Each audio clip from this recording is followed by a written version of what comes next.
you searched secret hike Waikamai Falls, correct? That's correct. Then a couple minutes later on the same day, you move on to Oahu, correct?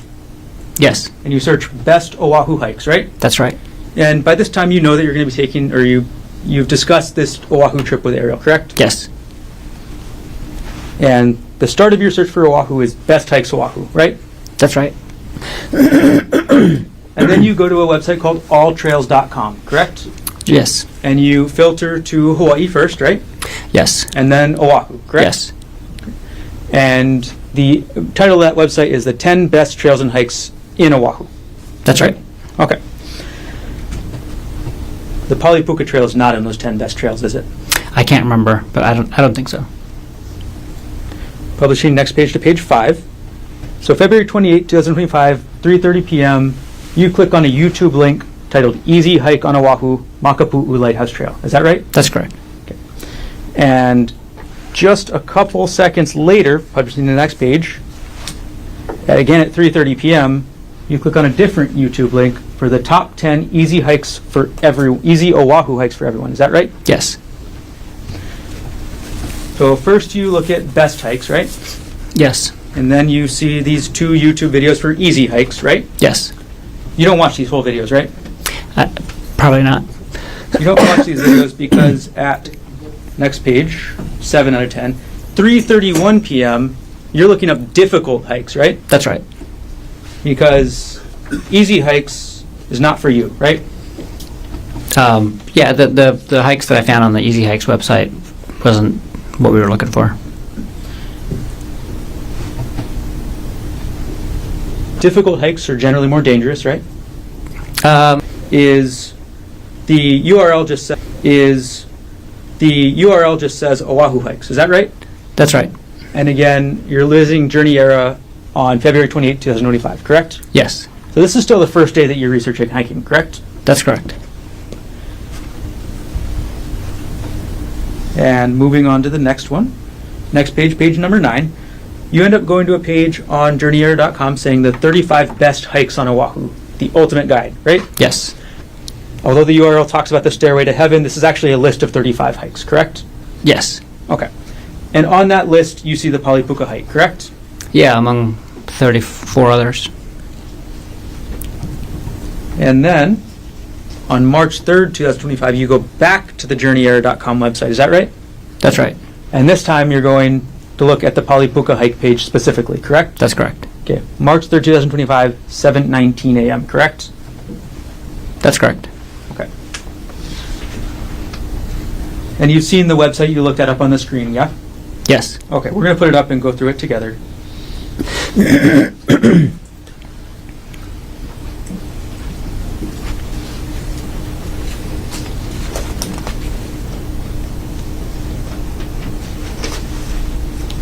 All right, this is the front page of the website, right?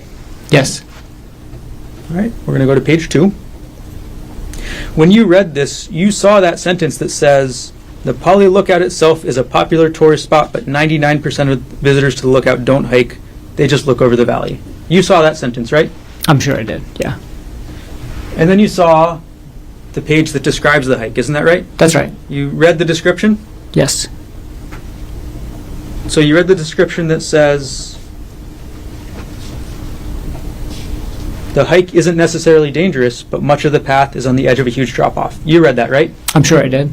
And you read the sentence that says, does that make it dangerous? You decide. I'm sure I did.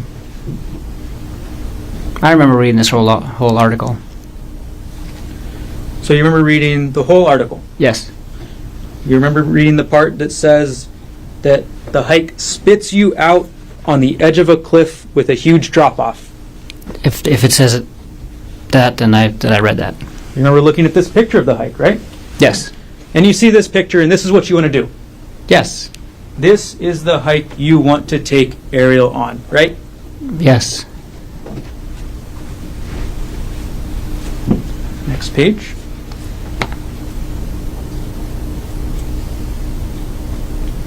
In this page, the author describes and shows a picture of themselves enjoying themselves, right? That's right. They're looking out over the entire windward side, is that right? That's right. And this picture on this side has the puka. Is that right? That's right. And this is at the end of the hike, right? I assume so. Actually, from what I've remember from the description is that you can keep going past this for a little while still, but it's close to the end. And this is I've never ultimately been where there. you want to take Ariel, right? Yes. This was the plan, to take her to this section, correct? Yes. And to take Ariel to this section of the puka, you have to take her through this section, correct? Yes. You have to take her along this trail, along the cliff. Is that right? Presumably, I never got to this point in the trail, but according to the pictures, yes. You never got this far in the trail, right? No. The plan was to get that far in the trail, though, right? Yes.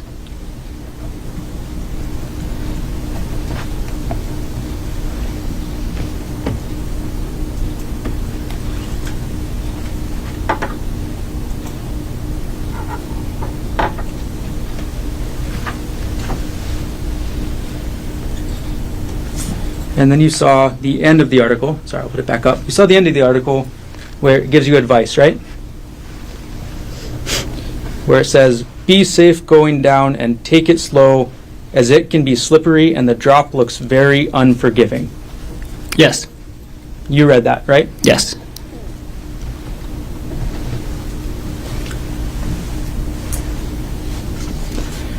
Now, while this is all going on, you've also been working on updating the insurance, correct? Yeah, so we applied at the end of January, and this was March 4th. Yeah, by this time I think Aries' policy had already gone through, and either one, and maybe one of my policies did, but not both. Your insurance policy doesn't go through partially until March 12th and then completely on March 24th. Is that correct? That sounds right. On March 17th, you actually search up Ariel's profile on Facebook again. Is that correct? I don't have a specific recollection of that, but I probably did. And on March 4th, 2025, you were also looking at WhatsApp again, correct? Probably. I was using WhatsApp every day You were using WhatsApp every day. for work. Now,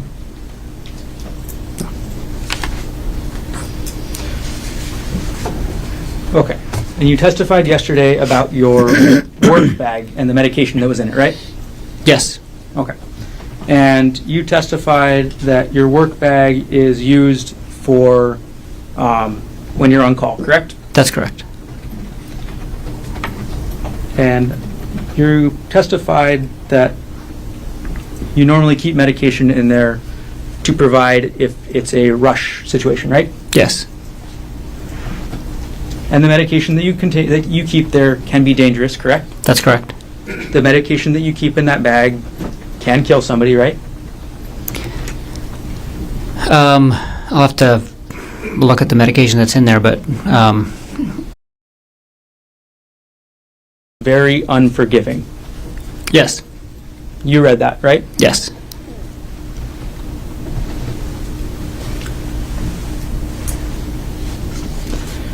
Now, while this is all going on, you've also been working on updating the insurance, correct?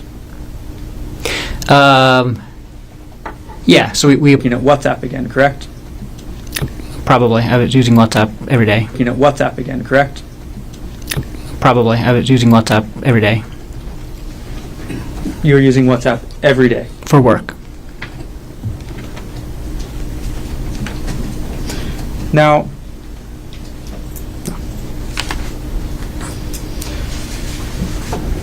okay. And you testified yesterday about your work bag and the medication that was in it, right? Yes. Okay. And you testified that your work bag is used for when you're on call, correct? That's correct. And you testified that you normally keep medication in there to provide if it's a rush situation, right? Yes. And the medication that you keep there can be dangerous, correct? That's correct. The medication that you keep in that bag can kill somebody, right? I'll have to look at the medication that's in there, but a lot of the medications that I use at work can be lethal if not given appropriately. Well, it's published State's Exhibit 98. Can you see the vial on the bottom right of this bag? Yes, I can. Do you need me to zoom in so you can read the label? No, I know what that is. The trade name of this drug is called Diprivan, is that correct? That's correct. The actual name of the drug, or the scientific name, is called propofol, correct? That's correct. Propofol is one of the main drugs that actually, I'll use a non-scientific word, puts you to sleep during anesthesia, correct? It's a very common drug that we use to initiate and sometimes maintain anesthesia. Propofol is rather famous, right? Yes. Propofol is the drug that killed Michael Jackson, is that right? That's right. You've heard of that story, of course? Yes. Okay. It is not a controlled substance, that's correct? That's correct. Okay. And you actually have a controlled substance license yourself, too, right? I do. So you can carry more dangerous drugs than propofol, correct? Yeah, I don't think I can. I think because my controlled substance license doesn't allow me to dispense; it just allows me to administer. And so, all of our controlled substances are controlled at all of the locations where we work. And so we have to check them out and check them back in, and then document all of the vials that we used during the day. I've never taken controlled substances home. I would never. It's not something I want to get into. So I don't even know if it's allowed under my license, but I can administer it.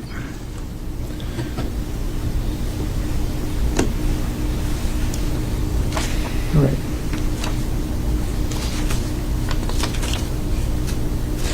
Now, let's take this exhibit down, and let's talk about March 24th, 2025. It was a normal morning, right? Yes. You and Ariel weren't fighting when you woke up at the hotel, correct? No. You gave her that birthday card, right? Yes. And then you and Ariel, that birthday card. I can administer it.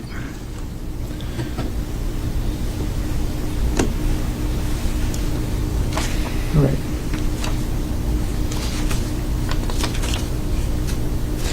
Now, let's take this exhibit down, and let's talk about March 24th, 2025. It was a normal morning, right? Yes. You and Ariel weren't fighting when you woke up at the hotel, correct? No. You gave her that birthday card, right? Yes. And then you and Ariel go to the bakery and get breakfast, correct? No, we went and got breakfast in the hotel. Got it. And then you go to the bakery to get coffee, right? Coffee and pastries, yeah. And then you and Ariel head out in your rental car up to the Apodaca, is that right? That's right. You drive up the Poly Highway, right? Yes. And you park in the parking lot at the Poly Lookout, correct? That's right. Okay. And you knew from your research into this hike that 99% of the people up at that lookout would not be going on the trail, correct? Yeah, I didn't know the actual amount, but I knew the lookout was popular and the hike was less popular. And that actually said 99% versus 1%, right? Where did what say? The the Journey Ear article. Oh yeah, that did say that.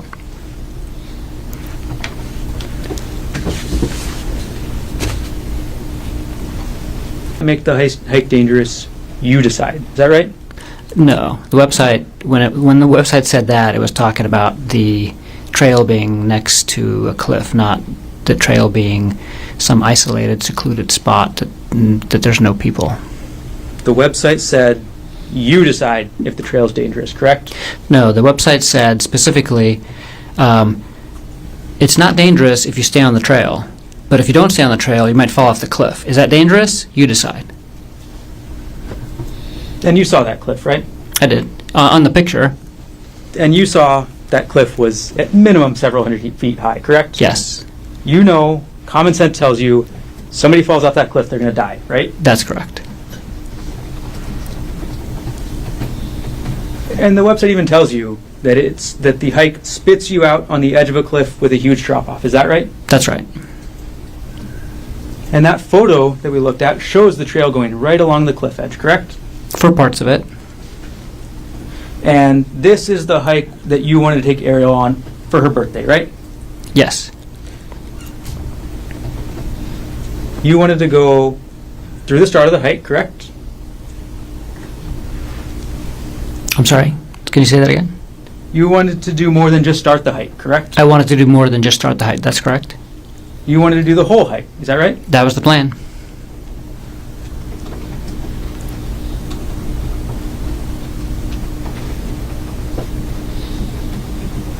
You wanted to take Ariel through that cliffside path that we saw in that photo, correct?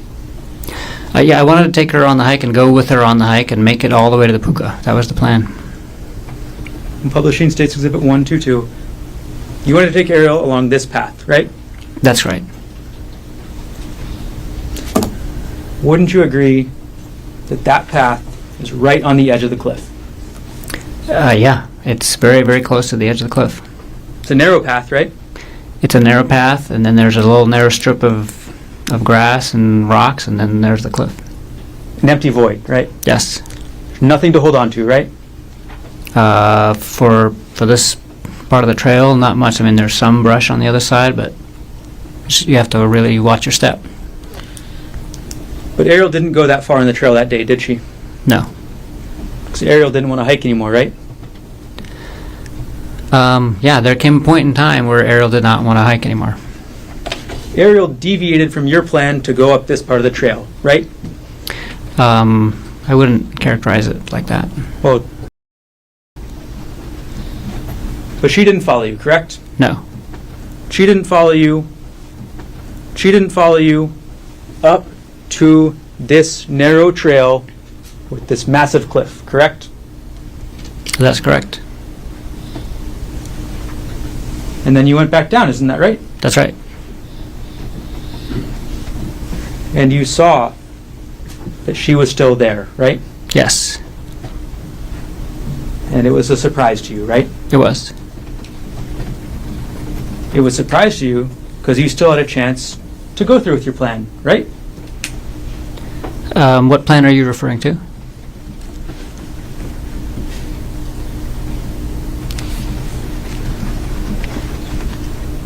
It was a surprise because you still had a chance to go through with your plan to push Ariel off the cliff. Isn't that right? That is not right at all. The area where you and Ariel ended up still had a massive cliff next to it, correct? Yes, The area where you took the selfie had a massive cliff behind it, correct? that's correct. It would work just as well as the area in this photo to push somebody off, correct? It would work just as well to push somebody off. What do you, like, I don't understand the question. Well, somebody would be just as dead if they fell off this part or if they fell off the part where you guys ended Absolutely. up. Well, to go through with your plan to push Ariel off the cliff. Isn't that right? That is not right at all. The area where you and Ariel ended up still had a massive cliff next to it, correct? Yes, The area where you took the selfie had a massive cliff behind it, correct? that's correct. It would work just as well as the area in this photo to push somebody off, correct? It would work just as well to push somebody off. What do you, like, I don't understand the question. Well, somebody would be just as dead if they fell off this part or if they fell off the part where you guys ended Absolutely. up.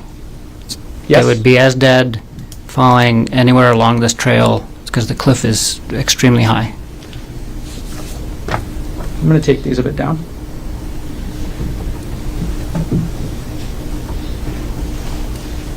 Before we get to the final parts of the trail, you testified this morning and you said, please do correct me if I'm wrong here, that you were not sexually demanding of Ariel. Is that correct?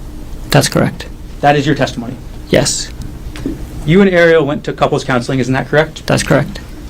And when you went to couples counseling, you testified. The issues that Ariel brought up first, yes. That was the intimacy issues? Yeah, part of it. And then you would deal with the affair afterwards, right? Yes, and not afterwards, but because again, these are not just like things you check off, off of a to-do list. The affair was causing a lot of issues in our relationship, and addressing those issues were going to take probably years. And the issues that Ari brought up, similarly, was also not just going to be a check off the box thing, and it's probably going to take some time. And the counselor said that she's going to start off with the other issues, and not start off with the affair issues. It's not substantive. Overrule. Okay, so you and Ariel both told. It's not substantive. Overrule. Okay, so you and Ariel both told the counselor what your problems were, right? Yes. Your problem was the same problem you've talked about a lot already, right? The emotional affair. The main issue that I wanted to address was the aftermath of the emotional affair, which included a lot of different issues in our relationship. It wasn't just one thing. It was a big kind of... It was a... And Ariel also stated what her problems were, right? That's right. And the counselor listened to both of you and came up with a plan, that's right? That's right. And the counselor's plan was to deal with the intimacy issues first, correct? The counselor's plan was to deal with the issues that Ariel brought up first, yes. That was the intimacy issues? Yeah, part of it. And then she would deal with the affair afterwards, right? Yes. Not afterwards, but because, again, these are not just like things you check off, off of a to-do list.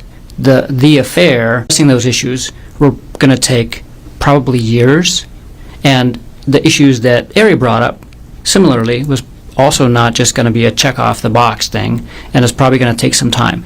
And the counselor said that she's going to start off with the other issues, and not start off with the affair issues, but it wasn't just like we were going to finish the one, check it off the box, and then move on to the next. There's overlapping issues, and it's all to do with the relationship.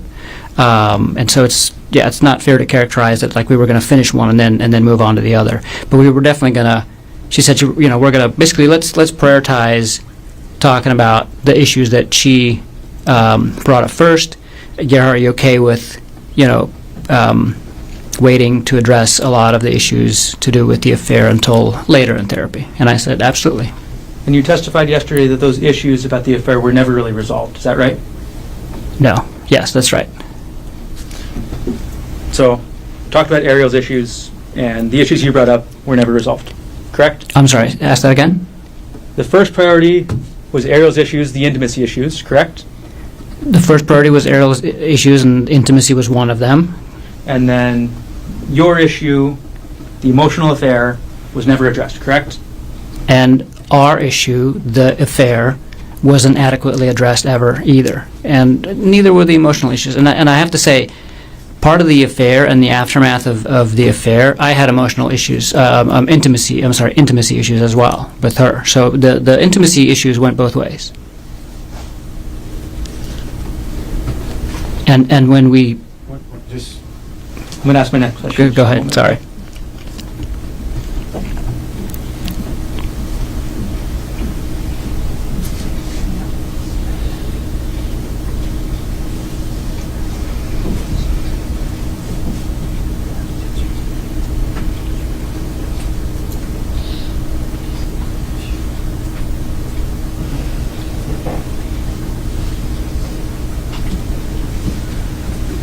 Okay.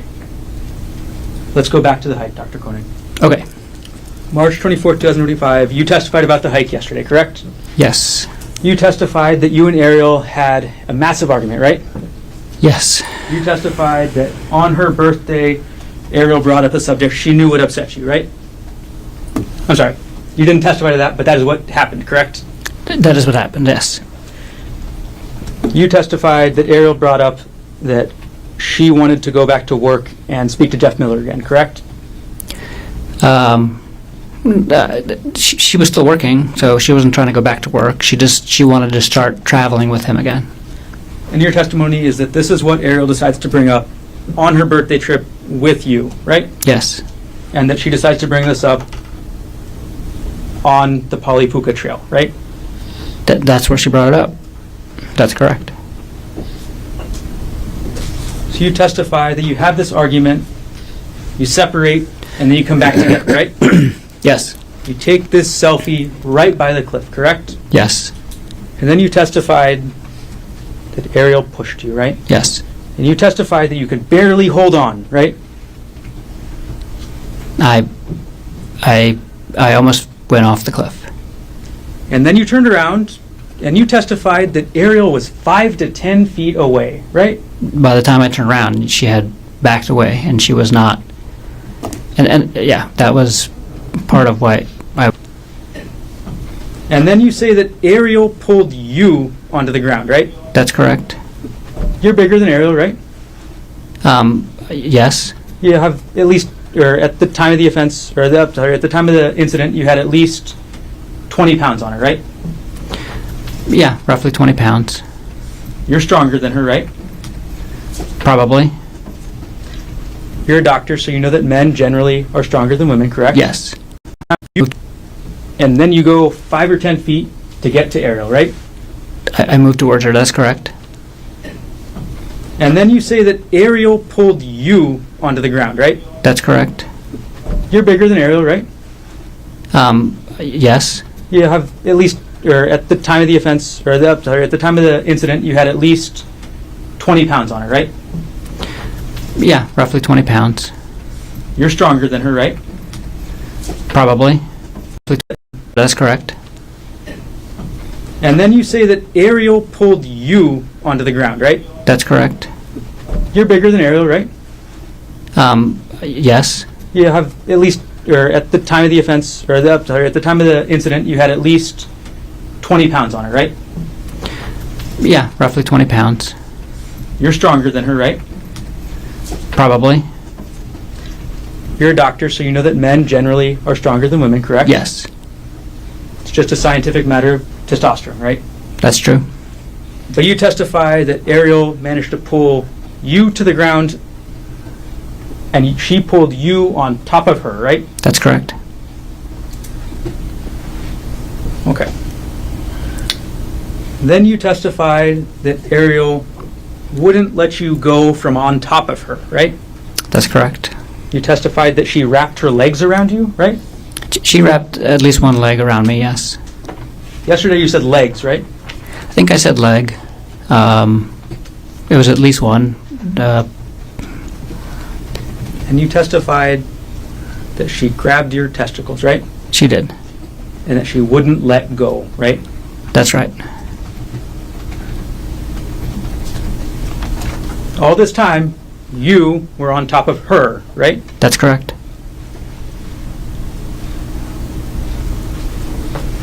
And then you testified that Ariel took that rock. I'm going to grab Exhibit 2 right now.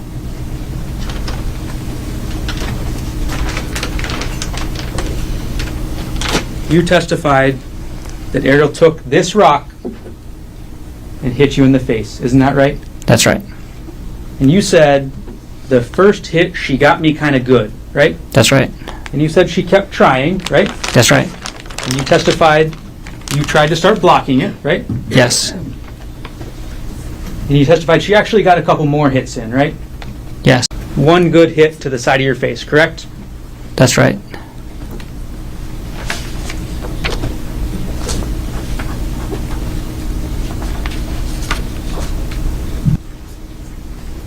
And publish alongside State's Exhibit 1.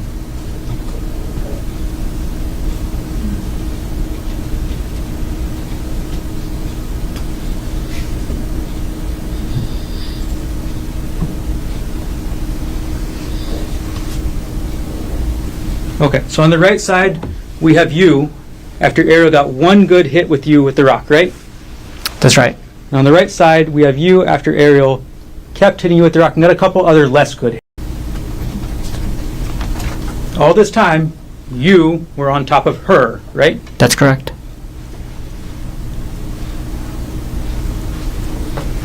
And then you testified that Ariel took that rock. I'm going to grab Exhibit 2 right now.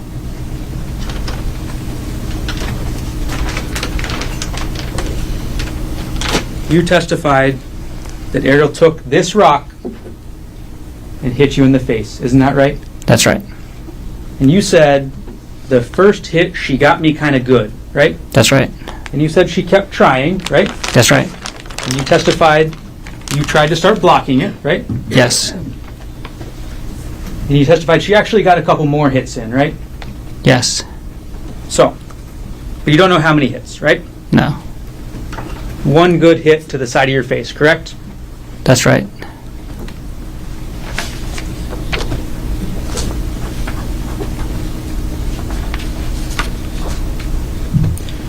I'm going to publish State's Exhibit 236.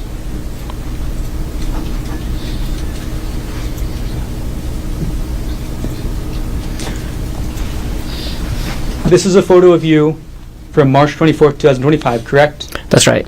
This is immediately after the police arrested you, right? That's right. This is the closest photo of you after Ariel hit you with this rock, right? That's right.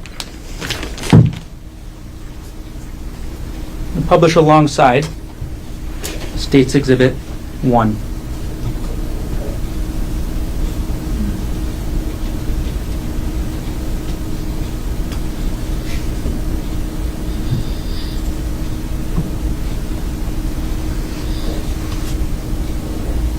Okay, so on the right side, we have you after Ariel got one good hit with you with the rock, right?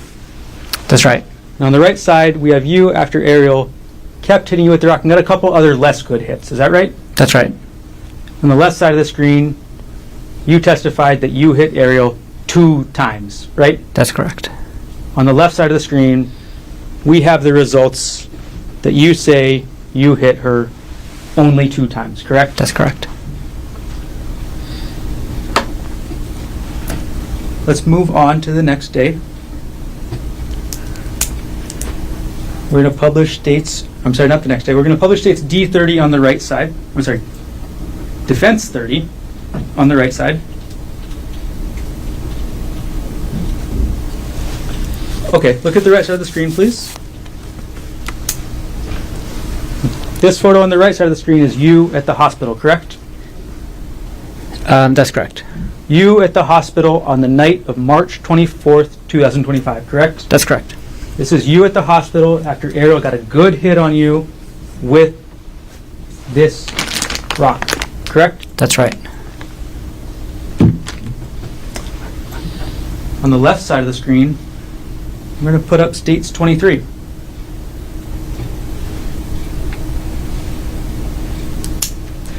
This is Ariel at the hospital, correct? That's right. This is Ariel at the hospital after your 2 hits, correct? That's right.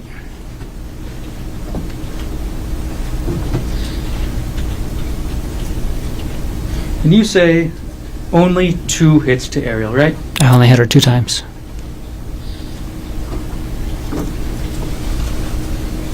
This is the front of Ariel's face after those 2 hits, right? Yes. Which exhibit? States 22. Thank you. Put up States 27. This is Ariel's hand after those. This is Ariel's hand after those 2 hits, right? Yes. And lastly, we'll put up on the left side States 1, 2, 8.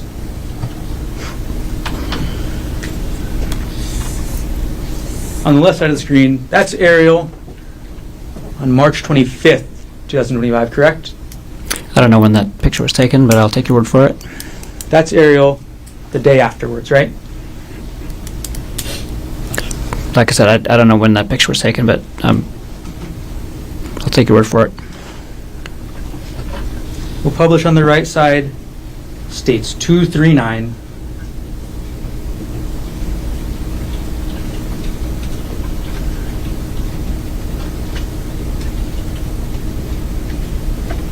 We'll flip it upside correctly. And this is you, again, correct? Yes. This is you on March 25th, 2025, right?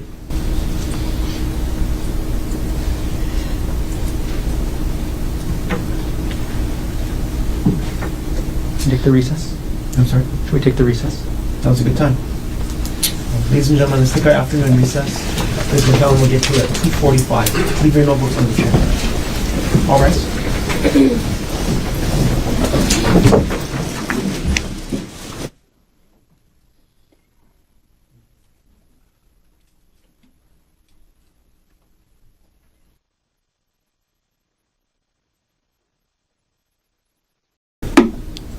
Ms. Negan.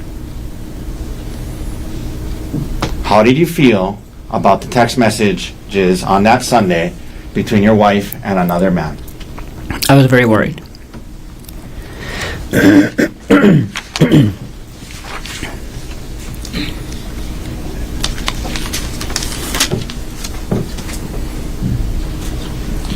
Why did you tell Bryant first? Why did you reach out to Bryant? I reached out to Bryant because he was one of my best friends, and I needed advice, and I wanted to give him a heads up about what was going to happen on the trip. Okay. When you and Ariel talked about her quitting her job, what was your interest? My interest was for her to terminate her relationship and her contact with Jeffrey Miller. Were you going to be perfect? Were you okay with her getting another job? Absolutely.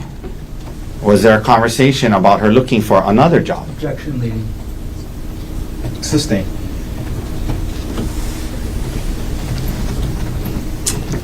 Did you and Ariel talk about what would happen if she quit her current job? Yes. And what did you guys discuss? She was going to look for another job. Okay. You were asked a lot about her move, like this conversation about her moving out and then not. Initially, what was your thoughts about her moving out? Initially, when you found out about it in San Luis Obispo? I mean, I would have preferred if we could deal with the affair in an isolated environment, and so it would have been preferable if she had moved out. Did you eventually change your thoughts on that? Yes. Okay.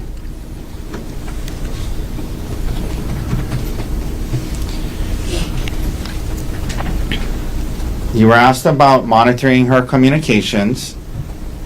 Is there anything you learned in the audiobooks about that? Yes. What did you learn from the audiobooks about monitoring her communications and her sharing, giving up some privacy during this healing period? I learned that as part of rebuilding trust in a relationship after an affair, especially in the digital age, it is going to require proactive giving up of some degree of privacy by the cheating spouse. Okay. Now, you were asked about in December time periods certain things that on your computer when they ran this Axiom search indicated it was accessed. Okay, so I'm going to quickly ask you. I'm not going to spend hours on hours on it. Okay. I'll ask you a few questions about it. Yeah. The things about Reddit and the audiobooks and things to do with infidelity. Why were you looking up these things in late December?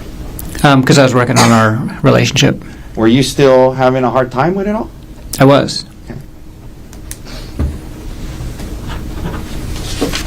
You know, I asked, Relationship.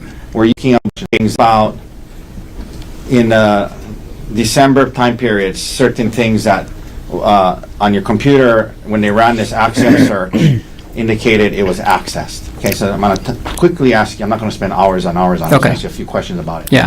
The things about Reddit and the audiobooks and things to do with infidelity. Why were you looking up these things in late December? Because I was working on our relationship. Were you still having a hard time with it all? I was. You know, I asked Detective E. Numa about how the search warrant, the computer search only pulled the terms, the relevant terms, and your name wasn't on there. Do you believe, like during this time period, you were also looking at your own financial? I most certainly was. Objection beyond the scope and expertise. Overruled. Do you believe you were also looking at your own financials at that time? Yes, I most certainly were. But you heard. when you and Ariel talked about her quitting her job, what was your interest? My interest was for her to terminate her relationship and her contact with Jeffrey Miller. Were you going to be perfect? Were you okay with her getting another job? Absolutely. Was there a conversation about her looking for another job? Objection, leading. Sustain.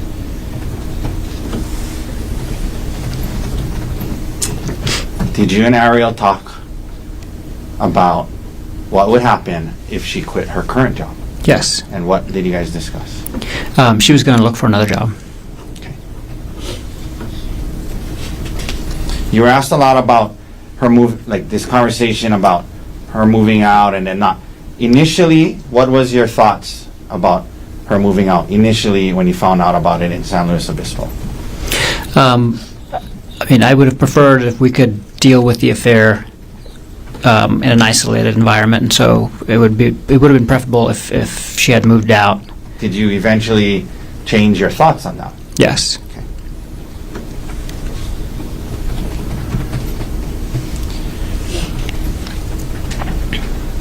You were asked about monitoring her communications. Is there anything you learned in the audiobooks about that? Yes. What did you learn from the audiobooks about monitoring her communications and her sharing, giving up some privacy during this healing period? I learned that as part of rebuilding trust in a relationship after an affair, especially in the digital age, it is going to require proactive giving up of some degree of privacy by the cheating spouse. Okay. Now, you were asked about in the December time period certain things that on your computer when they ran this access search indicated it was accessed. Okay, so I'm going to quickly ask you. I'm not going to spend hours on hours on it. Okay. Ask you a few questions about it. Yeah. The things about Reddit and the audiobooks and things to do with infidelity. Why were you looking up these things? Yeah. The things about Reddit and the audiobooks and things to do with infidelity. Why were you looking up these things in late December? Because I was working on our relationship. Were you still having a hard time with it all? I was. I asked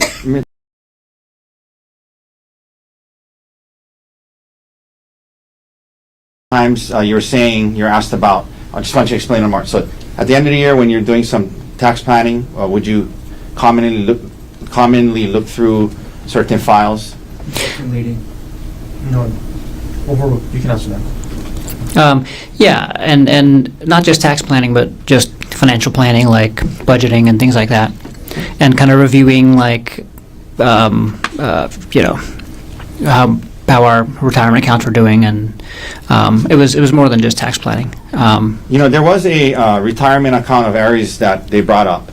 I Yes. wanted to ask you. I think you're trying to explain, but why do you have a recollection of why you might have been looking at her retirement account? Yeah, so she had Tell the jury why. she had like almost $200,000 in her retirement, and when we purchased our house, we purchased it through UBS actually. So they actually do home loans as well, and as part of that, they convinced us to move all of her retirement into one of their accounts, which is a managed account. So they charge a fee on it, and they wanted me to move my retirement account out of my account too when I terminated my job, but that was after we closed on the house, so we didn't end up doing that before we closed on the house, and I was glad because Aries' return at UBS was very poor for 2024, and so I was looking at her return in 2024 that she got at UBS, and I was looking kind of at historical data, and then I was also looking at her return that she used to get on the same retirement money when it was still held at Westinghouse,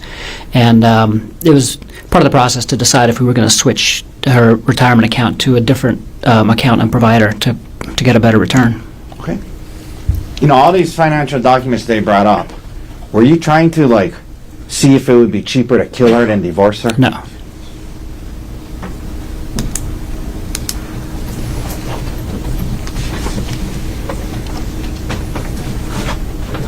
You mentioned Darvo and what that meant. Why did that term resonate with you? Oh, because so it felt like she was deflecting and then also blaming me for now the affair, and then also bringing up other things. And one of the threads that I read in Reddit talked about that idea, and then it used that acronym, and so then I was like, oh. What is this? So I looked up the acronym, and that's what it was. And so then I searched that acronym on Reddit to kind of get more information about people dealing with that specific issue. You were asked about the 2018 Word document about the 2018 taxes and about the child support and alimony. Well, we talked about this the other day, so just really quickly, what other information was on there?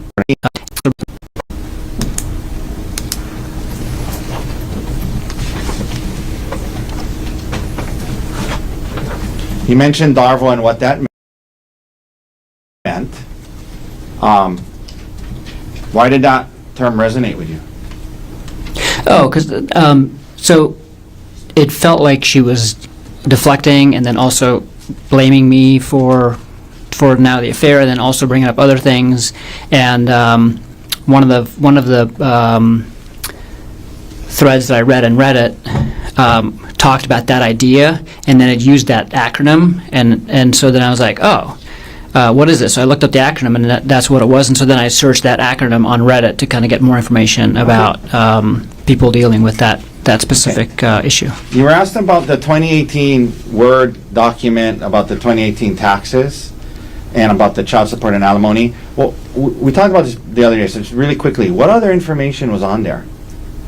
Oh, everything to do with our taxes. So, yeah, I don't know if you want to go into specifics, but...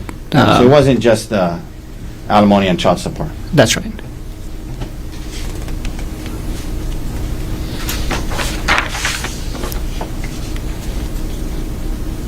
Do you typically wake up early in the morning? Yes.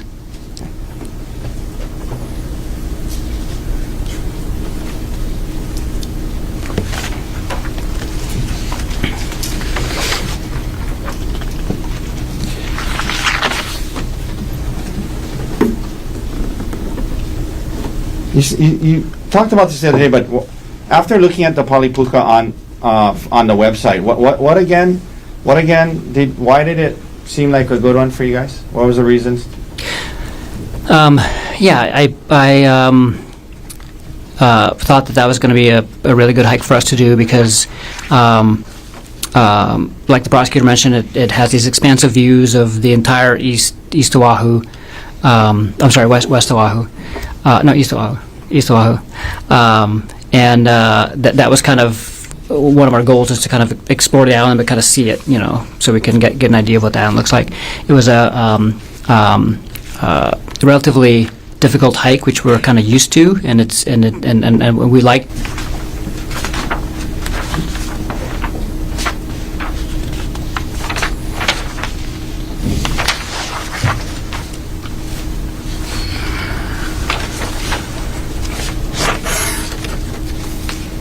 Now, you were asked about whether or not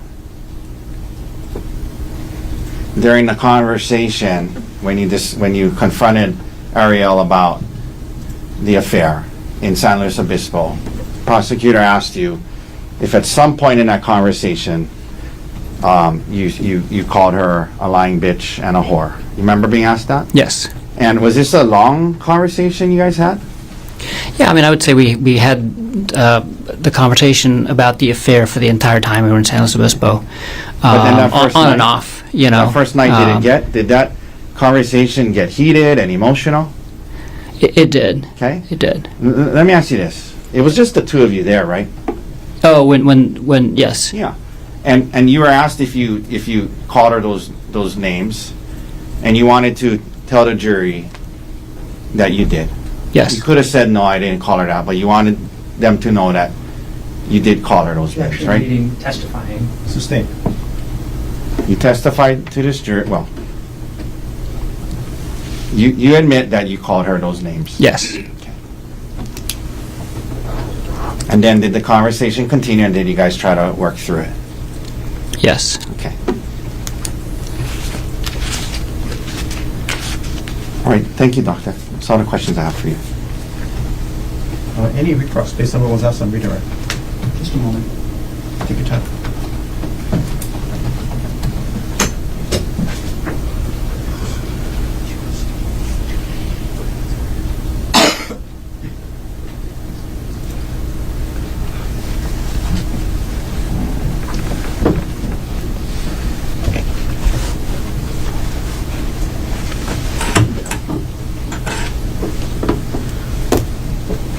Dr. Corney, we're going to keep this very limited. I'm going to go through two situations. Situation one, if Ari divorces you, you're likely going to be paying child support, correct? Yes. And you know from your last marriage, that's paid almost $30,000 a year in 2018, correct? It's not a reason why I wouldn't divorce her if we had a good reason for it. That's all I'm saying. If Ariel divorces you, if she divorces you, you're likely the one that's going to be paying child support. That's correct? If we ended up getting a divorce, I would be paying child support, correct? If Ariel ends up divorcing you, you don't get anything from her life insurance, correct? If Ariel, if we get divorced, neither one of us gets either one of our life insurances. Ariel divorces you, you don't get any of her retirement accounts, correct? If we get divorced, well, that's not true. No, if we get divorced, Ariel might get some of my retirement account because my retirement account is much bigger than hers. The question was, if Ariel divorces you, you do not get her retirement account, correct? This is a question of law. It's not that's overruled. I know that the retirement accounts are going to be. I know that retirement account division is part of divorce, and I know that there's a lot of things that go into that calculation. I know that my retirement account is much bigger than her retirement account, and I'm not sure what portions we'll be able to keep because it's based on when the contributions were made and things like that. You know that you're likely not going to be taking her retirement if she divorces you, correct? Like I said, I don't know what's going to come of all that. It's a complicated. It's much more complicated than the life insurance issue, for example. And you know that if Ari divorces you, a likely outcome would be 50-50 custody, correct? It depends on the circumstances of the divorce. You knew before March 24, 2025 that if Ariel divorced you, 50-50 custody is generally standard, correct? Yes, absolutely, and that's what I would have been advocating for. Second scenario, if Ari dies, you don't pay any child support, correct?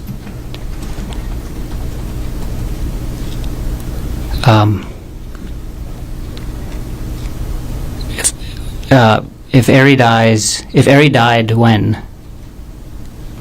If Ariel Koenig dies, you're not going to be paying her any child support, correct? If Ari dies, and yes, I would not be paying a dead person child support. Yes. If Ariel dies, you get the $250,000 life insurance policy she took out, correct? Yes. At your suggestion, correct? Not my suggestion to take out the life insurance policy. It was a joint decision. If Ariel dies, you get $250,000 from her retirement, correct? Yes. As the sole beneficiary, correct? Yes. If Ariel dies, you get full custody of the kids, right? If Ariel dies, I'm the only parent left. Yes. No further questions. Mr. Thompson? If you get convicted of this charge, she gets full custody. Approach.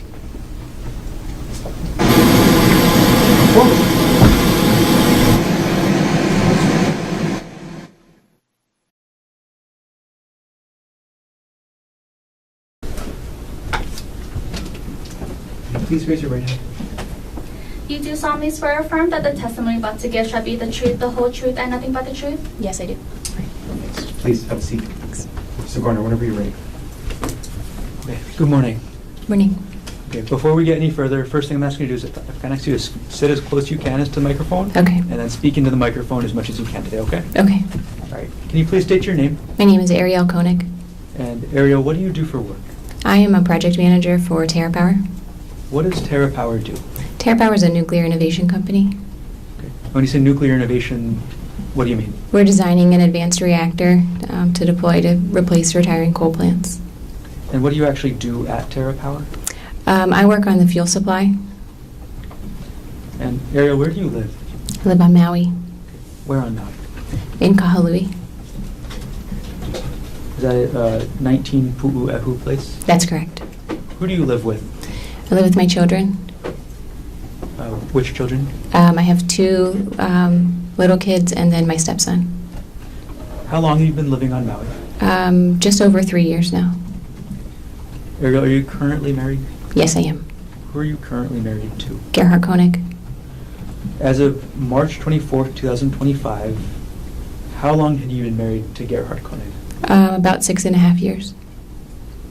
Okay, as of that date, 1 year ago today, how long had you been in a relationship with him? Would have been about 9 years then. When did you first meet Gerhard Koenig? We met in the spring of 2016. And you mentioned you have some children. Do you have any children with Gerhard? Yes, I have 2 children with Gerhard. How old are those children? They are 5 and 3. If you were to see Gerhard again, would you recognize him? Yes. Could you Stipulate to identification, Your Honor. Okay. Stipulation accepted. The court will reflect that there is identification by Mrs. Koenig. Okay. I'll skip ahead a little bit. Ariel, I'm going to ask you about an incident from March 24th, 2025, around 10 o'clock a.m. Do you remember that incident? Yes, I do. Where were you going that morning? Gerhard and I were going to a hike on the Apodaca Trail. And so, where is that hike again? The Apodaca Trail? Is that on the island of Oahu? Yes, it is. Why were you and the defendant on the island of Oahu on March 24th, 2025? We came to Oahu to celebrate my birthday. And when is your birthday? My birthday is March 24th. Okay. When did you actually arrive on Oahu? We got here March 23rd, the day before. And when were you scheduled to leave? On the 25th. And you said March 24th was your birthday. I'm going to approach now what's been marked as State's Exhibit 133, previously shown to defense counsel. 133. That's the defense. State 133. May I approach, Your Honor? Yes. Okay, Ariel, I've just handed you what's been marked as State's Exhibit 133. Do you recognize what I've just handed you? Yes, I do. Okay. What is this? This is a birthday card that Gerhard gave me last year. And when did the defendant give you that birthday card? It was in the morning. We were at our hotel getting ready to leave for breakfast and then for the hike, and gave me a present and this card. Does this photograph fairly and accurately depict the birthday card the defendant gave you on March 24th, 2025? Yes, it does.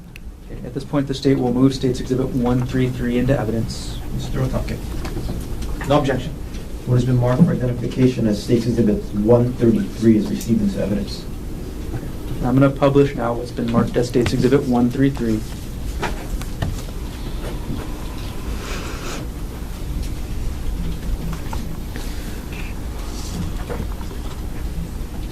Ariel, how did you feel when you got this card?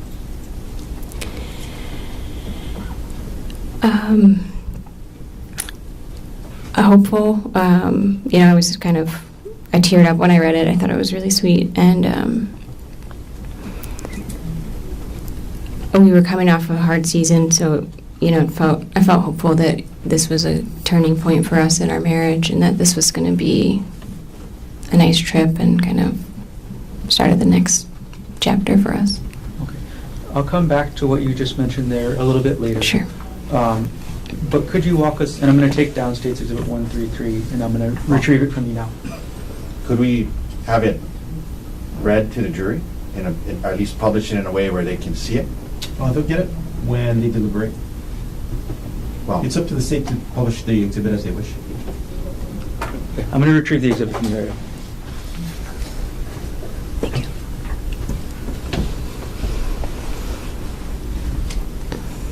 I'm going to hand it to the court. Okay. All right, Ariel, you got the birthday card in the morning, you said, and then you were late around 10 a.m. on this hike. Can you describe how you got to the Polypuka hike? We had a rental car, so we drove. Who drove? Gerhard drove. And who planned the hike? Gerhard planned the hike. Had you ever been on the Polypuka hike before? I had not, no.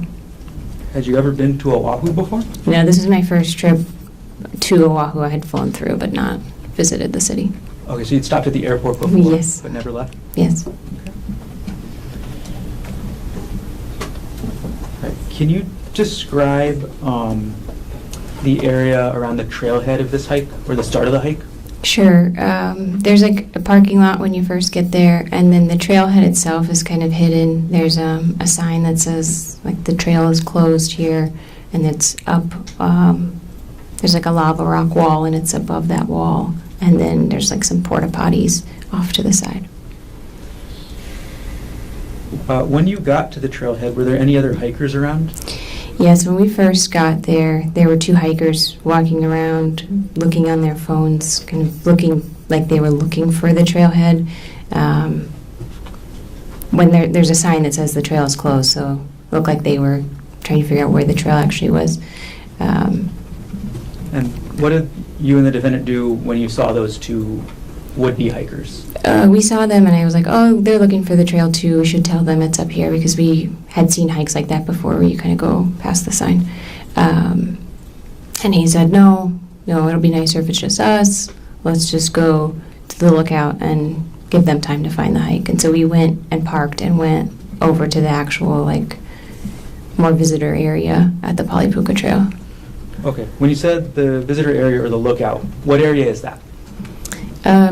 There's like a big flat area, and there's plaques and things, and then there's a big view, so you can go and take pictures and read about the site. And how long did you and the defendant stay in that area?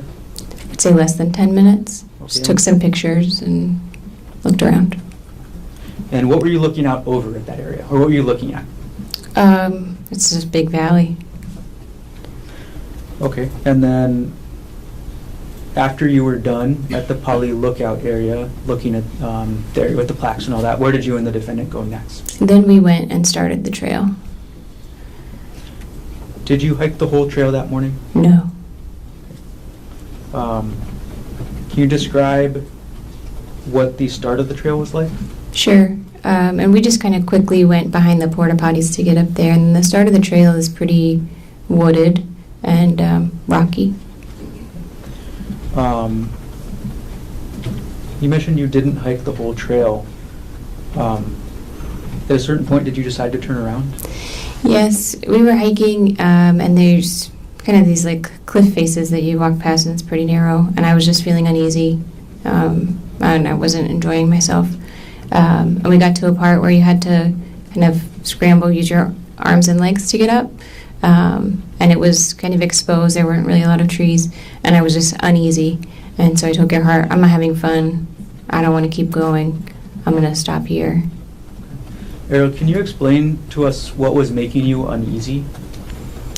The cliffs were just feeling, it was windy, and the trail was narrow, and the cliffs were really steep.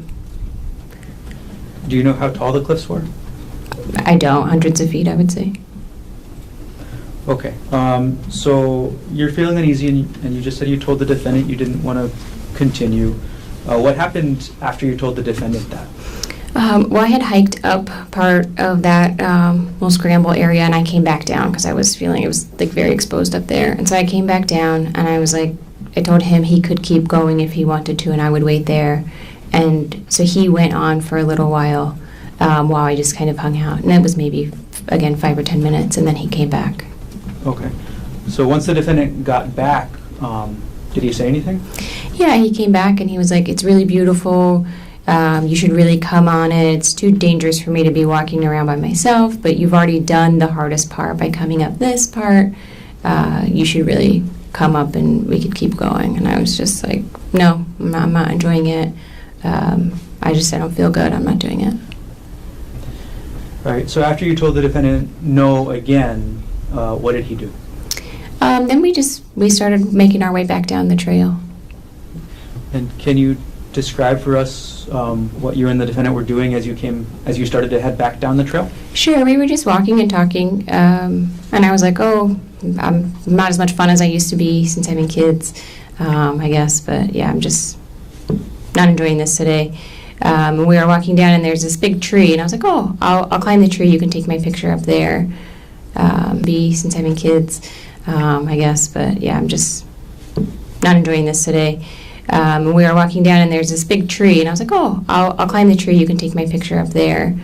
And so we did that. Okay. Who took the picture of who in the tree? Yeah, I climbed the tree. I gave Gerhardt my phone and my purse to hold, and I climbed the tree, and he took the picture on my phone.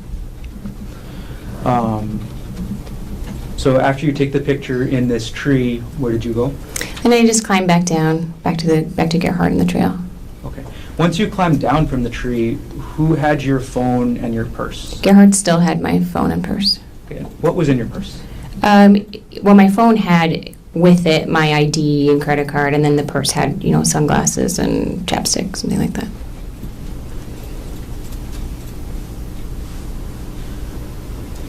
Okay. Now you mentioned one picture of you in a tree. Did you take any other pictures when you're coming down the trail? We did. At that point, Gerhardt said, let's take a selfie. There's like a cliff's edge there, and he's like, let's take a selfie with this view in the background. And so we went and took a picture there as well. Did you take any pictures of the defendant?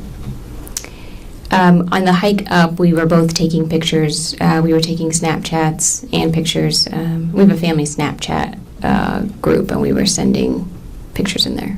I see. Okay. All right. And you said Snapchat. What is Snapchat? Snapchat is an app that's photo-based that you send. I don't know how to describe it better than that. It's ephemeral. And you said there was ephemeral? It doesn't last very long. It's not like permanent storage. So you would send maybe less. You would send more pictures than you might otherwise. Okay. And let's see. Did you have access to any of your photos from Snapchat after this? Some, not all. I'm going to approach with State's Exhibit 131, which has previously been shown to the defense counsel and shown again. Yeah. May I approach? Yes. Carol, I've handed you what's been marked as State's Exhibit 131. Do you recognize what I've handed you? Yes. What is this? This is a picture of Gerhardt standing by the cliff's edge that I took on Snapchat and sent in that family Snapchat message. Okay, could you clarify this for us? Is this going up the trail or coming down? This was taken on the way up when we were hiking up before we had turned around. Okay.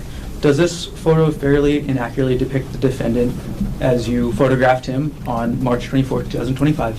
Yes, it does. At this point, the state moves Exhibit States 131 into evidence. Mr. Otake, No objection. what has been marked for identification as State's Exhibit 131 is received into evidence. And I'm going to publish now States Exhibit 131. Okay. What, if you can look at the photo and describe maybe what's on the screen as well, what is the text on the photo? It says, don't look down. Okay. And who is your identification on the photo anywhere? Yes, up in the upper left-hand corner. It says Ari Koenig. Okay. And what is Ari Koenig? That's my name, Ari, short for Ariel. Is that your Snapchat ID as well? I'm sure it is. All right. I'm going to take down States Exhibit 131. And I'm going to retrieve the exhibit from you.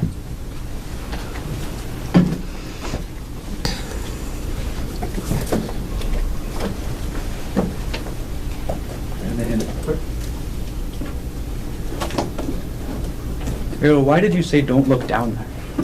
It's a very steep cliff behind him. Okay, I want to fast forward in time a little bit to the photos you mentioned later. Sure.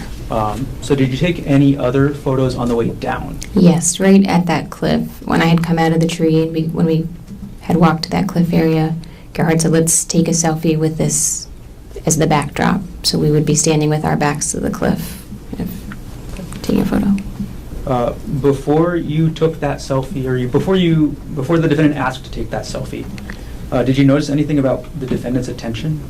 Yes, he was very aware of where I was, where my feet were, where he was, and where the trail was. I felt like he was often looking at my feet and just very spatially aware of where I was on the trail. Did you ever take that selfie? We did. It wasn't quite as close to the edge as he wanted. I was standing from that photo. You can see there's a pine tree, and I was holding onto a branch of that because I was just uneasy that close to the edge. And we did take a selfie, but I held onto that tree. Okay.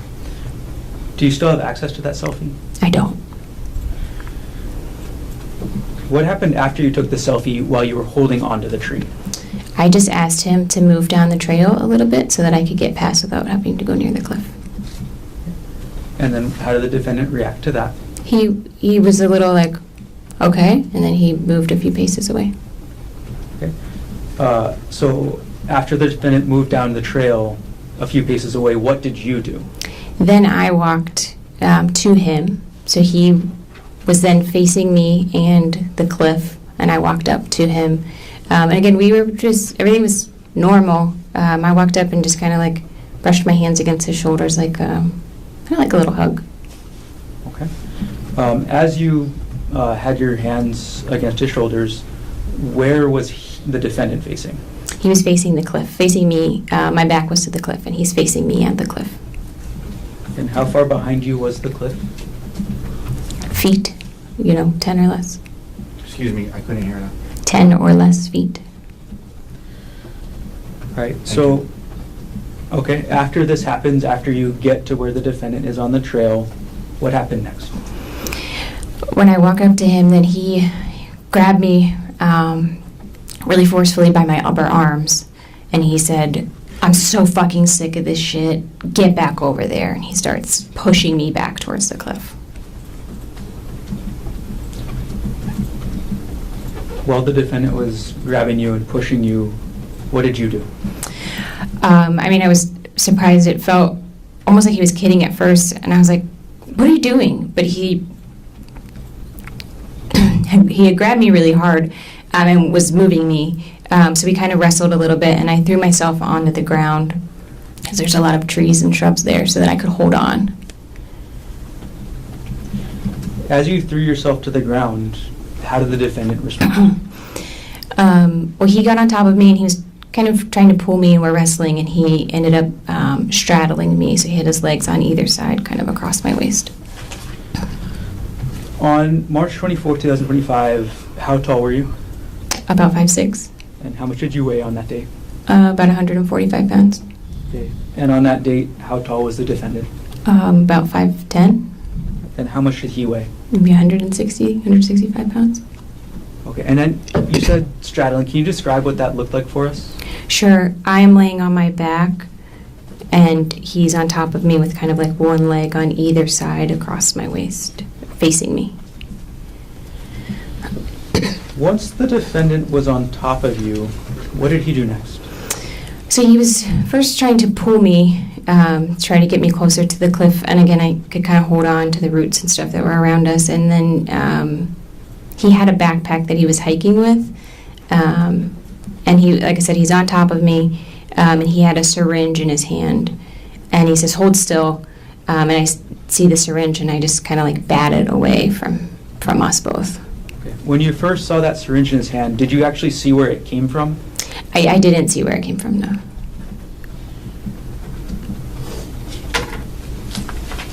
All right, and you said you were able to bat it. Do you know where it went?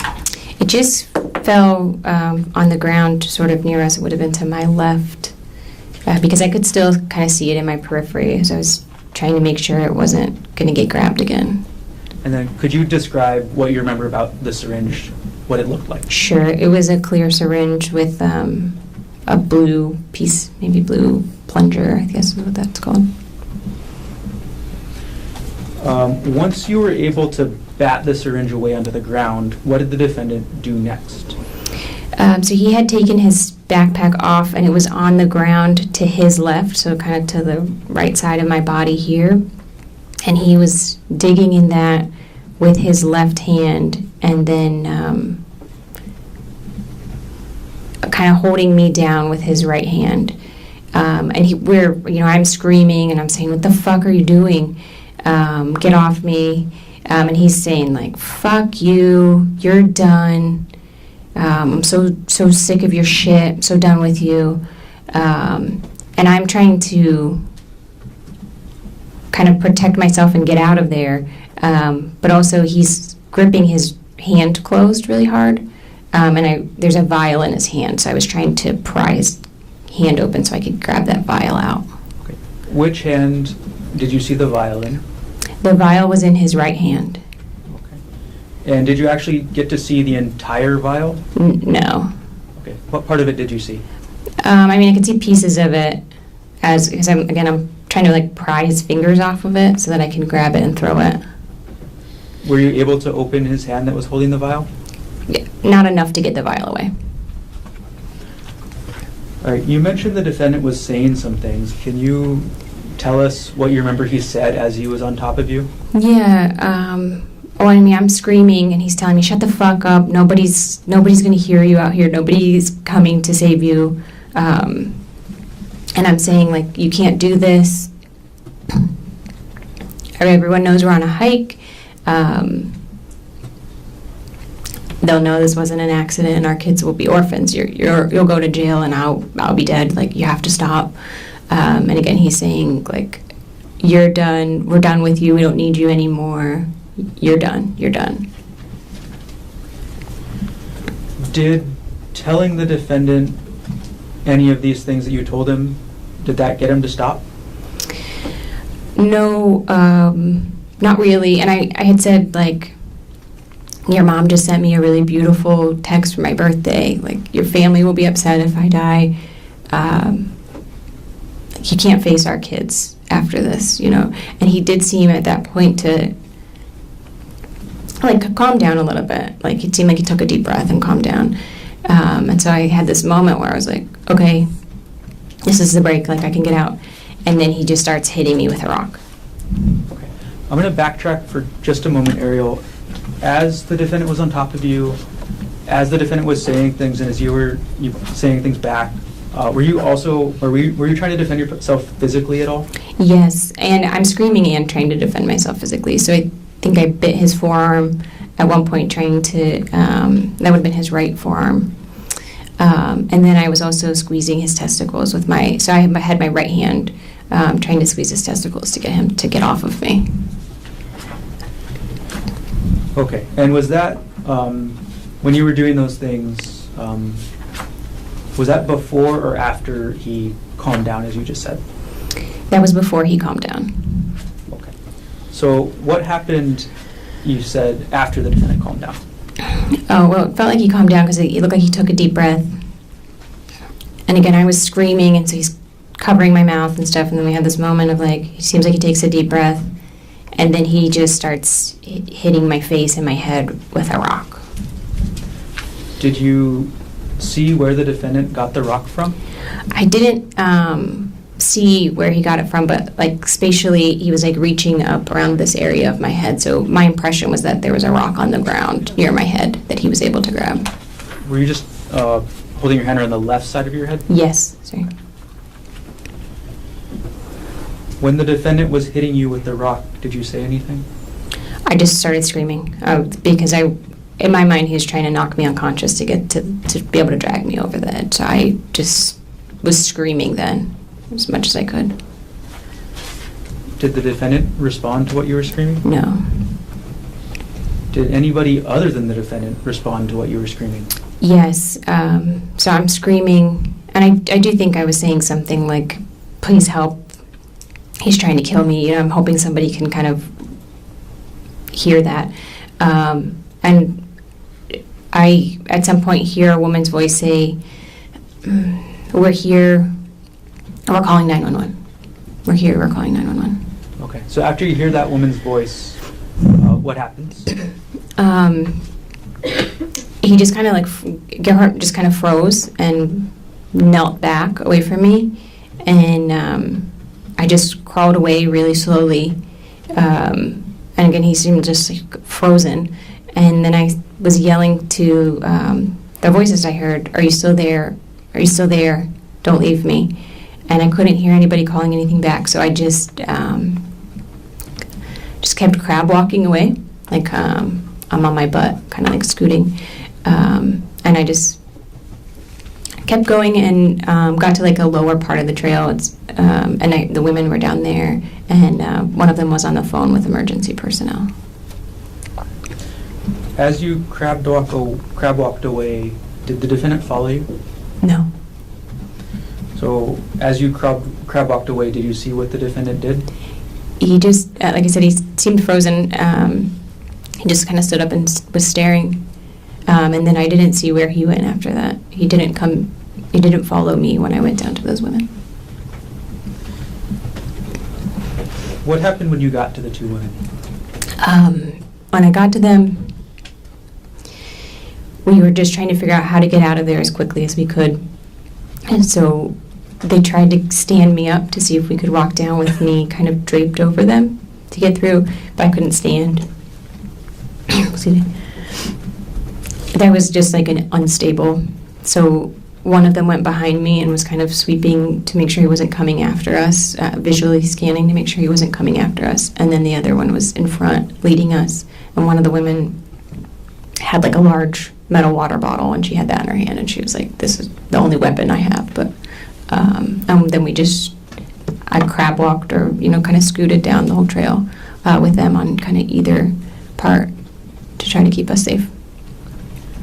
After this happened, where was your phone? My phone and my bag were still with Gerhardt. Still with the defendant? Yes. So does that include your purse that you mentioned? Yes. Okay. Ariel, I'm going to take a step back. Okay. There's something you mentioned earlier about a hard season. Were you having any marital problems before this happened on March 24th, 2025? Yes, we were. What happened to start those problems? Sure. In December, the year prior, Gerhardt had gone through he logged into my WhatsApp account and saw that I was deleting text messages between a coworker and I, and he got upset about that. When in December did this happen? This was the beginning of December. And when you say logged into your WhatsApp account, how does that work? Or first of all, what is a WhatsApp account? WhatsApp is a text messaging app. Okay. And you described the defendant logging in. Do you know how that works? Actually, not. I don't know how that worked. Did the defendant ever confront you about this? Yes, he did. My impression is that he knew about it for a few days and then confronted me about it a little bit later. Okay. And how did that confrontation happen? Well, we were on vacation, and he came into our hotel room and asked for my cell phone, and then came back in a little bit later and told me, I see what's on WhatsApp. And he was really angry, very upset. Okay, you say angry, upset. Can you describe what he said to you? Yeah, called me a lying bitch, you're a whore, how could you do this sort of thing. Okay. Who were you messaging with on WhatsApp that caused this confrontation? It was a coworker from Terra Power. His name is Jeff Miller. Okay, and you said Jeff Miller also works at Terra Power. That's right. Is Terra Power on Maui? No. Okay, where is Terra Power located? It's headquartered in Bellevue, Washington, outside of Seattle. Do you work in person or do you work remote? I work remotely. So, who is Jeffrey Miller to you? He's a coworker and a friend. Did you ever have sex with Jeffrey Miller? No. In these WhatsApp messages, did you ever send or receive sexual photos with Jeffrey Miller? No. Did you discuss sex at all in the messages? No. In these messages, did you flirt with Jeffrey Miller? Yes, some of them are flirty in nature. And when the defendant confronted you in December about these messages, how did you react? I was apologetic. He was obviously hurt, and I was really committed to my marriage and my husband, and so we agreed to work through it and try to, kind of rebuild, because I had definitely broken his trust and could tell he was hurt. As a couple, how did you and the defendant characterize these WhatsApp messages? It felt like an affair to him, so we called it an emotional affair. Did you say emotional affair? Emotional affair is the word, yeah. After the defendant confronted you and called you a lying bitch and a whore, did the defendant make any demands about your job? A little bit. I wasn't supposed to be like in any kind of one-on-one work situation with Jeff. No emails or anything like that. All right. Can you describe a little bit about what that was like, or what the defendant asked you to do? It was really just anytime there was going to be a meeting, there had to be another person there as well. And then Gerhard would kind of go through my stuff at the end of the day to see, what I was doing. So if I was sending emails or who I was meeting with. After this happened in December, did anything change with your sex life with the defendant? At the time, Gerhard kind of expected to have sex every other day, and when this happened, he made it clear that if I refused to have... An objection. Can we approach? Come on.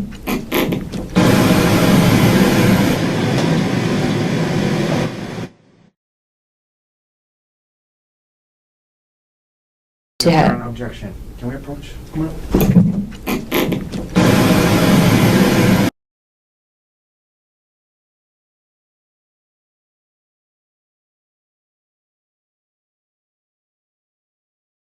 Gentlemen, Ms. Koenig's last answer. Gentlemen, Ms. Koenig's last answer stricken from the record. Okay, here, I'm going to rephrase the question. How often did the defendant demand to have sex in December after this emotional affair came out? Every other day. When did you actually last have sex with the defendant? December 24th that year. December 24th of 2024. That's right. So between December 24th, 2024 and March 24th, 2025, did you have sex with the defendant? No. In those months, December through March, did you and the defendant work on your relationship? We did a lot of work on our relationship. Yeah, we both were doing individual and couples therapy. And can you describe a little bit about, what that was like? Yeah, I mean, we were trying to work on a lot of different things in our marriage, in addition to the deleted text messages, which again, I could tell Gerhard was deeply hurt by. So working on rebuilding trust. In terms of non-sexual intimacy, did anything change in that with regards to your relationship with the defendant after this all came out in December? A little bit, yes. And in that, Gerhard really wanted a lot of touch, physical touch. So there was a lot of cuddling and stuff like that. And any refusal of that would be, kind of me withdrawing. Okay. When you didn't want to cuddle, what types of things would the defendant talk to you about? Then that would be a lot of questions. How could you do this to us? We would kind of bring up the WhatsApp messages back to the surface. And then when were these, or how long was this issue ongoing, I guess? I mean, like December was really hard. January, it seemed like things were getting a little bit easier. Things were getting a little bit better. By February, we had gone on a family vacation with our little kids and had a really fun time. And so it seemed like by February, we were starting to kind of turn a little bit of a corner.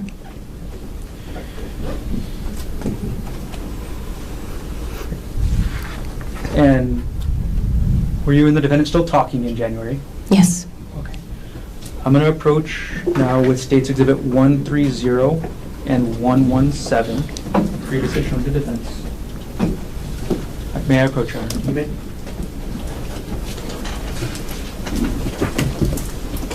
Thank you. Ariel, I've handed you two exhibits now, 130 and 117. Without showing them to the jury, could you look at what they are, and when you're done, look up?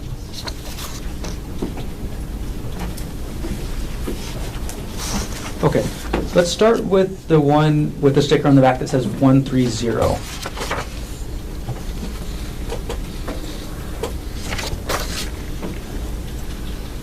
What is that? This is a text message exchange between Gerhardt and I. Okay. And what month did that exchange take place? This would have been in January. Right. Who does this exhibit fairly and accurately depict the text message exchange between yourself and the defendant in January 2025? To the best of my knowledge, yes. Okay. At this point, the state moves exhibit 130 into evidence. Mr. Otake. No objection. What has been marked for identification as States Exhibit 130 was received into evidence. Okay. I'm going to now publish and put up on the screen what's been marked as States 130.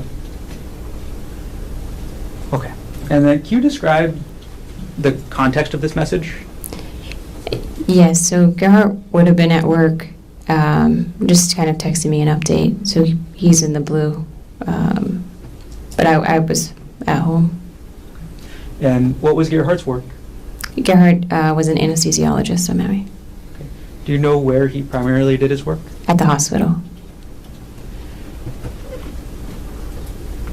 Right. We're going to take States Exhibit 130 down. Could you now take a look at the one marked States Exhibit 117?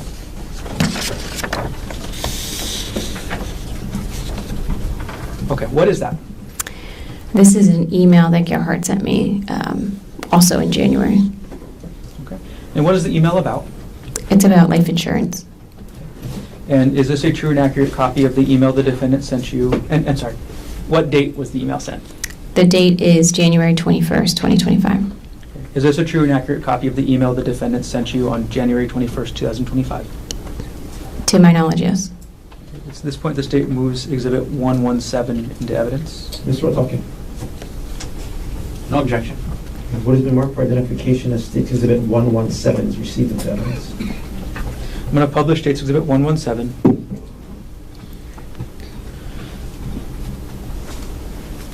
Ariel, what was the defendant asking you to do in this email?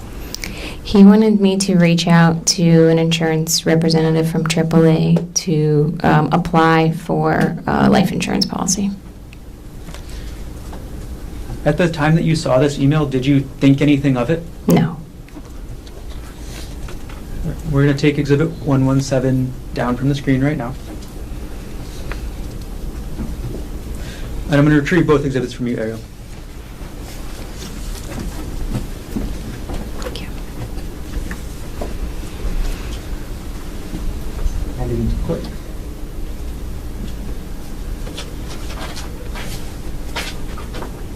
Okay, so you said you didn't think anything of the defendant asking you to increase your life insurance at the time, is that right? That's correct. Okay, in your relationship with the defendant, who handled matters such as insurance? Gerhardt did most of the financial stuff.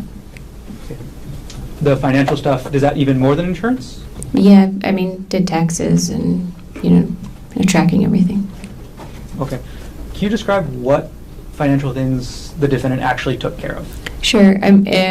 He made sure did all of the utility payments and bill payments.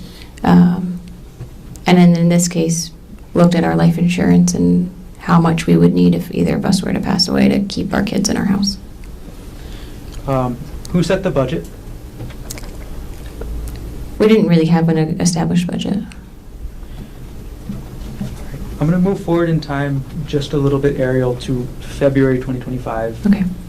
How did your relationship with the defendant progress into February? Yeah, like I said, January, was better than December. February is better than January in terms of, stability and kind of seeming like things, being hopeful for the future. In February, we did a family vacation with our little boys and saw Gerhardt's family. And we had a really fun time. So it felt like I said, just felt hopeful for the future. Were these WhatsApp messages an issue in your relationship at all in February? I not that I recall, and if so, it was a small thing, yeah. And how did your relationship progress into March 2025? Same, again, I would have said it in early March. March was better than February. It seemed like we were both really trying. We certainly had things to work through, but it seemed like we were both putting in a lot of effort. And we had committed to kind of giving our kids 2 years of us, like, really working on things, and it felt like we were both really leaning into that. And this birthday trip in March, at the end of March, who planned that trip again? Gerhardt planned the trip.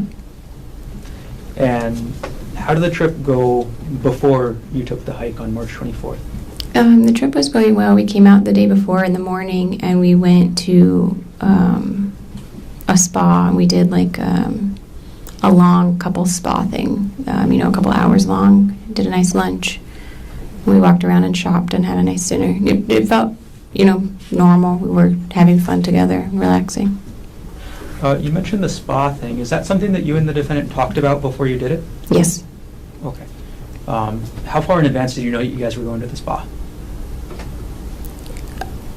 Weeks or less, 1 to 2 weeks, I would estimate. Did you and the defendant talk about the Apodaca hike specifically before you did it? No, not really. Maybe the night before. Did you research it together? I did not know.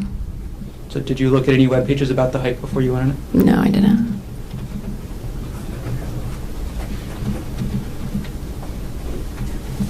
Ariel, I'm going to jump forward in time now to after March 24th, Okay. or after the incident on March 24th. After this happened, did you receive any medical treatment? I did, yep. I was taken by ambulance to the hospital where I was treated for severe complex scalp lacerations, and they did some imaging and stuff. How long did you stay at the hospital? I was in the hospital for one night. So you got out of the hospital then March 25th? In the evening of the 25th, yes. And where did you go once you got out of the hospital? To my house in Maui. When you, sorry, can you say that one more time? To my house in Maui, sorry. And is that the 19 Pu'uehu Place address that you mentioned? That's correct, yes. When you got back to Maui, did you find anything relevant in your house to what happened? Yes. A few days later, I found Gerhardt's work bag in our closet. Okay. And what did you find that was relevant about the work bag?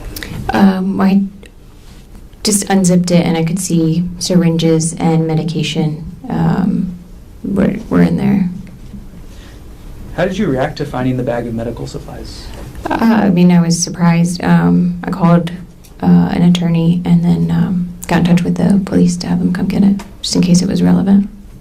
Did the police eventually come and collect the bag? They did, yes. 2 evidence specialists came to take it.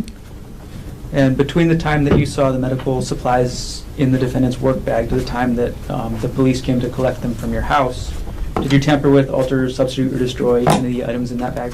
No. And could you describe the bag for us, just the physical bag? Sure, it's a black backpack, but it has like a one shoulder strap. It's not a full backpack. Other than the bag, did the police recover anything else from your house on Maui? They did. They also took his laptop computer. Where was the defendant's laptop before the police recovered it? It was on his desk at our house. Do you know the login information for that laptop? I do not know. Do you have like a computer account on that laptop? No. From the time that you got back to your house on Maui to the time that the police recovered that laptop, did you do anything at all with the laptop? No.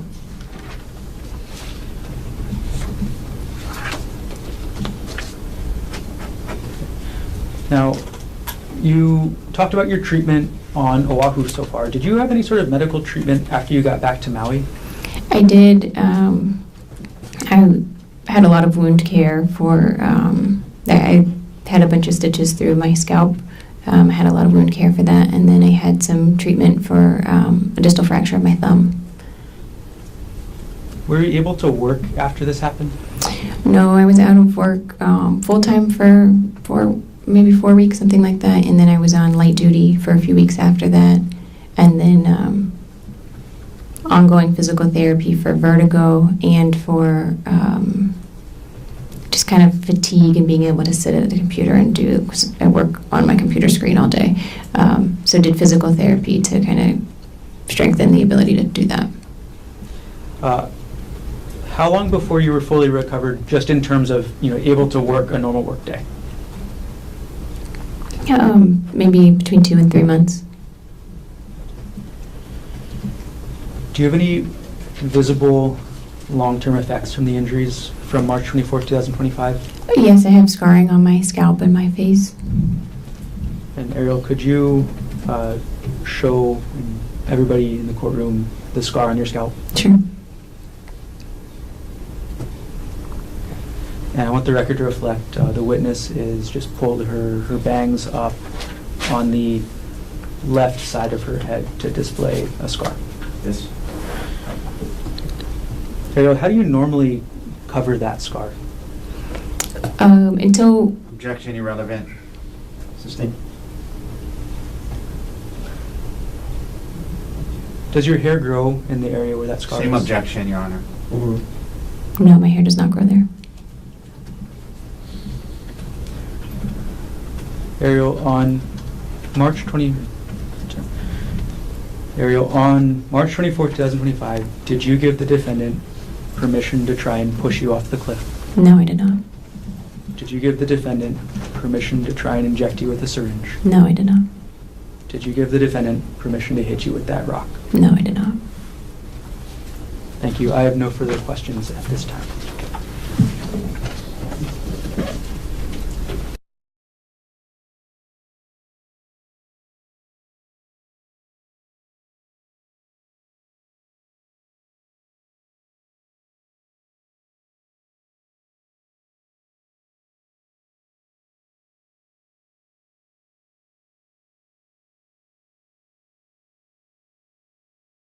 With Mr. Miller from your husband leading up to December.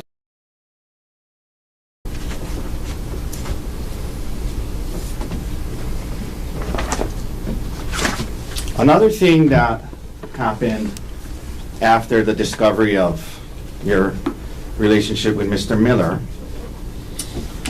another thing that happened is, as you talked today about working through this in January and February. Remember that? Yes, sir. Okay. And another thing that happened to help you guys work through this is you guys started listening to audio self-help books. You remember that? Yes, sir.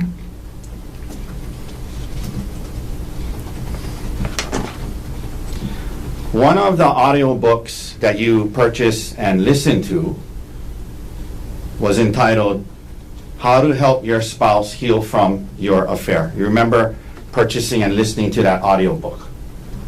I do remember that, yes.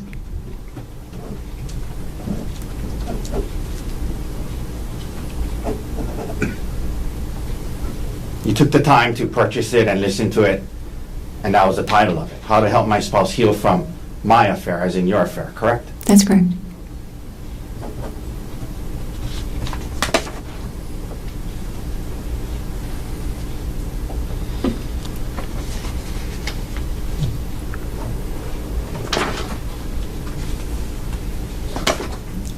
Leading up to December 2024, ma'am, prior to the discovery of your communications with Mr. Miller, you were trying to hide the extent of your relationship with Mr. Miller from your husband, correct? That's right. To conceal the substance of your communications and the extent of your relationship with Mr. Miller from your husband leading up to December 2024, you were purposefully deleting your messages to and from Mr. Miller on your phone, correct? I was deleting messages on my phone, that's correct. Yeah, so Yara wouldn't see them, right? That's right.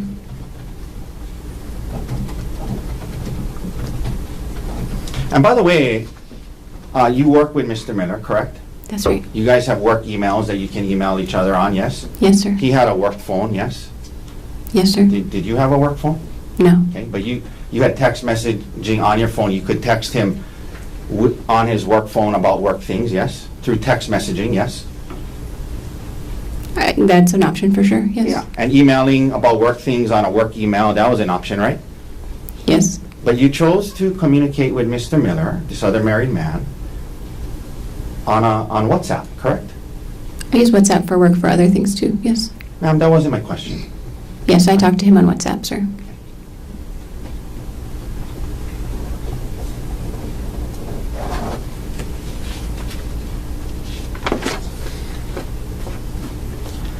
There were times leading up to and into early December 2024 where you and Mr. Miller would message each other very frequently about personal things not related to work, correct?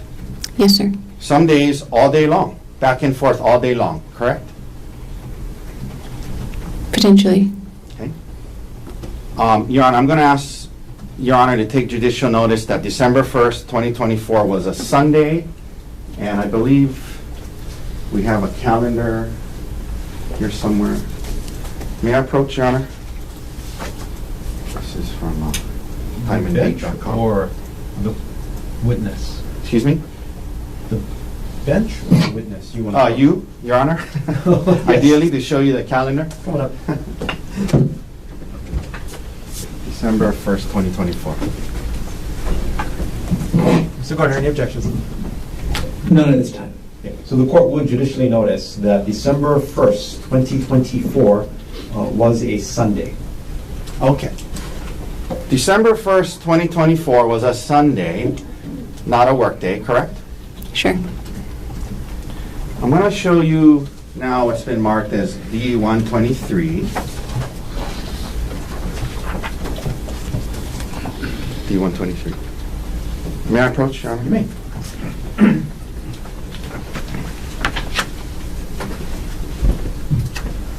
Ma'am, I'm going to hand this to you. I'm going to ask you to just thumb through it. I'm going to ask you if that appears to be communications between you and Mr. Miller, not just on December 1st, 2023, but on multiple days.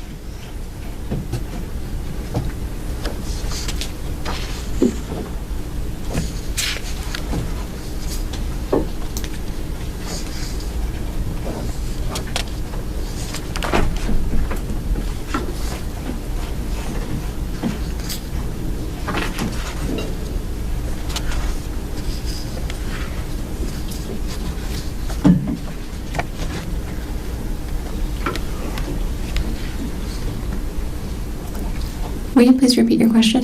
Just that appears to be messages between you and Mr. Miller back during that time period, yes? Yes, it does. All right. May I hand that back to you, Sure. please? Yeah, I move to admit Exhibit D123. Mr. Gardner, Can I put here on the exhibit? you may. Ms. Koenig, I'm going to hand you back what's been marked as D123. Thank you. Take a look through, and are there any redactions to that exhibit? Yes, Did you place those redactions yourself? I did not. Do you know what has been redacted? I do not. We have a moment. That's how you guys gave it to us. Okay. No objection then. Are you aware that when the prosecutors pulled this from the computer, that's the redactions they provided to us with? I'm not aware of Hang that. on. Do you still want to proffer it or no? Yeah, I'd like to admit it into evidence. Do you have further foundation, Lay? Well, I mean, I think the question is, No objection. no objection. No follow-up then, right? Not foundationally. Okay. Then what has been marked for identification as Exhibit D123 is received into evidence. Thank you. May I approach and retrieve it? Yes, you may.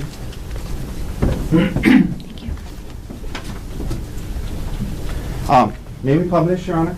Yes, granted. And Mr. Dirks, if you can, please go to 12-1. First of all, this goes on for pages and pages and pages, correct? Yes, it's over months. Excuse me? It looks like it's over months, but yes. But this is all between you and Mr. Miller, correct? Yeah, Your coworker, right? that's right. Okay. Let's go to 12-1, please. Mr. Dirks, let me know when we're there. I think it's the bottom of 1908. Is that it? Yes. Okay. Can we blow up the bottom section, please? Okay. Is it possible to make it bigger? Or not really? Shucks. Okay. Ma'am, I'm going to read this to you, and can you see it on the screen there? May I have a copy? Oh, sure. It's probably a good idea.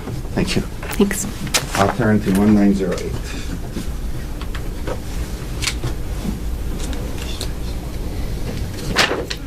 Thank you, at the bottom. Thank you, sir. Okay, so the day starts off on this Sunday. Mr. Miller texts you, and you know, there's timestamps on here, but this was the timestamps of the WhatsApp. I'm imagining he wasn't texting at 3:23 a.m. Is that right? I wouldn't think so, yes. Okay. But in any event, he starts on this Sunday, and he starts off, he says, "Good morning, sounds good. I hope you're getting some good sleep. I've slept a ton over the break," which has been, and we'll go to the next page. Is it possible to blow up half the page? Okay. It may not be seeable, but we'll try. Which has been nice, and then you respond and you say good morning, correct? That's correct. So this is in the morning on a Sunday, correct? Yes. Okay. It goes on, this is nice, always good to get caught up on sleep. And you say, up now, just put a fresh batch of yogurt in the fridge with some kind of, can you zoom in on that emoji, possibly, Mr. Dirks? Yeah. Okay. So telling him in the morning about the fresh batch of yogurt in the fridge and with this emoji, whatever that emoji is, correct? That's correct. All right. Now, it goes on throughout the day. We don't need to read all of it. Can we go down to 6:42 a.m. on 12/1? Thanks. Okay. You indicate to him that I guess we will watch some football here too, probably. G is on call. I'm planning to decorate the tree with the kids. And he says, Mr. Miller says, gotcha, correct? Yes. So on a Sunday, you're telling him what you guys are doing. You're going to decorate with the kids with the trees, yes? Yes, sir. Okay. And then it goes on throughout the day, and you guys are going back and forth about what's going on, and watching football and decorating the tree and things like that, correct? That's correct. Okay. Now, at the bottom of the page there, you guys are talking about the football game. Looks like Pittsburgh is winning. You see that? Yes, sir. Okay, and then let's go to the next page. Continues on the first. And more communication. 11, 13, 29. If we can zoom in on that, Mr. Dirks. Okay. He says, checks back in. I hope you're having a nice morning. So good so far. That's what you guys are saying all throughout Sunday, correct? That's right. Okay. Then let's go down to 3:28:55. If we can zoom, blow that up. Mr. Dirks, please. Thank you. Okay. Now,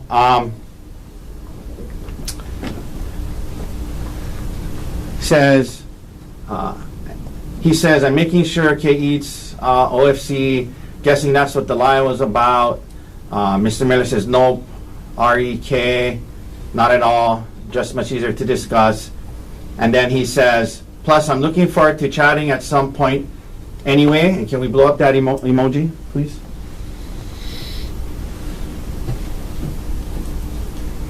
Okay. And then your response back, if we could blow that up, was now in the PM, good night, looking forward to it. And then the next morning it starts again, good morning, correct? That's correct. Okay. We can take that down. Now, so all throughout the Sunday, you and this married man were texting back and forth about what you guys were doing. Good morning, and then good night, and then good morning again the next day, yes? That's right. And then a lot of the messages that you were having with him, you deleted, right? I did delete a lot of messages, that's correct. Okay. So we can't see those messages, the ones you deleted, correct? That's correct.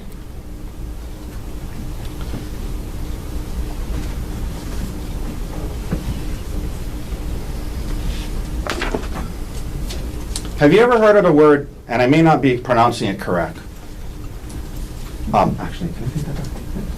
Have you ever heard of the word Heleu? How do you say H-E-L-E-U? Haleu. Haleu. What is, in your line of work, what is Haleu? Haleu is high assay, low enriched uranium. It's like a range of enrichment for uranium-235 that would be used as nuclear fuel for advanced reactors. Okay. I have no idea what you just said, but it has to do with your work, right? Yes, sir. Okay. And during this communications with Mr. Miller, you and Mr. Miller would use the word Haleu in your personal messages to one another as code to let the other person know when your respective spouses were around, correct? It was for Gerhardt specifically, but yes, that's correct. It was for Gerhardt specifically, meaning you would tell Mr. Miller, I got Haleu today, can't talk. And that was your way of communicating to him, hey, I'm around Gerhardt today, yes? That's correct.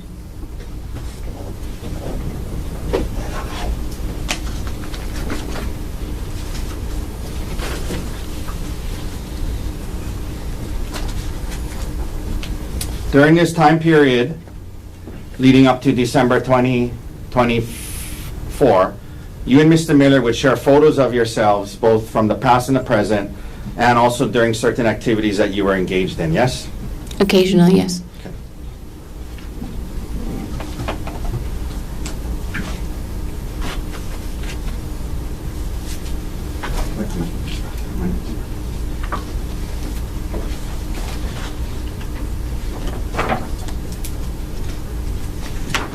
And, Your Honor, may I approach with D-124? Yes.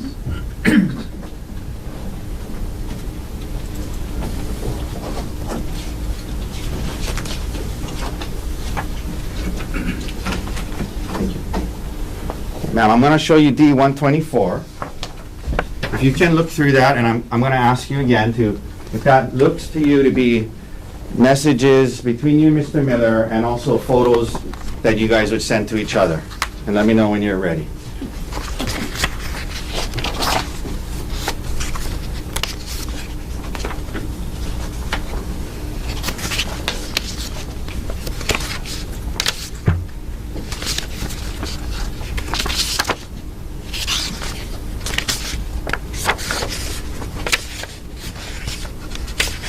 Yes, sir.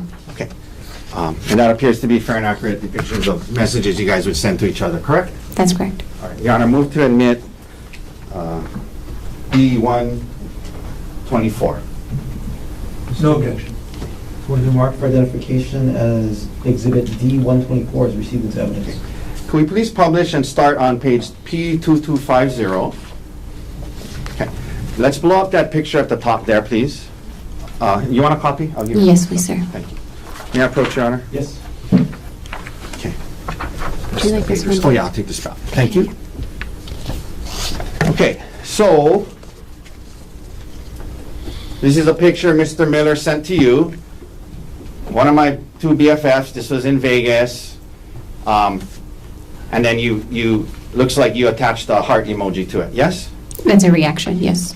Excuse me? It's like a reaction on the message. It's not attached. It's just like acknowledge. Got it. A heart emoji reaction. Correct. Got it. Let's go to the next page, please. We publish that, and let's blow up the one with the dog in it. Okay. So Mr. Miller sends you this with a picture of his dog, yes? It says my brother's family's dog, but yes, Wow. a dog. A picture of a dog, yeah. That's correct. Yeah. It's his brother's dog, right? That's what he says, yes. It's not his dog. He's sending a picture of his brother's dog, right? According to the message, yes. And is he making a kissing face at you, or you don't know? I don't know whether. Okay. Let's go to page 2253. This is from October. Can we blow up the beaches on the top, please? You sent him photos of, this is you sending him photos of beaches, correct? That's correct, yeah. All right.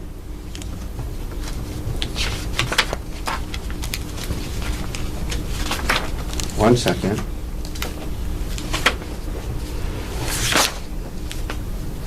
You know, while we're here, why don't we go to page 2256 while we have this up.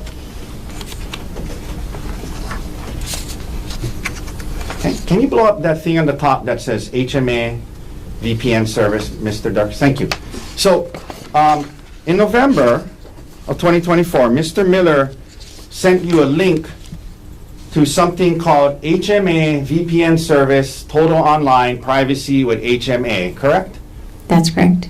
And that is a website, if you look further down, apparently HMA stands for Hide My Ass, correct?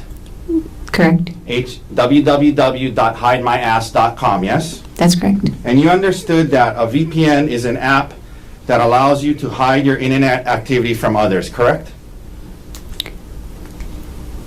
That's not my understanding of a VPN. This was sent to be able to watch football that was streamed locally. Okay. VPN service, total online privacy, hide my ass. And he sent you that so you could watch football?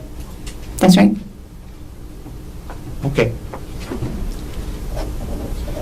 This wasn't for work purposes, was it? This is not for work purposes, you're correct. TerraPower wouldn't use something called www.hidemyass.com, would they?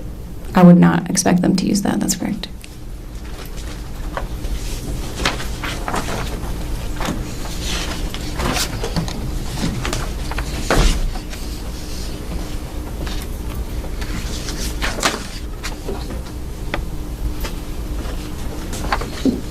One second, Your Honor.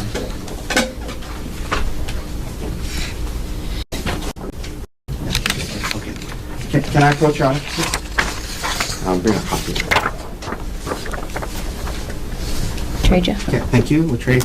If you can look through this, and aside from the text written on the bottom, do the messages appear to be messages that you and Mr. Miller were sending to each other back during this time period? Yes, they do. Okay. Your Honor, may Mr. please admit Exhibit D183. Mr. Varney, No objection. what is marked for identification as Exhibit D183 is received as evidence. If we can, Mr. Dirks, please publish the first page of this exhibit. Okay, can we blow up the picture? Just the picture.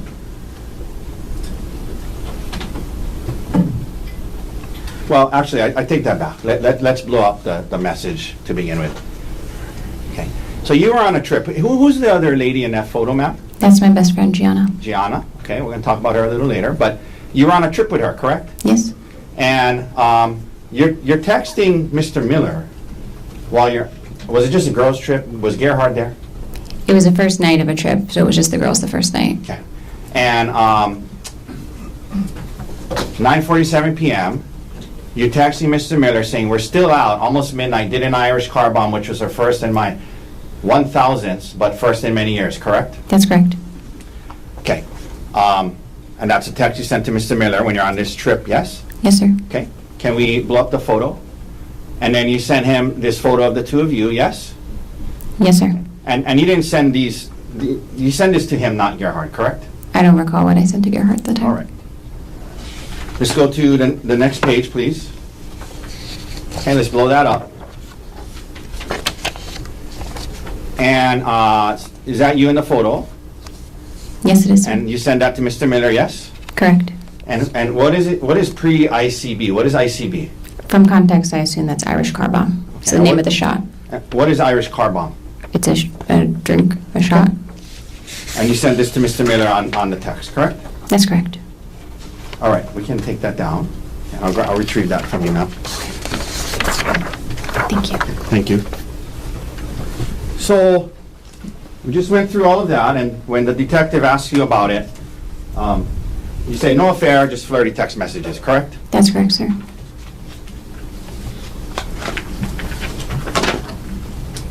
Okay, now, it's true, ma'am, that Gerhard took it pretty hard when he found these messages, yes?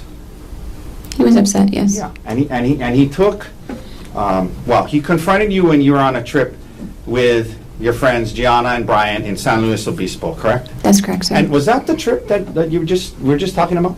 Yes. So the day before Gerhard gets there on this couple's trip, that night before, you're sending photos of yourself and your friend to Mr. Miller, correct? That's correct, sir. Okay.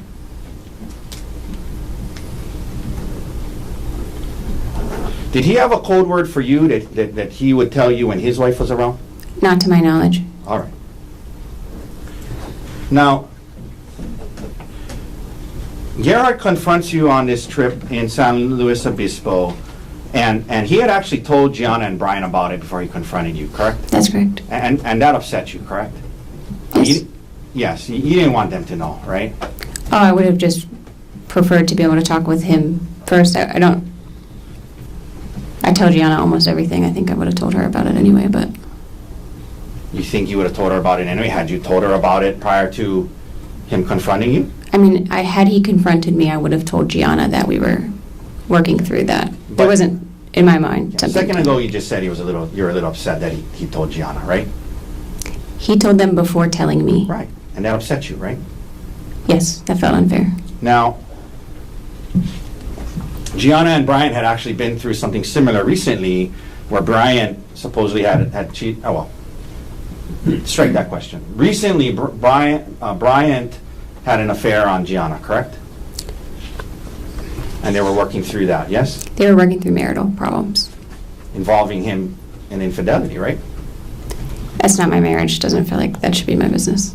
I'm not asking if it was your business. I'm asking if they had Gianna had shared that with you. You guys are best friends. You guys share everything. Sure. So is that what she I shared? was aware they were working through marital troubles, and fidelity specifically was an issue. And so it's true that you understood Gerhard was turning to them for advice on to how to handle this, right? In some cases, yes, I understood that. After confronting you about it, as you indicated, you were immediately apologetic, yes? That's right, sir. And you wanted, you were apologetic, and then you guys were going to try to work through this, correct? That's correct, sir. There were certain things he needed. I mean, isn't it true that he said he wanted you to quit your job? He didn't ask me to quit my job, but he did talk about it, for sure. Okay. He did talk to you about quitting your job, correct? Potentially, yes.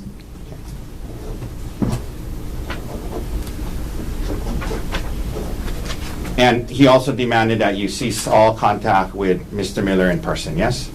Yes. And in fact, you had a trip planned coming up to Seattle with Mr. Miller that you ended up canceling, yes?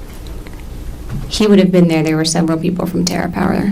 Okay, let me rephrase that. You were going to go on a work trip at which Mr. Miller was going to be at, correct? Correct, sir. And in fact, on that trip, you had changed your hotel to be in the same hotel as Mr. Miller, correct? And several other Terra Power employees, yes, sir.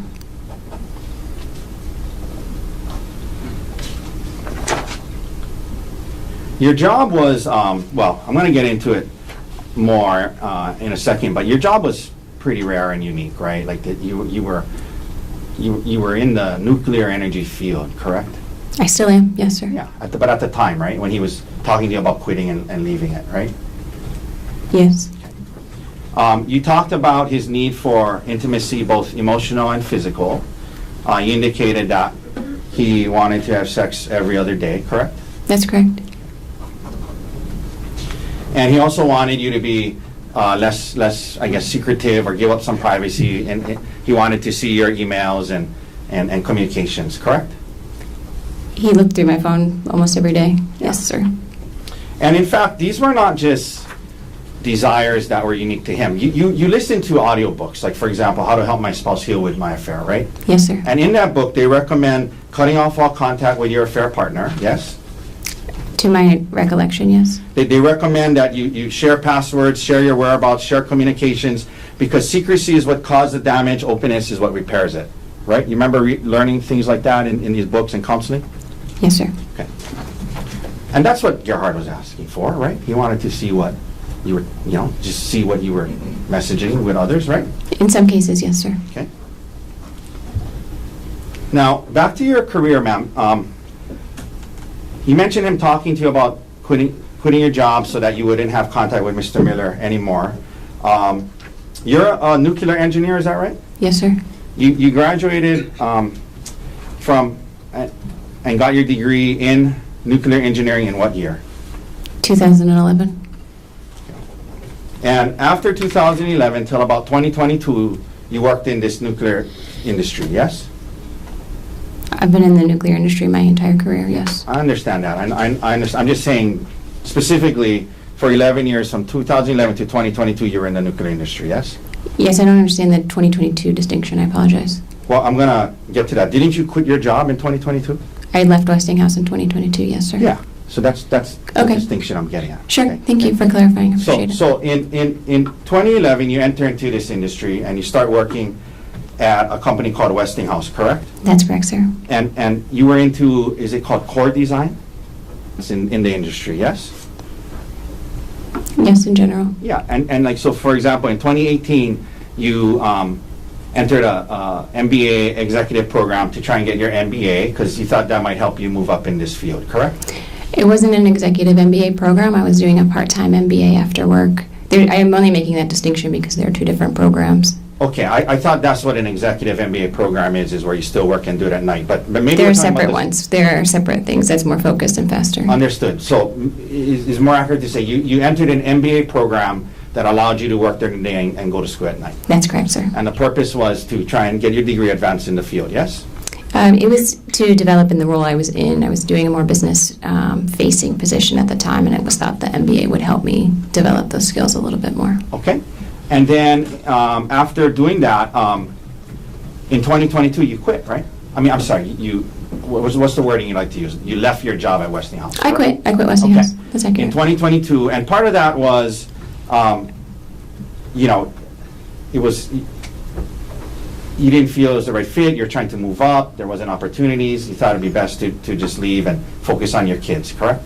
No, sir, I wouldn't characterize it that way. Okay. But you end up leaving Westinghouse, yes? I did leave Westinghouse, but for different reasons. And when you left Westinghouse, there was it around shortly thereafter? Well, when you left Westinghouse, you didn't have another job lined up, correct? I was in the late stages of another job that fell through, yes. Okay, and then that job fell through, right? Correct, yes.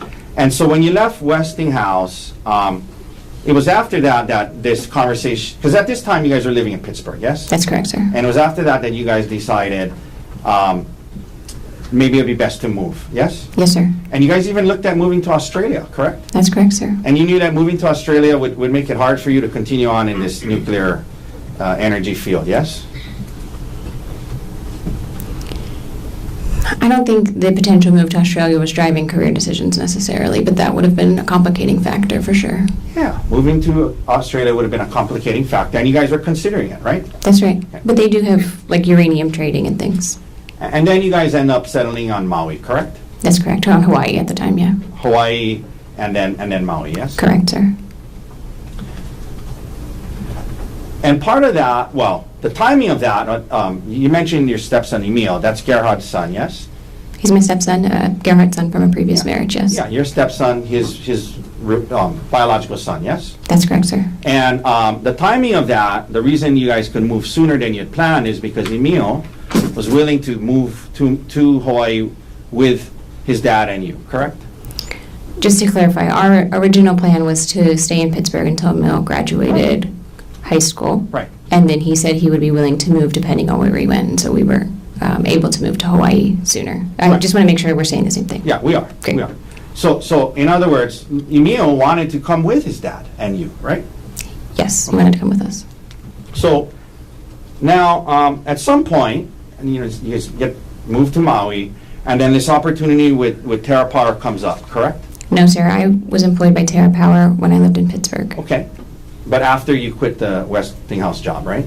Yes, I quit Westinghouse, and I was hired by a contract agency called System One, and on contract to Terra Power starting that September. Okay, but when you move to Maui, you're a contractor for Terra Power. You're not an actual employee of Terra Power, correct? That's correct. And that was in part because you weren't going to live in Seattle. You were going to live in Maui, yes? In part, Terra Power has a distributed workforce, and so depending on the location, they would either be contract employees or they would be full-time employees, is the word you mean for Yeah. working for Terra Power directly. Right. And you were contract because you were going to live in Maui. I was contract because I lived in Pittsburgh at the time, and then they kept me on contract when I moved to Maui. Let me rephrase. You were on contract because you didn't live in Seattle, right? Yes. Okay. But Terra Power was designing new age nuclear power plants that use a new type of fuel, correct? That's correct, sir. And your role there or your job there was a project manager, is that right? That's correct. So now you are in a management position within this industry, yes? Project management. Yeah, in the nuclear energy industry, yes? Yes, sir.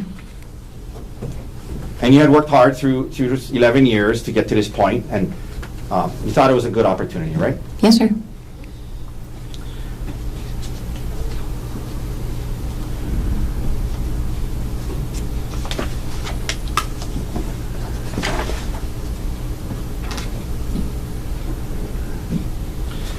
Now, we just talked about Gerhard, when he found out about this, talking to you about leaving so you wouldn't be around Mr. Miller, correct? That came up, I recall one time that came up. That didn't seem like a key point of the discussion to me. But you didn't want to quit your job at Terra That's Power. correct. I did not want to quit my job. I like my job. Do you now work directly for Terra Power? Yes, sir, I do. Okay, so you're no longer a contractor. You now have a direct job with Terra Power, yes? That's correct, sir. And what is your job title now? Product manager for HALU. Product manager, and that's a step up from project manager, yes? Not necessarily, and not at Terra Power. Okay, but now you're a direct employee of Terra Power. I am, yes, sir. And to obtain that, have you committed to move to Seattle at some point? No, sir. Okay, but did they change their setup where now you cannot be there and be a full-time employee? They did, and they have several arrangements with different personnel for that. Okay, so you didn't want to quit your job. You're still at Terra Power to this day, now as product manager, yes? Correct, sir. Okay. And you still travel for work and go to Seattle at times, yes? Yes, sir.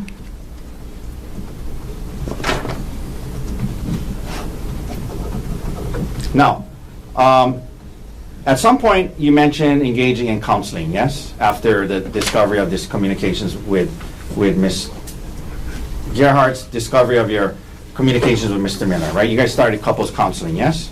Yes, sir. And as you indicated, the counseling wasn't just about the affair, it became about the relationship, and you mentioned, his need for intimacy, and it was about the relationship, not just the issues with Mr. Miller, correct? That's correct, sir.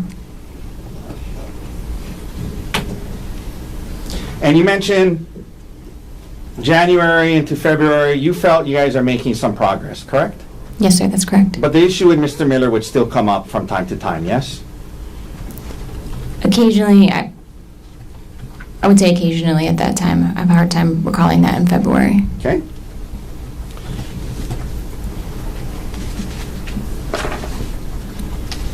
And this issue of the discovery of these things, prior to December, generally you describe your marriage as a good marriage, right? Yes, sir.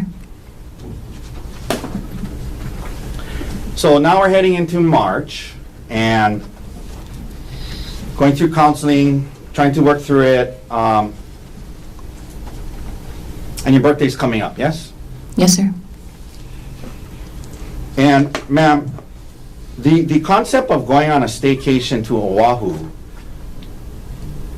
for your birthday, it was actually your idea, yes? No, I didn't want to travel. I was saying I wanted to stay with the kids, but I did say Oahu would be fun sometime. And he was like, well, let's go to Oahu. Okay, so you remember being interviewed by the detective in this case after the incident? Yes, sir. Do you remember being asked by the detective, who planned this trip? And do you remember your response was, he planned the trip, he was kind of asking what I wanted to do for my birthday, and I said, like, sometime I want to go to Oahu, it doesn't need to be now. Remember saying that to the detective? That sounds accurate, yes, sir. So at least that's what my question was. The concept of going to Oahu was something that you brought up, right?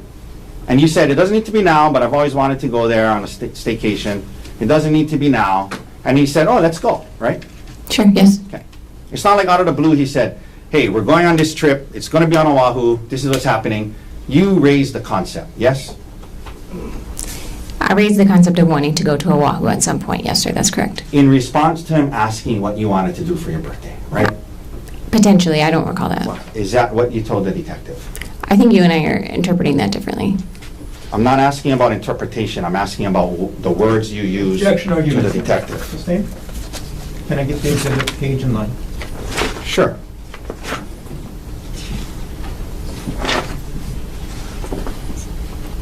This is exhibit 107, page 5, lines 13 through 15, D107.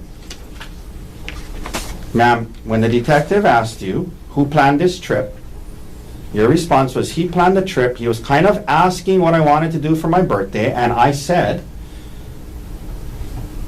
sometime I want to go to Oahu, but it doesn't need to be now. That's just the words you said to the Yes, detective. you and I agree on that, yes. Okay. Thank you. Sure.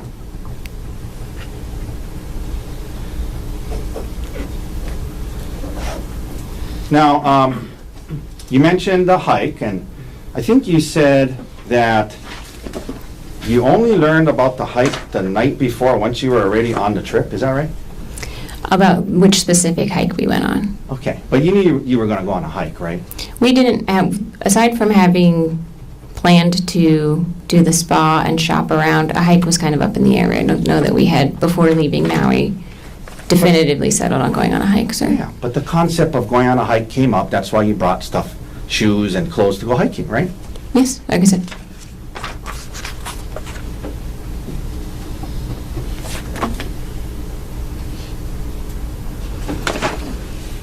And in fact, hiking, it was not unusual for you guys to go on hikes. That's something you guys did from time to time, yes? Yes, sir. Okay.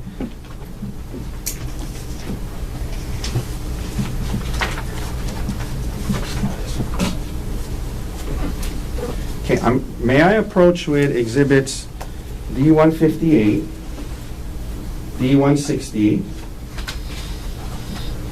and D154? Yes. Okay, ma'am, I'm gonna approach. I'm gonna ask you to, I'm gonna hand you D158. Can you, what is that a photo of? That's a photo of you and Gerhard on a hike, correct? That's correct, sir. Okay. Is that a fair and accurate depiction of you and Gerhard on this hike? Yes, sir. And this was on apparently June 2023 in Wailuku, well, at least the top it says Wailuku, right? That's what it says at the top, yes, sir. Okay, Your Honor, may we admit D158? Mr. Barnes, No objection. what has been marked for identification as exhibit D158 is received into evidence? Ma'am, same questions with D160. This is, well, it's just one page. And is that a photo of you guys on a hike as well?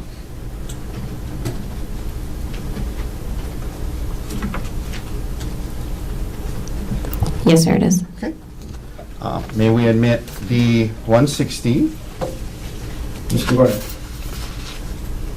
Can I set date for that first? The date says, at least on the top, it says September 11, 2023, yes? Yes, it does. No objection. And then lastly, then what has been marked for identification as exhibit D160 is received into evidence? and then lastly, thank you, Your Honor.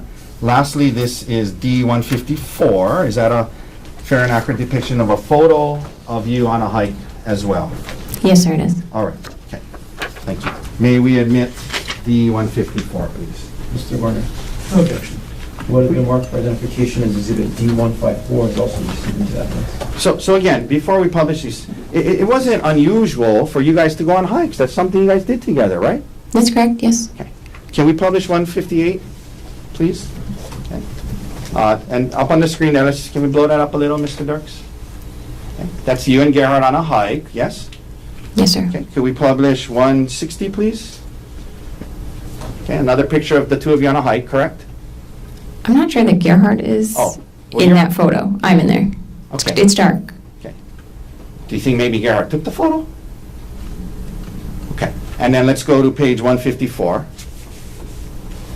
That's also a hike you would have done with Gerhard, yes? Yes, sir. All right. Okay, we can take those down.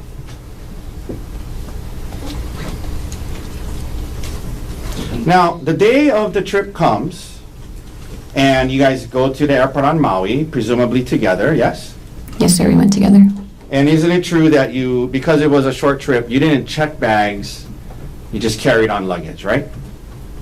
Most likely, yes. I don't recall, but most likely. And you would have gone through TSA security screening with Gerhard, correct? Yes, sir. It's not like he went first through the TSA screening, and then later on you came and met him there. You guys went through the screening together, put your bags through the screening together at the same time, correct? I would assume so, yes, sir. And no problems getting through TSA that day, correct? Not that I recall, sir. You get to Oahu, and the first day and night, as you indicated, you guys are having a fine time, right? Yes, sir. Go to the spa, go to dinner, and everything seems fine, right? Yes, sir. Okay. Next day is your birthday, right? That's correct, sir. And you wake up, and the prosecutor admitted a letter that Gerhard gave you. I want to read it now since it wasn't read earlier, okay? Objection to argumentative. Well, we'll let the jury see it now, okay? So, the birthday card, in addition to that, he gave you a gift, right? Yes, sir. And it was a nice necklace, yes? Yes, sir. He gave me a necklace. Okay. So with the card, that morning of your birthday, he gives you this nice birthday card and he gives you a nice gift before you guys head out on the hike, correct? Yes, sir. And 1 second, Your Honor, if we could, it's a similar.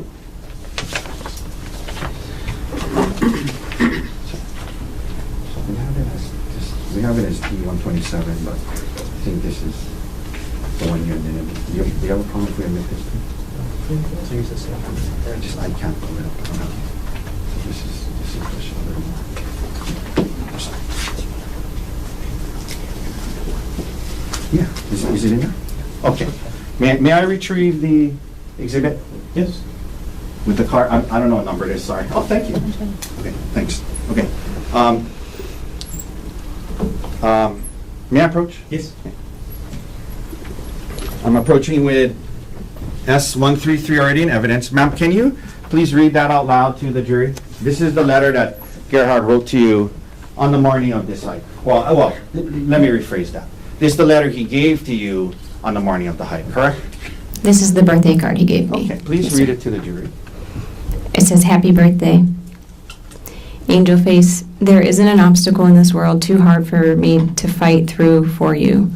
I would take on anything just to see your smile. You're one of the kindest, most giving, and selfless people I know, putting others before yourself with so much love.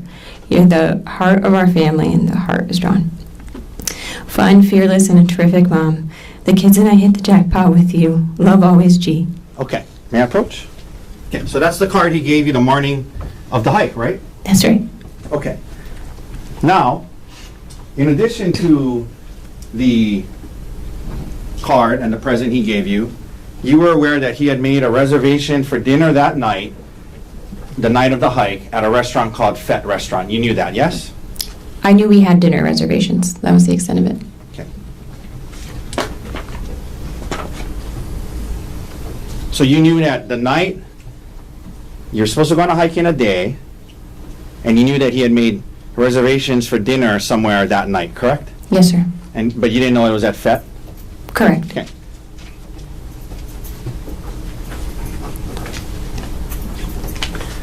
Now, after you guys went downstairs, had coffee in the morning, yes? We had coffee and breakfast in the morning. And then Yes. you head to the hike, correct? We went and got a coffee on the way out, too, at a different place. Okay, and then you had drive to the hike in your rent-a-car, correct? That's correct, sir.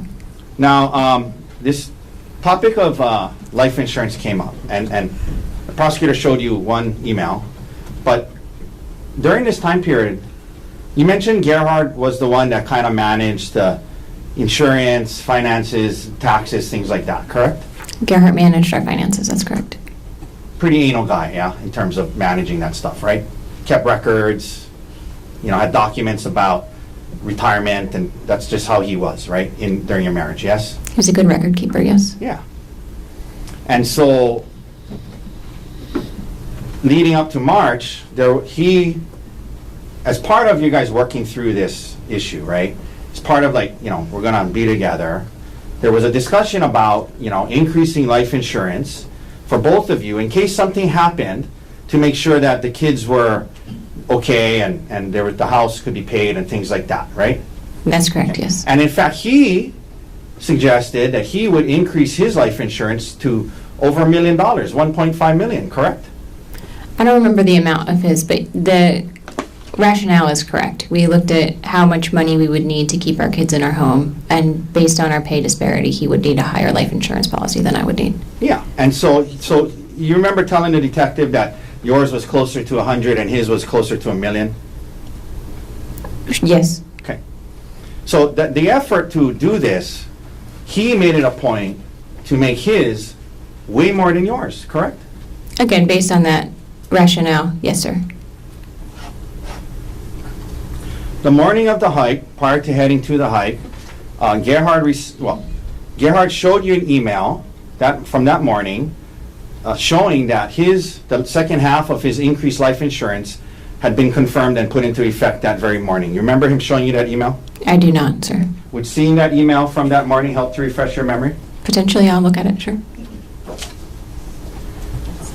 May I approach with, I'm not going to admit it. This is D-116, Your Honor. Thank you. I'm going to show you this email. And I'm going to ask you if you recall seeing that the morning of the hike. And when you're done reading it, hand it back to me, and we'll read it to yourself and then hand it back to me. Do you want me to read the email No, itself? Oh, okay. I want you to read it to yourself, and then I'm going to ask you a question when you're done.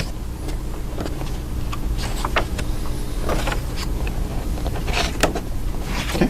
So do you recall Gerhard showing you this email about increased life insurance on the morning of the hike? I'm sorry, I don't recall that. Okay. You arrive at the Poly Lookout parking lot at mid-morning, maybe around 10 a.m., yes? Yes, a little earlier. And when you got there, it was a busy parking lot. There was the Poly Lookout there. There was a lot of cars, tour buses, and people in the parking lot, yes? It wasn't that busy when we first got there. There were definitely other people there. Now, like tour buses? I don't remember tour buses when we got there, but I can't say for sure, sir. But there was a lot of people there, right? Yes, yep. You mentioned going to the lookout first and then going to start the hike, correct? That's correct, sir. Not too far into the hike, Gerhard leaves you on the trail and he heads up further on the trail on his own, correct? That's correct, sir. And you mentioned today that was because you weren't feeling good about the heights and the cliffs and the heights. You didn't feel good, you didn't want to go on, yes? Yes, sir. You guys have been on hikes and activities involving heights before, yes? Yes, sir.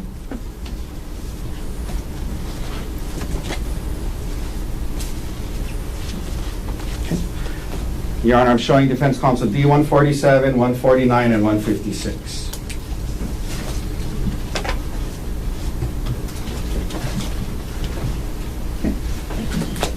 May I approach? Yes.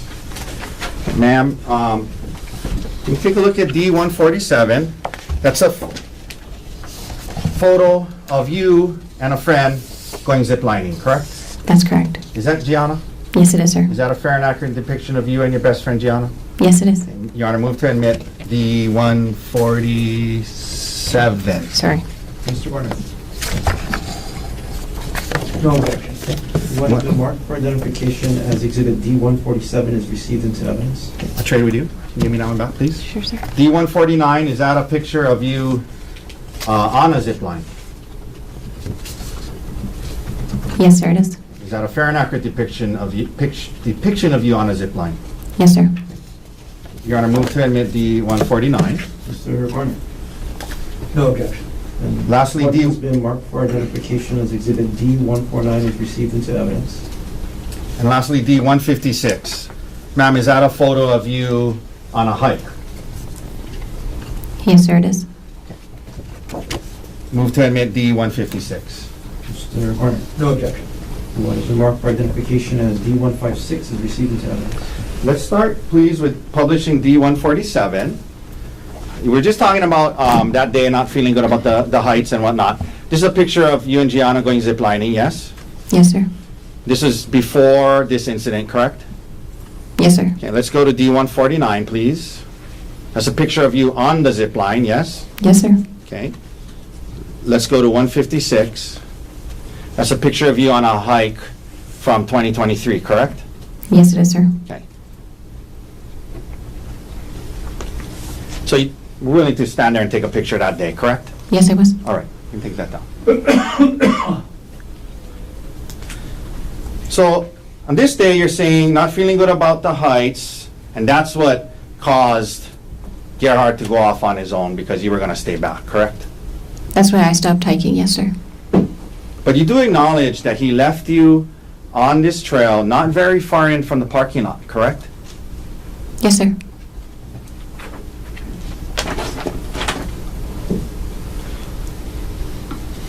Now, you say today to this jury that you told him, I'm just going to wait here for you, right?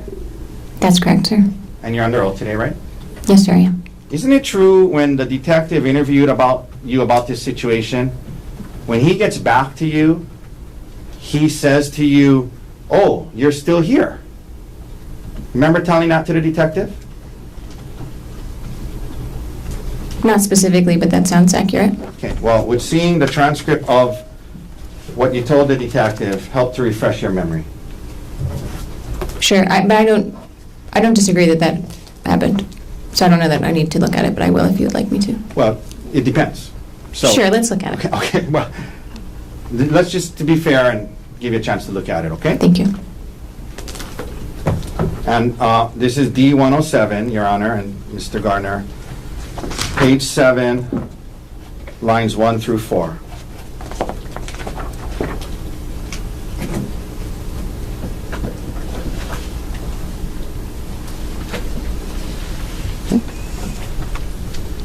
If you can just read, sorry, line 1, read it to yourself, not out loud. Sure. Read it till line 4, and let me know when you're done.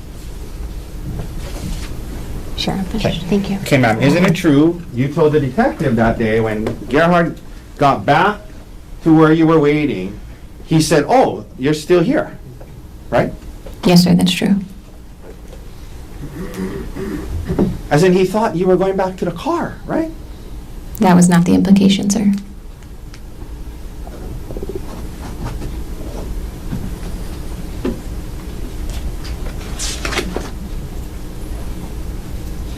But to be clear, the area that you guys stopped was not very far in from the hike, not very far into the hike, not very far in from the busy parking lot, correct? That's right. It wasn't very far. That's correct. You described it as about 400 yards in, correct? I don't think I described it that way, sir. Okay. Would seeing what you told the detective help you recall that that's how you described it? Sure. We're now going to go to D-106, page 10.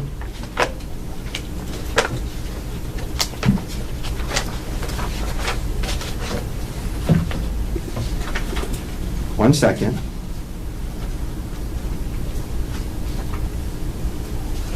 I apologize. Didn't you describe it as about a quarter mile in?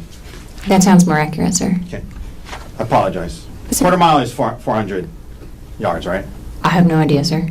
Okay. Any calculator, All right. But you described it as about a quarter mile in, yes? Yes, sir. not super far up this trail from the parking lot, correct? A quarter mile. I mean, it's uphill and it's rocky, but yes, But not super far into the trail, correct? a quarter mile, sir. So now he comes back, and you say he wants to, at some point, take a selfie, correct? That's right, sir.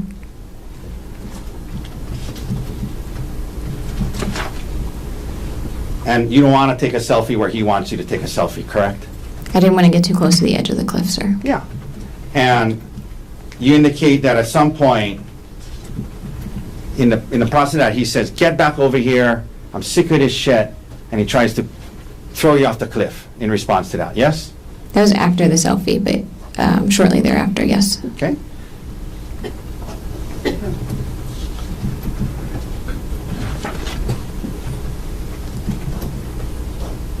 And you indicated that when he initially, according to your version of events, when he initially grabs you, Objection, argumentative. Or, ask the question. according to your version of events, when he grabs you, he says, "Get back over here." And your first thought was that he was kidding because he really wanted a selfie, right? It was just very shocking. So yes, my initial reaction was, he must be kidding, yes.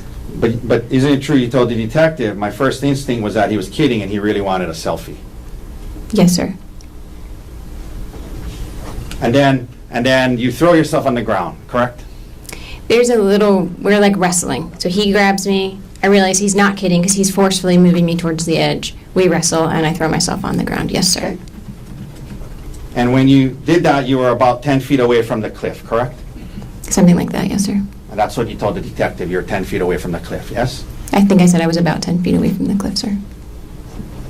Where you end up on the ground, there were plants, shrubbery, and trees in that area between you and the cliff, correct? Yes, sir.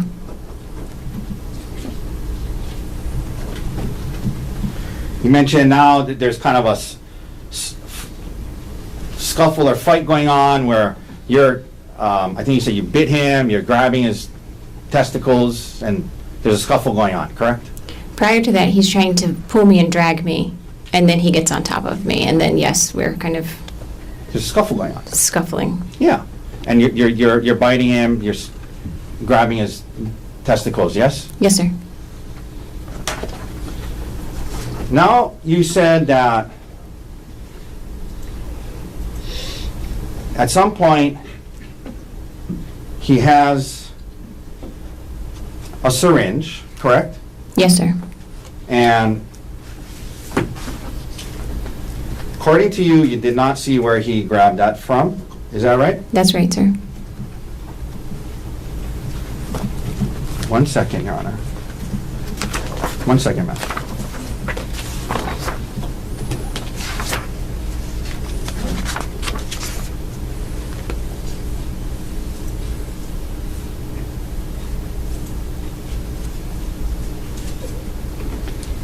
And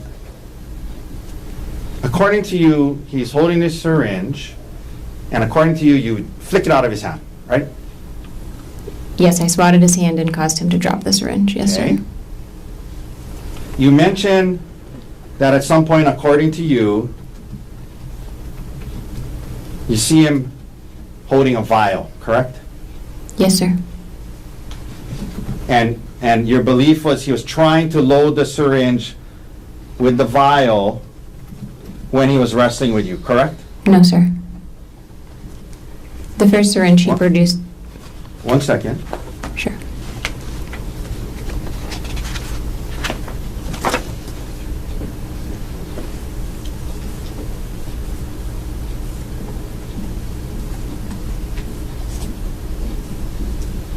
Okay, so you knocked the first syringe, he's getting the second syringe, but you think the vial is because he wants to load the syringe, right? That's right, sir. Right.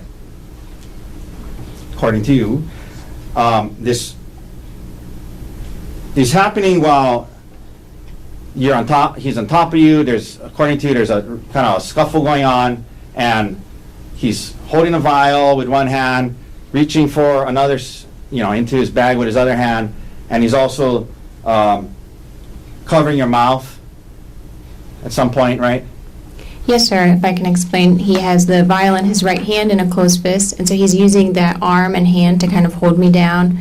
And then when I start, I'm trying to talk to him too, and when I start screaming, he gives up his search for the syringe with his left hand and will hold his hand over my mouth while I scream and then resume looking in Okay. his bag. So holding the syringe in one hand, No, sir. It's a vial in his hand. holding the vial with one hand, holding you down with that same hand, according to you, reaching for another thing, then covering your mouth. That's what's going on, according to you, yes? When he's sitting on top of me, so his Right. weight is on me too, sir, yes. And then you guys are having a conversation as well, you discussed that, yes? I don't know that I would call that a conversation, but yes, we were. Now,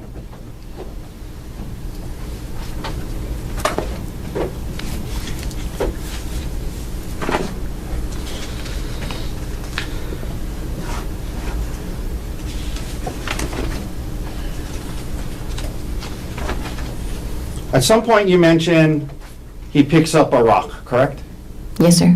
And he starts to hit you with the rock according to you, yes? That's right, sir. And according to you, so the rock is something, according to you, he picks up when you guys are on the ground, correct? That's my, that's how it felt, yes, sir. Okay? And according to you, Gerhard then blasts you in the head with all his might 10 times with this rock, correct? I don't know that I used those exact words, but he used the rock to hit me, and it was my impression that he was using his full force at the time when asked. Okay? You said that he was bashing it against your face and head, yes? Yes, sir. He was smashing it into your head and face, yes? Yes, sir. Full blast, 100% of his power is what you said, yes? Yes, sir. And 10 times, yes? I said as many as 10 times, sir. I wasn't counting. Well, you told that to the detective, you told that to the grand jury, correct? Yes, sir. Under oath, right? Yes? That it was as many as 10 times, correct? Yes, sir. Your head, forehead, and eye is what you said, yes? That's right, sir. To your knowledge, you did not lose consciousness, correct? To my knowledge, I did not lose consciousness, correct? You were taken to Queens and examinations and tests were done on you, yes? Yes, sir. In particular, a CAT scan, correct? Yes, sir. You did not have any skull fractures, correct? That's correct. No skull fracture. You had no facial fractures, correct? That's correct. No fracture on my face. You were discharged the next day, correct? Yes, sir. When you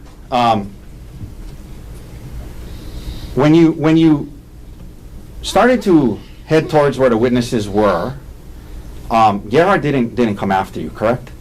That's correct, sir. And they help you down the mountain, and towards the bottom, you actually stand up and walk for the bottom part to get to the wall with their assistance, right? I didn't really walk there. I was holding on to both. I was more carried than walking. But yes, I was Well- upright. Okay, you were more carried than walking. Is that your testimony? Yes, sir. But you were standing on your 2 feet walking, correct? I was upright. Okay. You were standing on your 2 feet and moving, correct? Downwards, right? With their support. Sure.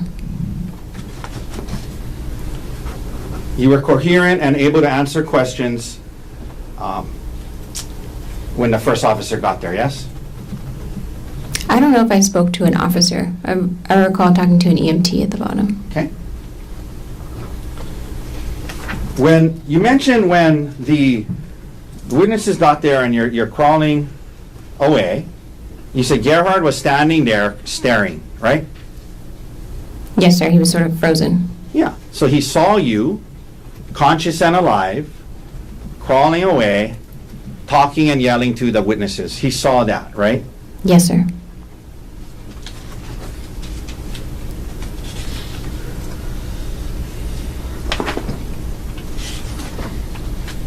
Okay.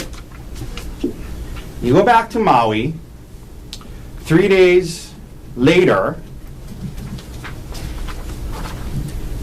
you say that this work bag of his gets turned into the police, correct? The evidence specialist picked it up on that Friday. Okay. And you said today that you're at home, and you see his work bag, and you open it, and you say under oath today to this jury, the words you used was, I was surprised. I was surprised to see the syringes and vials, right? That's what you said today, right? Yes, sir.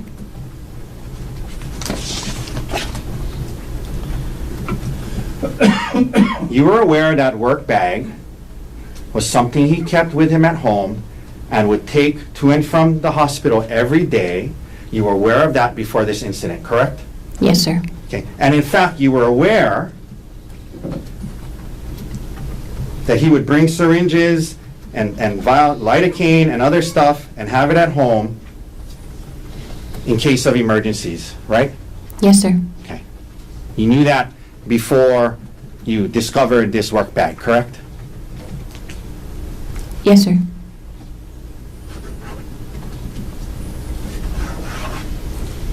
The detective asked you, have you ever seen him bring home any type of medications or syringes for work prior to this? And you said, yeah.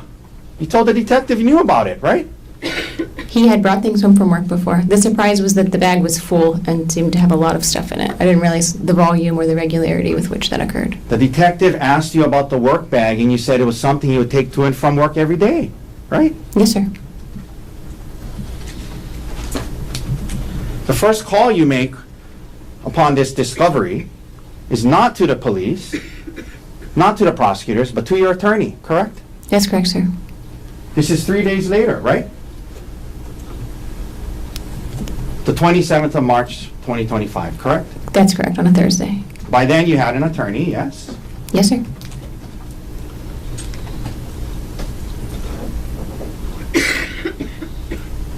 First call you make is to your attorney.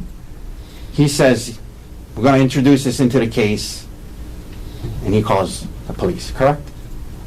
I'm not sure. He says it's relevant. We need to have the police come get it. It's probably relevant.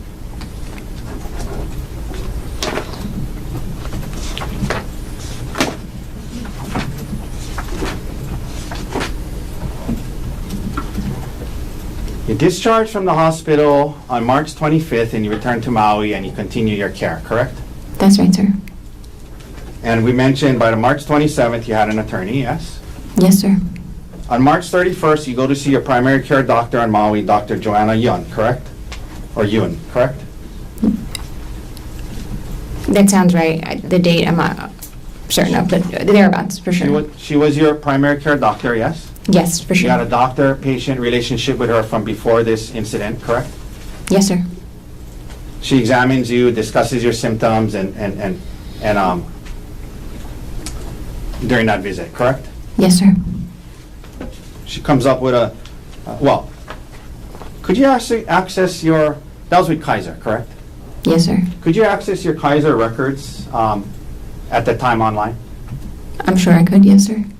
She comes up with a diagnosis list for the visit, and then the next day on April 1st, you email her and you ask her, hey, doctor, do you mind adding traumatic brain injury to your diagnosis list? Objection, rule of completeness. Succinct. I'm going to get to the second part of it. We'll read the exact email. Isn't it true you emailed Dr. Yun? Hi, Dr. Yun, on April 1st, 10 a.m., 10:03 a.m. Would you mind adding either traumatic brain injury or concussion to the diagnosis notes from my appointment on March 31st? I want to make sure the documentation is consistent between my care at Queens and back on Maui. Do you remember emailing that to your primary care physician on April 1st, about a week after this incident? Yes, sir. She had not included that on her diagnosis list after your visit, correct? Traumatic brain injury or concussion, correct? Correct. That's the I'm purpose sorry, of the I email. apologize. She had not added traumatic brain injury to her diagnosis list, correct? For her notes for the 31st, that's correct. You had an attorney by March 27th, correct? Yes, sir. April 1st, you're emailing your doctor saying, can you please add traumatic brain injury to my diagnosis, correct? Correction, rule of completeness. Sustained. Partially, what you emailed your doctor was, can you add traumatic brain injury to my diagnosis? Yes? Sustained. Okay, I'll read the whole email again. You said to your doctor, would you mind adding either traumatic brain injury or concussion to the diagnosis note from my appointment on March 31st? I want to make sure the documentation is consistent between my care at Queens and back here on Maui. That's what you told her, right?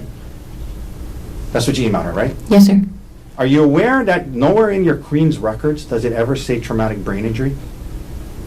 Are you aware of that? I'm not aware. Sure. Did you review your Queens records before you emailed that to Dr. Yun? When I met with Dr. Yoon on the Now, 31st, my question is, did you review your Queens records from your stay at Queens before you emailed Dr. Yun on April 1st saying you want to make sure the documentation is consistent between my care at Queens and back here on Maui? Did you review your records at Queens before you sent that email? I don't recall, sir.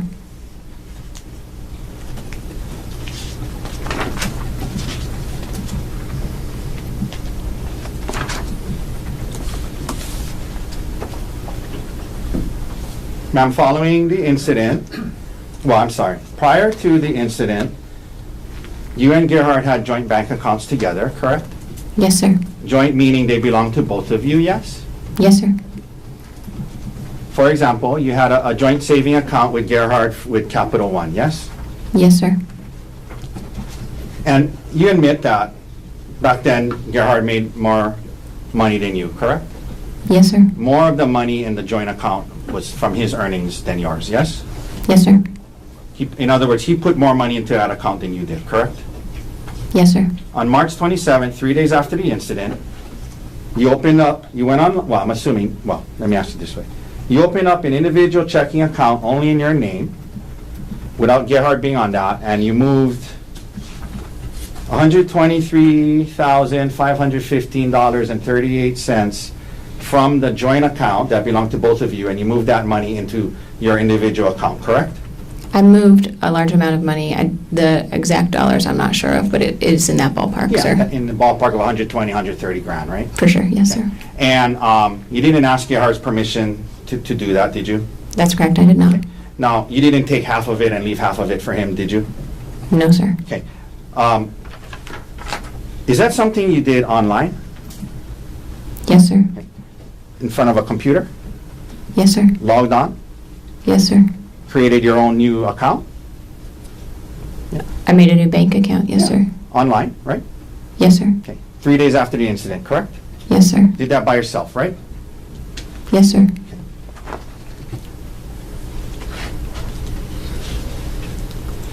On March 27th, when you did move that money, you had not yet filed for divorce, is that right? That's correct. You were planning to do so, correct? Yes, sir. And you were aware, weren't you, when you did this, move the money, that once you filed for divorce, there would be a automatic restraining order that prevented you from moving money like that. I was not aware of that at this time. So you moved the money without his permission before filing for divorce, and you talked to your attorney about that as well, correct? I talked to my attorney about whether or not I was allowed to move money from a joint bank account. Okay? Yes, sir. Now, and he told you you can so long as you don't file for divorce yet, right? He did not say that, sir. Later on, when you were asked about this, you indicated to the prosecutors that you did it because, in part, there was a need to pay back your parents $85,000 from a loan that they had given you and Gerhard, correct? That's what you told the prosecutors, that partly why you moved that money, partially, was because you wanted to, there was a loan your parents had given you and Gerhard for $85,000, and you wanted to pay them back with the money you moved, yes? Yes, sir. Okay. And your parents were not in a rush to get paid, correct? You guys had been paying them off slowly, correct? Prior to this, we had been paying them off slowly. That's correct, sir. And in fact, isn't it true that later on when you filed for divorce, and you and your divorce attorney tried to get access to Gerhard's retirement accounts, one of the things that was stated in that proceeding was that you had been making ends meet by seeking the financial support of your family, meaning your parents. You remember asserting that to the family court in your divorce case? Yes, sir, I remember that. Okay. So in the family court divorce case, you're indicating that your parents are helping you get by financially, but in response to this money, this thing about moving the money, you said that you need to pay them back the 85 grand right away, correct?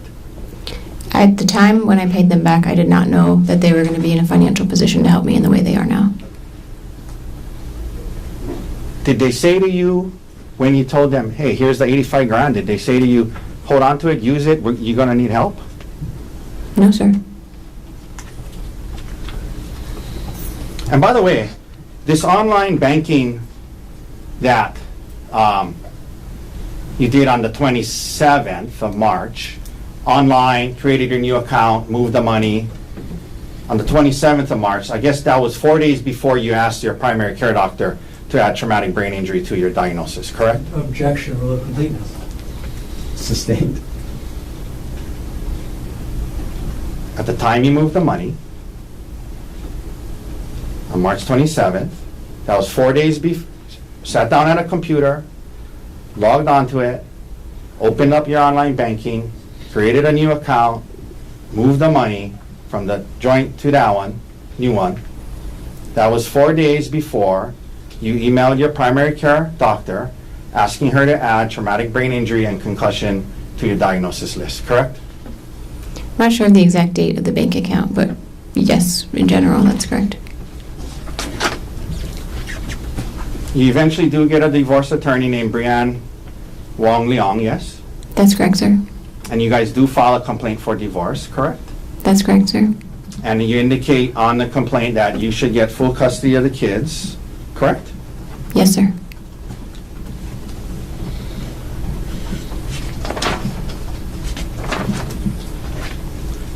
Emil, his son, your stepson, continues to live with you to this day, yes?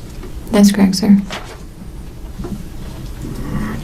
While the case was pending,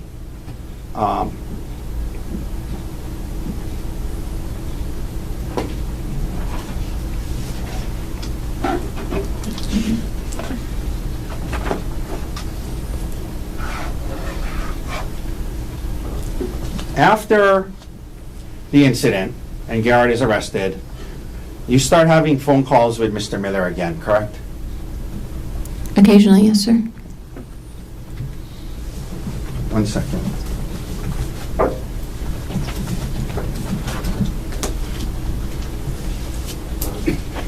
This is my summary chart. Your Honor, at this time, we'd like to admit D-184. It's a summary chart from the phone records of Ms. Koenig in this case, D-184. I believe the prosecutor had a chance to examine it for accuracy. Mr. Gardner, with respect to the proffer, No objection. it was marked for identification as Exhibit D-184 is received into evidence. May I approach? Yes. Ma'am, I'm approaching you with what's called D-184. I'll represent to you that from your phone records in this case, a summary chart was made that summarizes what was in your phone records. And if you could please turn to what is the third page.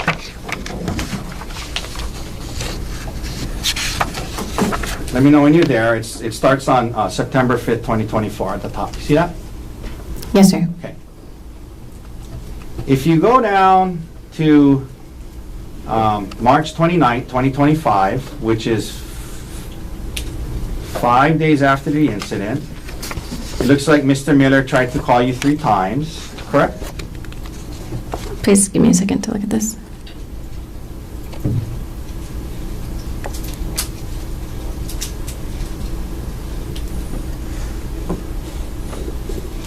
Some of them don't look different. I'm not sure what the Oh, I columns are. apologize. You know what, you might be right. He attempts to, it's repetitive, but he tries to call you on the March 29th, 2025, yes?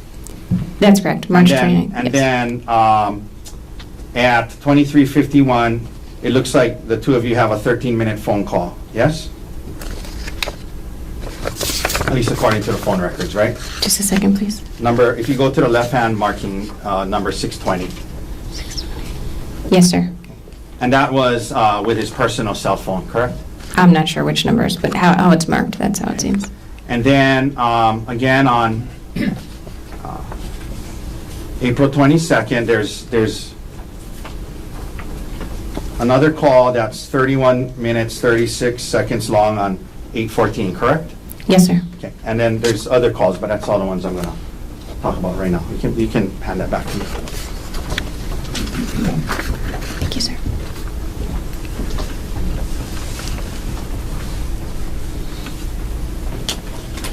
Now,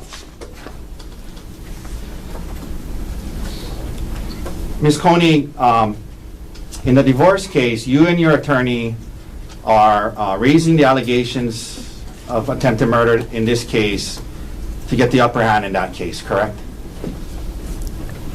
The Let criminal me case. rephrase. Thank you. Do you recall, last week, the day this trial started, you signed off on a document that was submitted to family court called a motion to set. You remember that? Yes, sir. I remember signing the motion to set. And in that motion, well, you signed it and adopted it as true. Remember that? Yes, sir. And that motion details the allegations in this case and then states that you should get full custody of the kids, correct? Yes, sir. That the father should not have any contact with the kids due to a finding of family violence, yes? Consistent with previous ruling, yes. That you should keep your retirement and get half of his, right? Yes, sir. That you should keep the house, right? Yes, sir.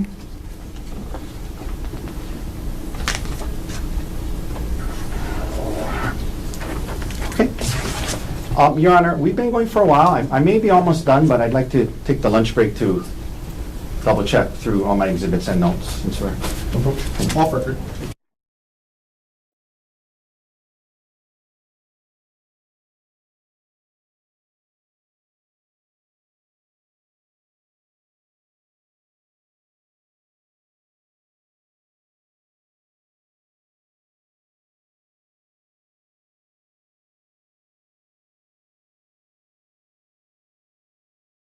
So, ladies and gentlemen, we've been going for a long stretch this time. I'm going to call it early lunch break.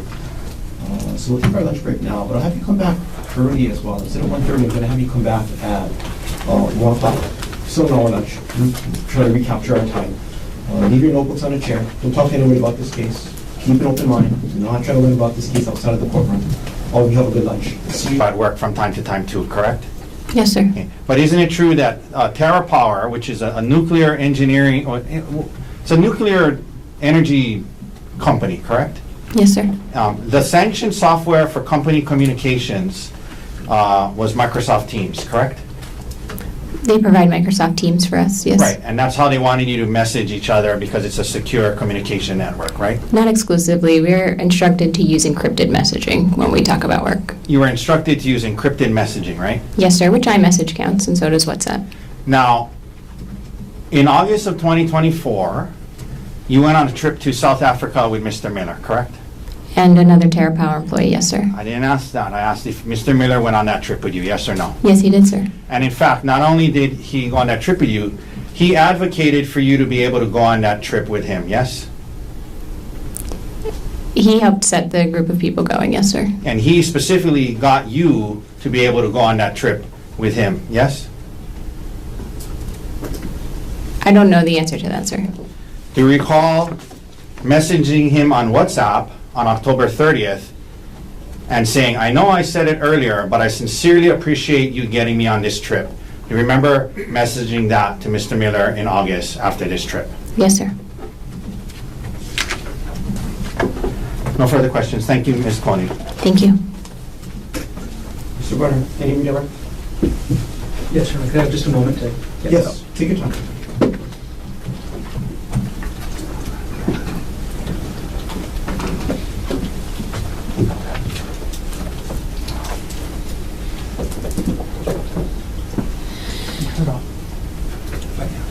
It's off.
Good afternoon, Ariel. Hi, Joel. Thanks for giving me a moment. Sure. Okay. You were asked earlier this morning about what you told to the detective about whether this was an affair or not. Why did you describe what happened to the detective in the way you did? When everything happened, Gerhardt and I talked in couples therapy and discussed whether or not this was, quote unquote, an emotional affair. And we determined that it felt like an affair to Gerhardt, an emotional affair to Gerhardt. And so that's how we treated it in couples counseling. But in the traditional sense of an affair, aka, sex or something like that, I would not say it was an affair. And that's why I answered that way to the detective. So was there anything physical? Nothing, no. The text on December 9th, 2024 that Mr. Otake asked you about, was that the first time the defendant confronted you? I'm sorry, can you remind me the text that you're referencing, Joel? I apologize. Oh, no problem. It was a text message that you were asked about this morning and essentially took responsibility for the, quote, secret affair. I understand. No, that was not the first time that we had talked about that, no. Okay, so was the first time the defendant confronted you in person or by text message? It was in person. Okay. And then, if you remember, approximately how much later did this text message come in? This would have been about a week later, I think. Moving on a little bit, you were asked about a VPN service. Can you explain, one, what a VPN is, if you know?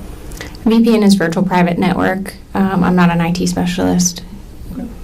How did you use the VPN that you were asked about in this case? I actually did not use a VPN. The only time I use a VPN is for work. The VPN that was sent to me was in reference to being able to watch locally syndicated football games. So yeah, I grew up in Pittsburgh, watched the Steelers, but it's hard to watch them in Maui. A VPN would allow you to change your location to get local networks. Got it. Okay.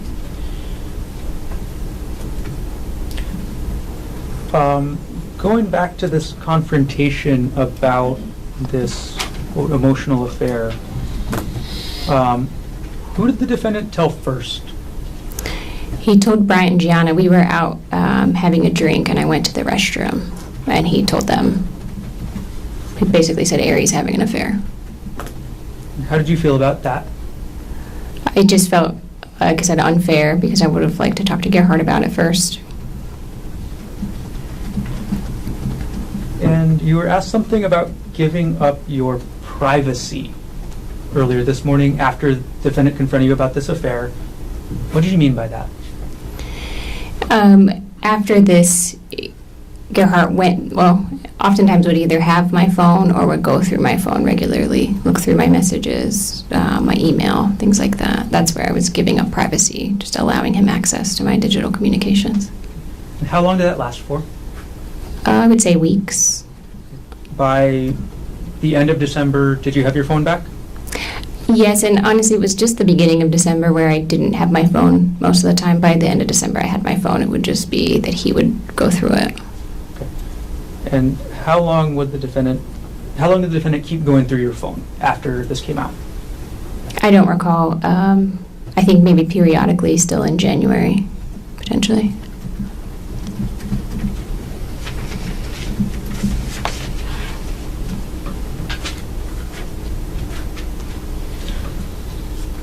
Ariel, you were also asked about a discussion you had with the defendant while on the Palipuka Trail where, I'm sorry, I'm going to restart my question. Sure. You asked about a discussion you had with the defendant about the planning of the trip to Oahu for your birthday. How did the defendant react when you said, we don't need to go to Oahu now? Oh, he was just like, oh, well, we should go. It'll be fun. It'll be nice for it to just be the two of us.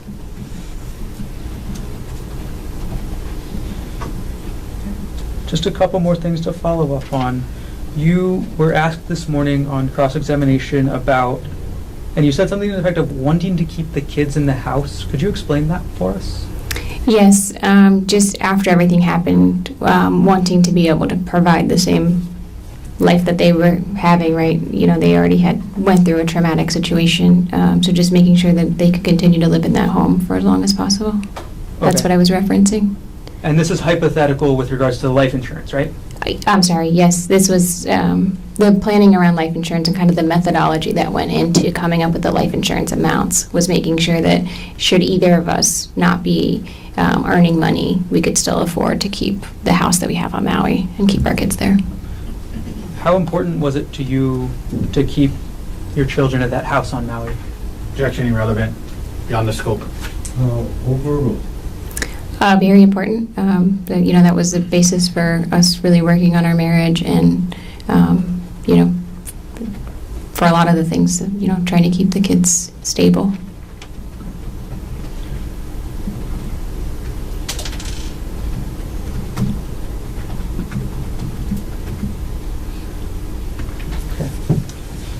Now, Errol, you were asked about a comment. This time I'm asking the correct question. You were asked about a comment made on the trail where the defendant told you, "Oh, you're still here."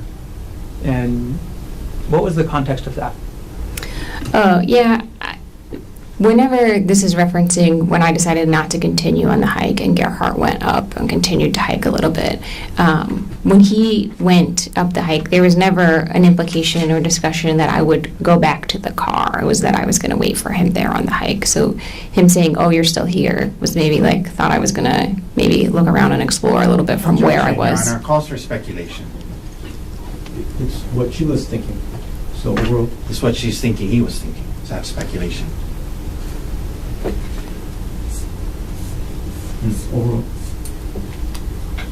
I'll keep us going forward as well.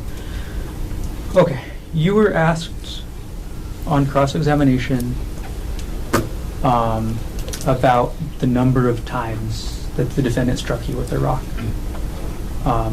Do you know the exact number? No, sir.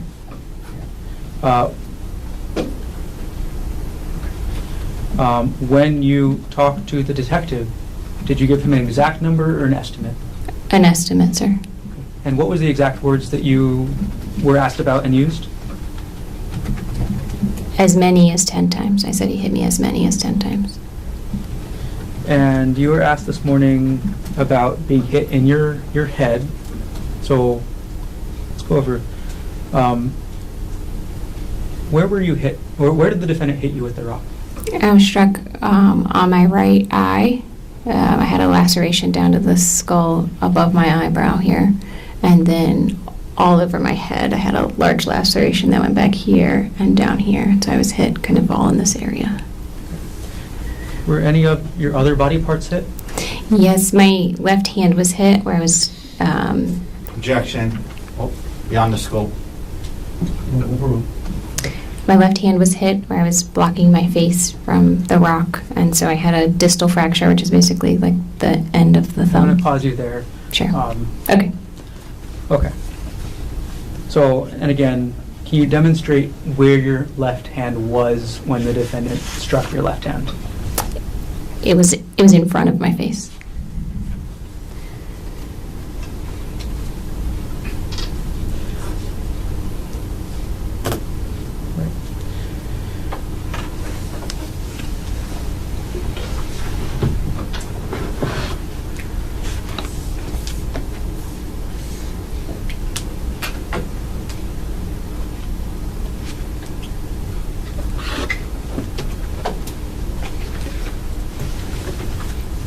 Okay, I'm going to show defense counsel what will be marked as State's Exhibit number 88, previously provided. And I'm going to ask to approach.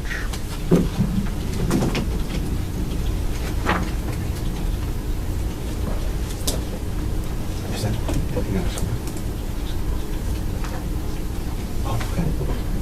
Okay. May I approach? Yes. Sorry, what number is that?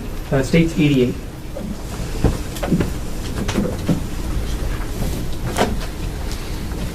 Ariel, I've just handed you what's going to be marked as State's Exhibit 88.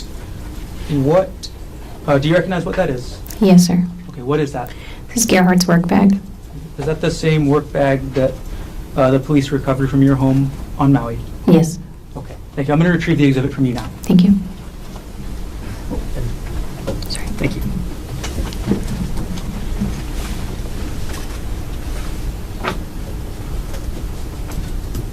All right, my next section of questions has quite a few follow-ups, Ariel. The bank accounts. Okay, you were asked about withdrawing money from a bank account. Approximately how much money did you withdraw? It's about $123,000, I believe. And why did you withdraw that money? Withdrew it so that I could continue to pay bills to keep my kids in their house, as we talked about previously. And how did you withdraw that money, like the mechanics of how? As discussed before, I created a bank account online and moved the money. Okay. Did you log in through the defendant's account to do so? No, sir. Whose account did you log into to move that money? My account. And what type of account was it again, joint or separate? The account I logged into was a joint account. I moved it to a separate account.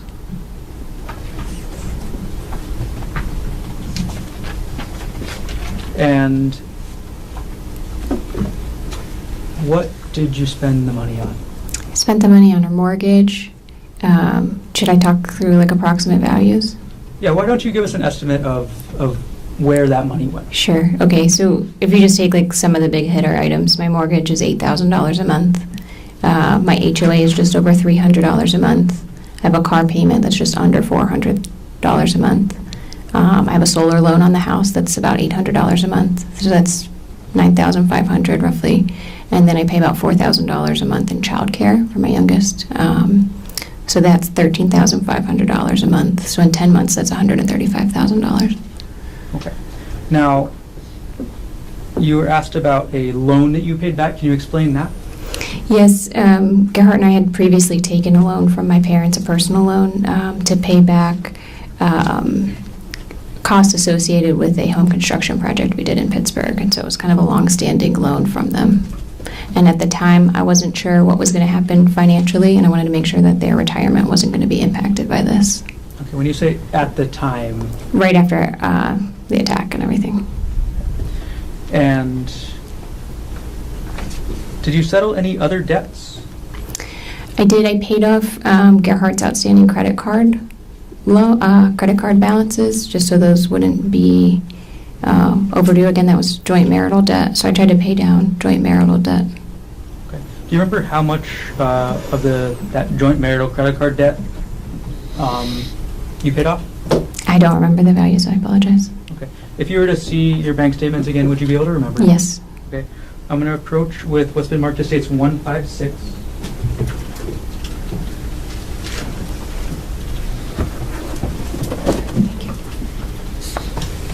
Okay, Arrow, could you take a look through States Exhibit 156 to refresh your memory on how much of the defendant's credit card debt you paid off?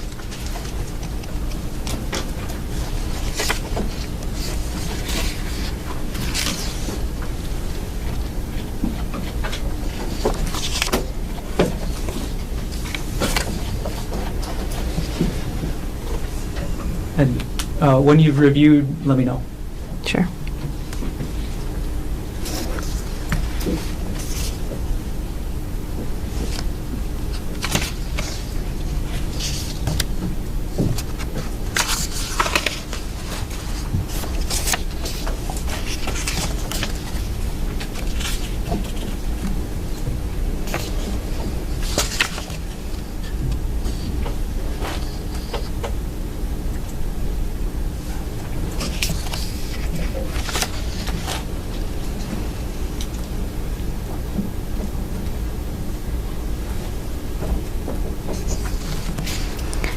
Here's one for, I'm sorry. Have you reviewed the exhibit? Yes, I Is your have. memory refreshed?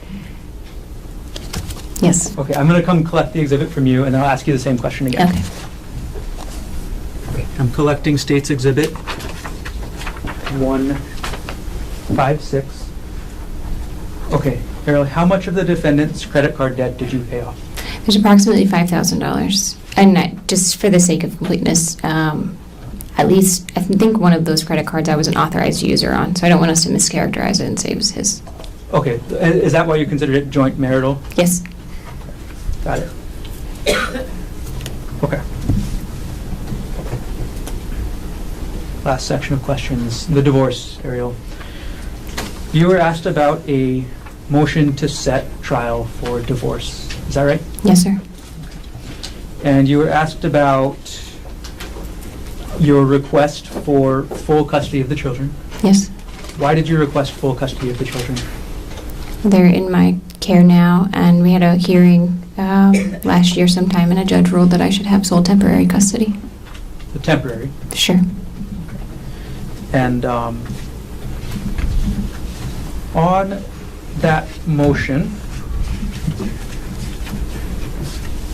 and you testified this morning, you actually reviewed the motion to set you were asked about? Yes, sir. Okay.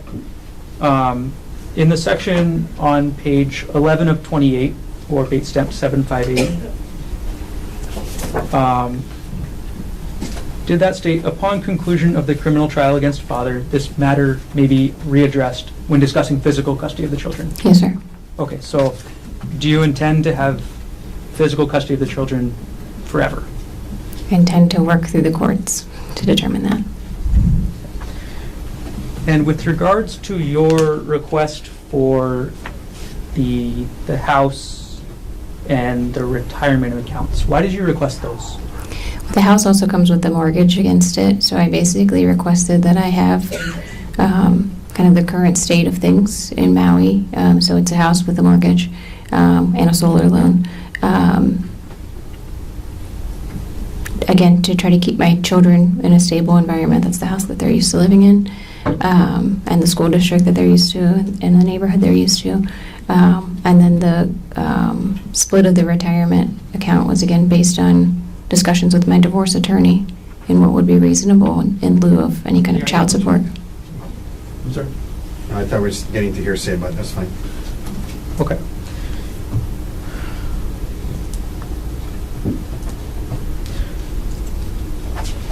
I'm going to show you what's been marked as Defense Exhibit 187, page 12 of 28, bait stamp number 759, at the very top of the page, under number 3, child support. Appendix states, or Defense 187.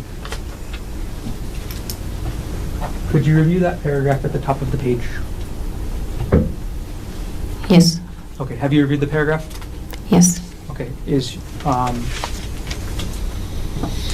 going to retrieve the exhibit from you now. Okay.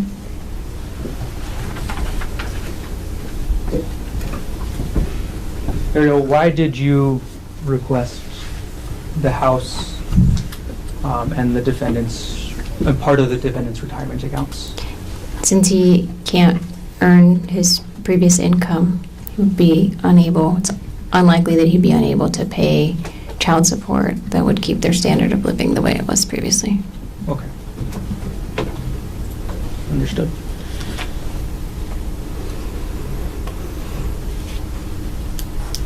Last things. Several times this morning in your testimony, what happened up on the Apodaca Trail has been characterized as a scuffle. Is that a fair characterization? I consider scuffle to be like a back and forth, like a wrestling thing. So it depends on the context. I mean, I would call it an attack versus a scuffle. When you were fighting back on March 24, 2025, what were you fighting for? My life and the ability to see my kids again. Thank you. No further questions.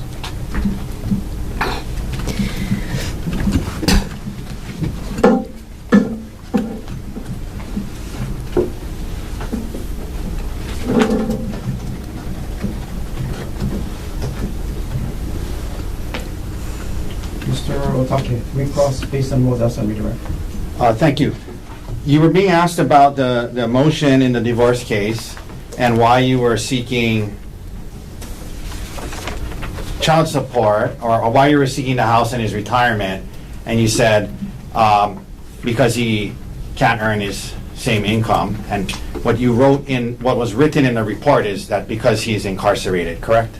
Yes, sir. Because in this case, because he's incarcerated and he can't earn his income, you guys in the divorce case are using that to say you should get the house and his retirement, yes? Yes, sir.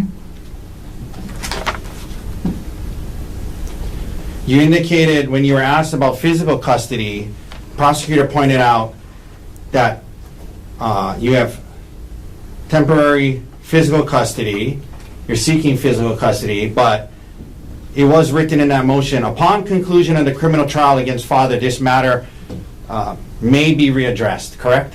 Yes, sir. Meaning you understand if he's found not guilty, it can be readdressed and he can try to get physical custody of the kids, right? Yes, sir, I understand that. And if he's contrary to that, found guilty, you know that he's not going to be able to have custody of the kids, right? Yes, sir. And then you would get full custody of them for the remainder of their juvenile life, correct? Yes, sir. You wouldn't be able to see them or have a relationship with them for the rest of their juvenile life. You understand that if he's convicted, right? And that's why you guys wrote that in there, right? Yes, sir.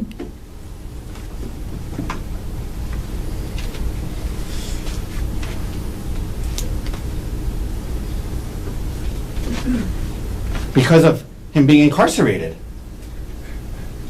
You wouldn't be able to see them, or you wouldn't be able to have custody of them till they're adults. Cumulative. Sustained.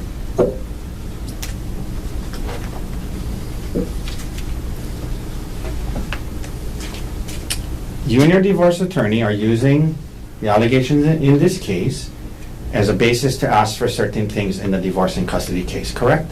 Objection argumentative. No overrule. Correct? Yes, in certain cases where it's applicable. You were asked about this idea, again, about it being an emotional affair, emotional infidelity, and that's how you and Gerhard talked about it and described it, correct? Yes, sir. When the detective asked you the question, well, did you have an affair? You said no, correct? That's correct, sir. You didn't say, well, sir, we didn't have sex, but, we've been talking about it as an emotional affair. You could have said that, but you didn't, correct? That's correct. I did not say that. You described it to the detective as some flirty text messages, correct? That's correct. That's what it was. To this day, in front of this jury, that's how you're still describing it. Just some flirty text messages, correct? That's correct, sir. You were asked about Gerhard wanting to have access to your phone in the weeks following the discovery of your flirty text messages, correct? Yes, sir. And I asked you this earlier, but you understood that the audiobooks you were listening to by these professionals discussed that. Giving up privacy, giving access to your phone to help him start to try to trust you again. That's what the audiobook said, right? Yes, sir. When he left you on the trail, there was nothing stopping you from going back to the car, correct? You could have walked back to the car, the quarter-mile away, right? I wouldn't have done that. Well, I'm just saying, was there anything stopping you from doing that? Nothing was physically stopping me from doing that. The expectation with Gerhardt was not that I was going to leave That's him what there. I mean. You're right. There was nothing physically stopping me from going back to the car. You're right. And let's talk about what was it, your expectation in your head and not others, okay? Because when he got back, whatever you think he meant, the words that he used were, oh, you're still here, right? Yes, sir.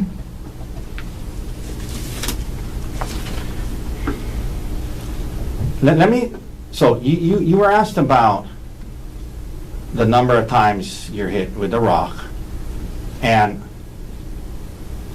you told the grand jury as many as 10 times, yes? Yes, sir. You told the detective as many as 10 times, yes? Yes, sir. But today you're saying you don't know how many times you were hit, correct? I said as many as 10 times. I'm asking you to, that's what you said to the grand jury, and that's what you said to the detective. Today on redirect, when you were asked about that, your words were, I don't know how many times I was hit, correct? Objection misstates the testimony. No overrule. That's what you just said. I don't know how many times I was hit, right?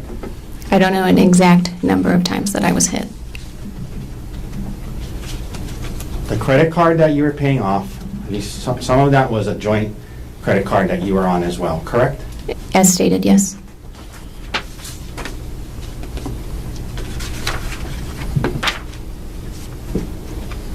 Thank you, ma'am. No further questions. Thanks, sir. Any other questions? No, thank you. Ms. Connick, thank you very much for being here. You can sit down. Again, watch that first time. Thank you, Your Honor.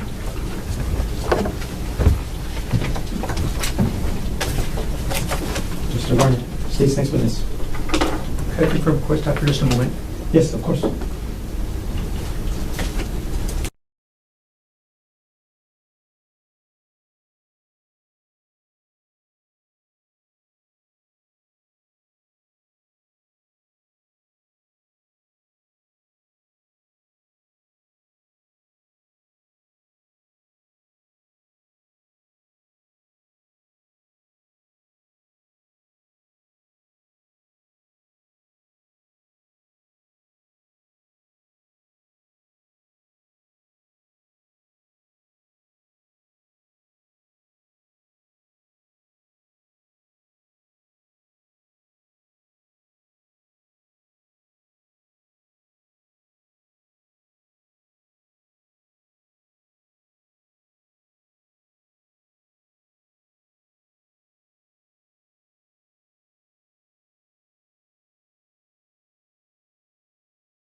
Okay, first things first, can you please state your name?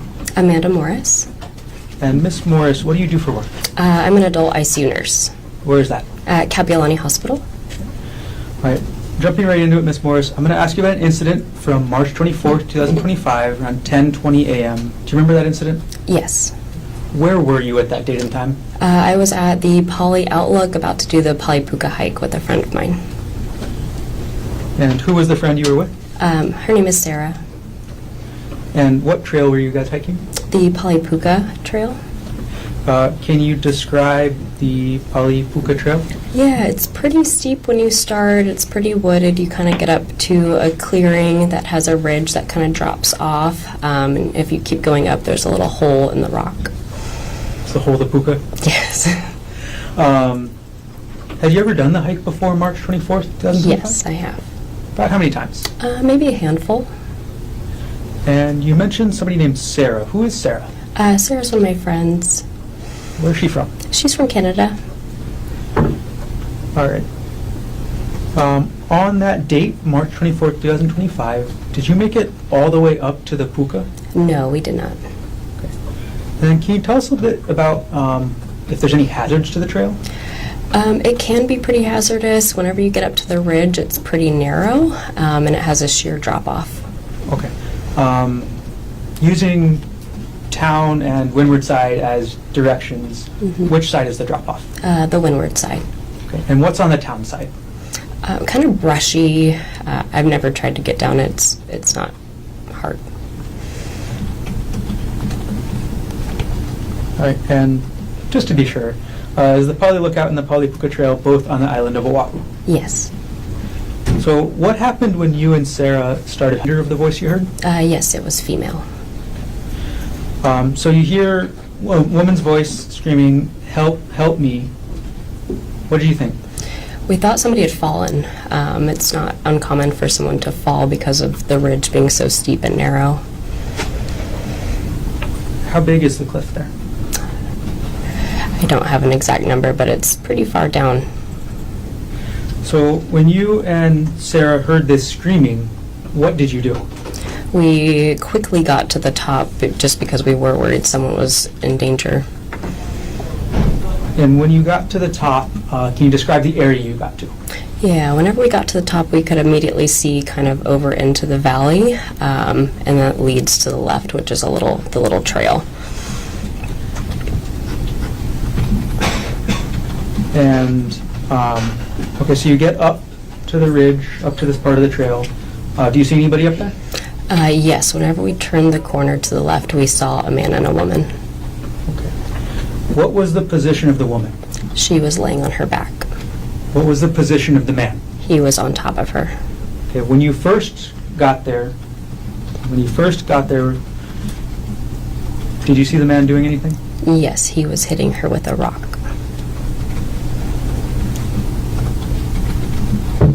Can you describe the area of the trail where you saw the woman on her back and the man hitting her with the rock? So whenever you kind of turn the corner from like a little ridge section, there's like a little grassy area where you can kind of overlook into the valley. Okay. When we say overlook, what are we overlooking? Just a steep drop off into the windward side.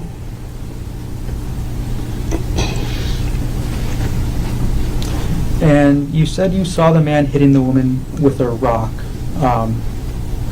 Do you know where he hit her? Looked like in the head. What was the man wearing? It's like a light whitish gray shirt and blue shorts. If you were to see that man again, would you be able to recognize him? Yes. Could you please take a look around the whole courtroom?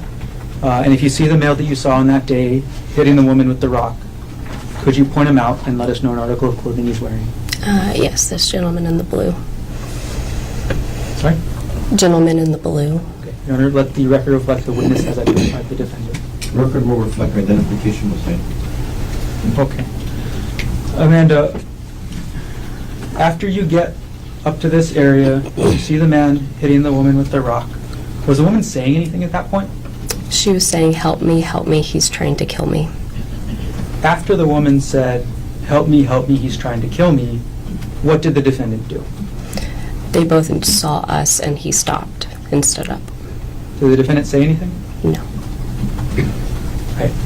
Amanda, could you clarify the chronological, the timeline order, the three different things you've told us this morning? The three different things, hearing the woman say, he's trying to kill me, hearing the woman screaming, help me, and seeing the defendant hit a woman with a rock. Could you put that into order for us? Yes, so we were hiking up the trail. We heard her screaming, help me, help me. We got up to the top, and whenever we first saw them, he was hitting her, and they both noticed us, and she said, help me, he's trying to kill me. After the woman said, help me, he's trying to kill me, how did you and Sarah react? We started to take steps back just because we were pretty close to the edge and we were afraid that something could happen to us and that we were in danger.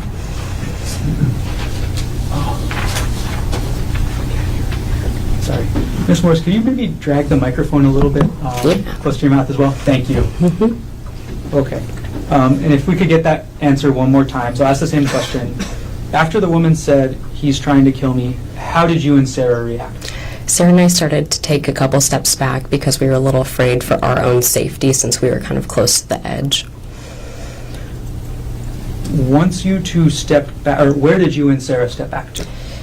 Maybe 5 or so feet back, and we kind of turned a little bit of a corner, and that's when Sarah started to call 911. Once you stepped back and went around the corner, did the woman say anything? She said, "Please don't leave me. He's trying to kill me." Did you and Sarah respond? Yes, we said, "We're not leaving. We're just taking a step back for our own safety. We are calling 911. Other than asking you to call 911, at that point in time, did the woman say anything else? No. When was the next time you saw the woman? Shortly after, she was crawling towards us Can you describe how she was doing that? on her stomach and hands and knees. So, and then what was Sarah doing as the woman was crawling to you? She was calling 911. Okay. Was the woman able to actually get to you? Yes. Where did the three of you go after the woman was able to get to you? We started going back down the trail. Was she able to walk on her own? No, she was not. Can you describe for everybody how you how the three of you got down the trail? Yeah, I asked her if she could stand, and she was not able to, so she was able to turn over onto her bottom and scoot herself down. Did the defendant follow you? No. Do you know what the defendant did or where he went after you, Sarah, and the defendant went down the trail? No, after we backed up, we couldn't see him anymore. When you got to the bottom, the trailhead, then what did you do? A police officer was there, and he climbed over the wall, met us, asking us if the gentleman was coming down with us and if she was okay.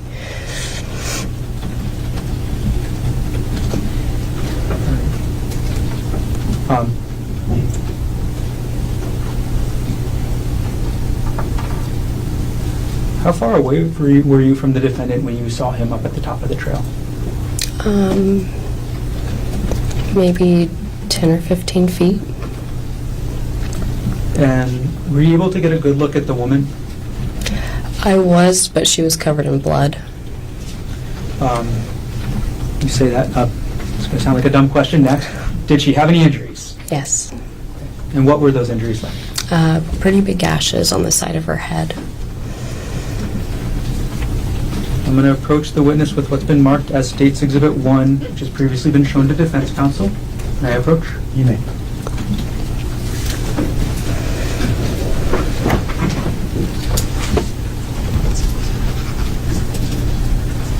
Ms. Morris, without showing the jury yet, do you recognize what I've just handed you? Yes. What is this?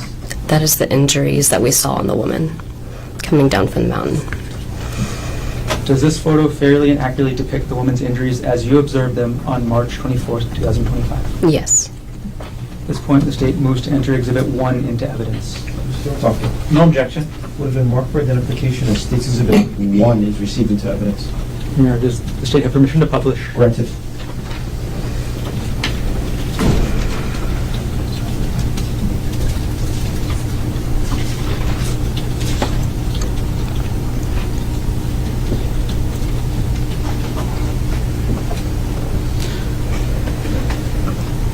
All right, Amanda, can you, using this exhibit that you have, show us where you saw the gashes on the woman's head? Yes, they're on the side right here. I'm sorry, if you could answer it into the microphone. Oh, I'm so sorry. They're on the side of her head right here. You can see them. Ms. Morris, whenever you step down, there's actually a pointer on the rail right behind the television. That might help. Where? It's right up here. Oh, the side. Yes. These gashes. Thanks for pointing that out. Ms. Morris, do you know this woman's name? Yes. Who's the woman shown here in Exhibit 1? Ariel? Ariel? Mm-hmm. Thank you. I have no further questions.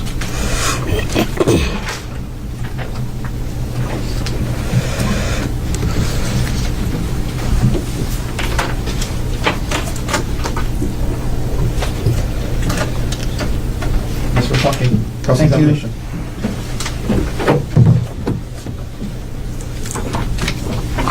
Good morning, Miss Morris. Good morning. I'm going to ask you to keep your voice up. Okay. It's a little hard to hear. Speaking to the mic. My name is Thomas Otaki. I'm the attorney for Dr. Koenig. I just have a few follow-up questions for you. You mentioned that you've done this hike a handful of times before this March 24th date. Is that correct? Yes. And so you went on it, I guess, in initial time, and then you felt, you liked it, and then you went back and did it a couple other times, correct? Yes. Okay. So it wasn't the type of hike where, you went on it once and was like, oh, it's too dangerous, I'm never going to go again. You went back, and you were back again on this March 24th hike, yes? Yes. Okay. Now, because you've gone on this hike multiple times, you're familiar with the parking lot area, yes? Yes. And the hike trail shares a parking lot with the parking lot for the Pully Lookout, correct? Yes. And in your experience, that parking lot is often filled with tourist cars, rental cars, and people, correct? Yes. Okay. Can you always find parking? Yes. Okay, but there's often tourists going to the Lookout and tour buses that share the same parking lot as the trailhead, correct? Yes. All right. Now, when you arrived there on the date of the incident, it was mid-morning, maybe a little after 10 a.m., is that right? Yes. You mentioned starting off on the trail and then hearing some yelling, correct? Yes. And at that time, you were about 5 minutes into the hike, correct? Yes. Okay. So 5 minutes in walking from this parking lot that has the tour buses, the people, and rental cars, correct? Yes.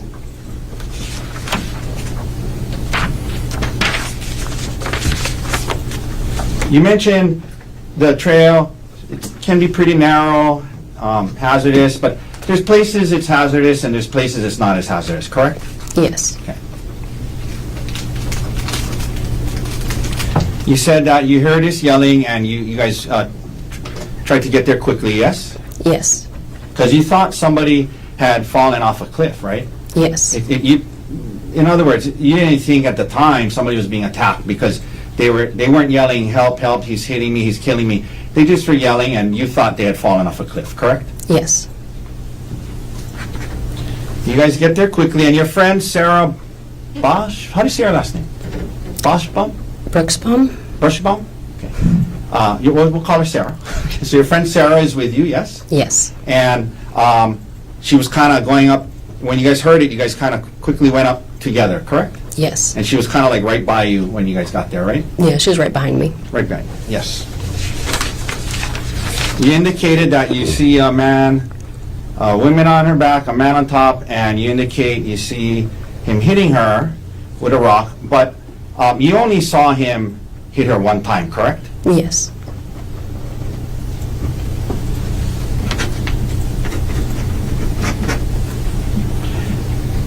Back away. Was it you or Sarah who called 911? Sarah, right? Sarah. And then the female that you've come to know is Ariel. She starts crawling down to you guys, correct? Yes. And even as you backed away, she was talking or yelling out to you guys, don't leave, right? Yes. Okay. And he was, at the time, at least when you had backed away, Gerhard was still there, yes? He was out of At the eyesight. time you saw the, Yes. before you backed away, correct? Mhm.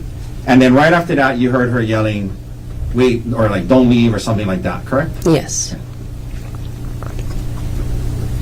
And Gerhard doesn't say anything to you guys, correct? Correct. And he doesn't, from what you saw, he doesn't come down and try to stop Miss Koenig from crawling away, did he? No.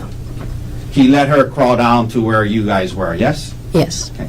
And he didn't get aggressive with you guys at all or yell at you, anything like, get the F out of here. He didn't communicate with you at all, correct? Correct.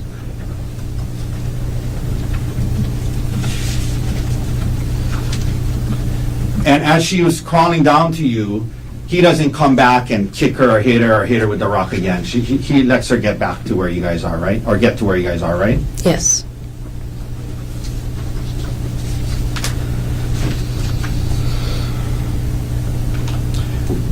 You're in ICU, nurse, is that right? Yes. Okay.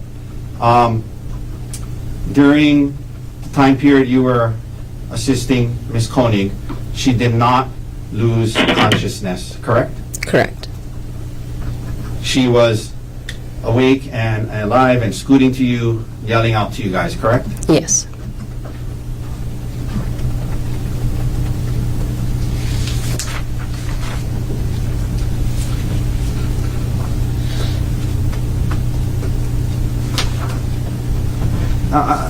Initially, you indicated she could not walk, but when you guys got to the bottom by the trailhead, she stood up and walked towards the wall, correct?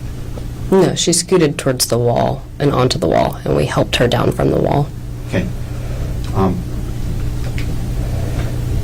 Your Honor, I'd like to, well, Defense Exhibit 177 is a body cam video of one of the officers. If we would seeing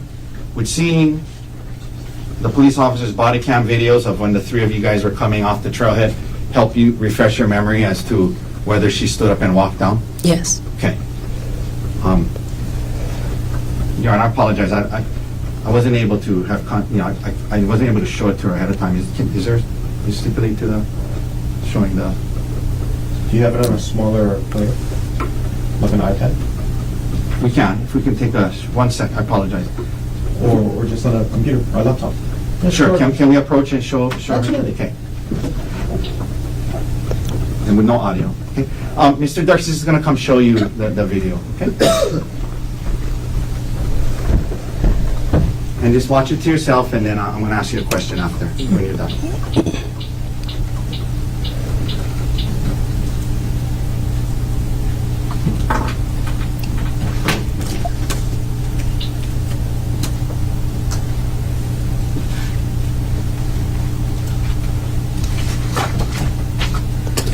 Okay, has your memory been refreshed? Yes, thank you. So when and I know it's been a while, so when you guys got towards the bottom, she did stand up and walk towards the wall before she got down, correct? Yes. All right.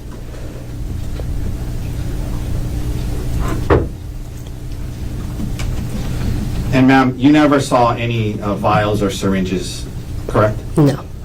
Well, I asked that the wrong way. Did you see any vials or syringes? No, I did not.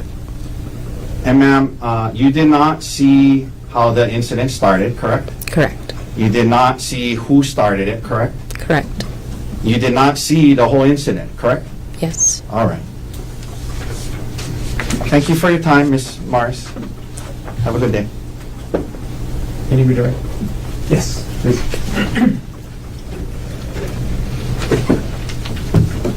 Ms. Morris, in that video that Mr. Dirks just showed you, was Ariel able to walk on her own? No.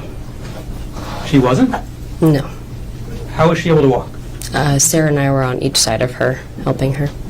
How were you and Sarah helping her walk?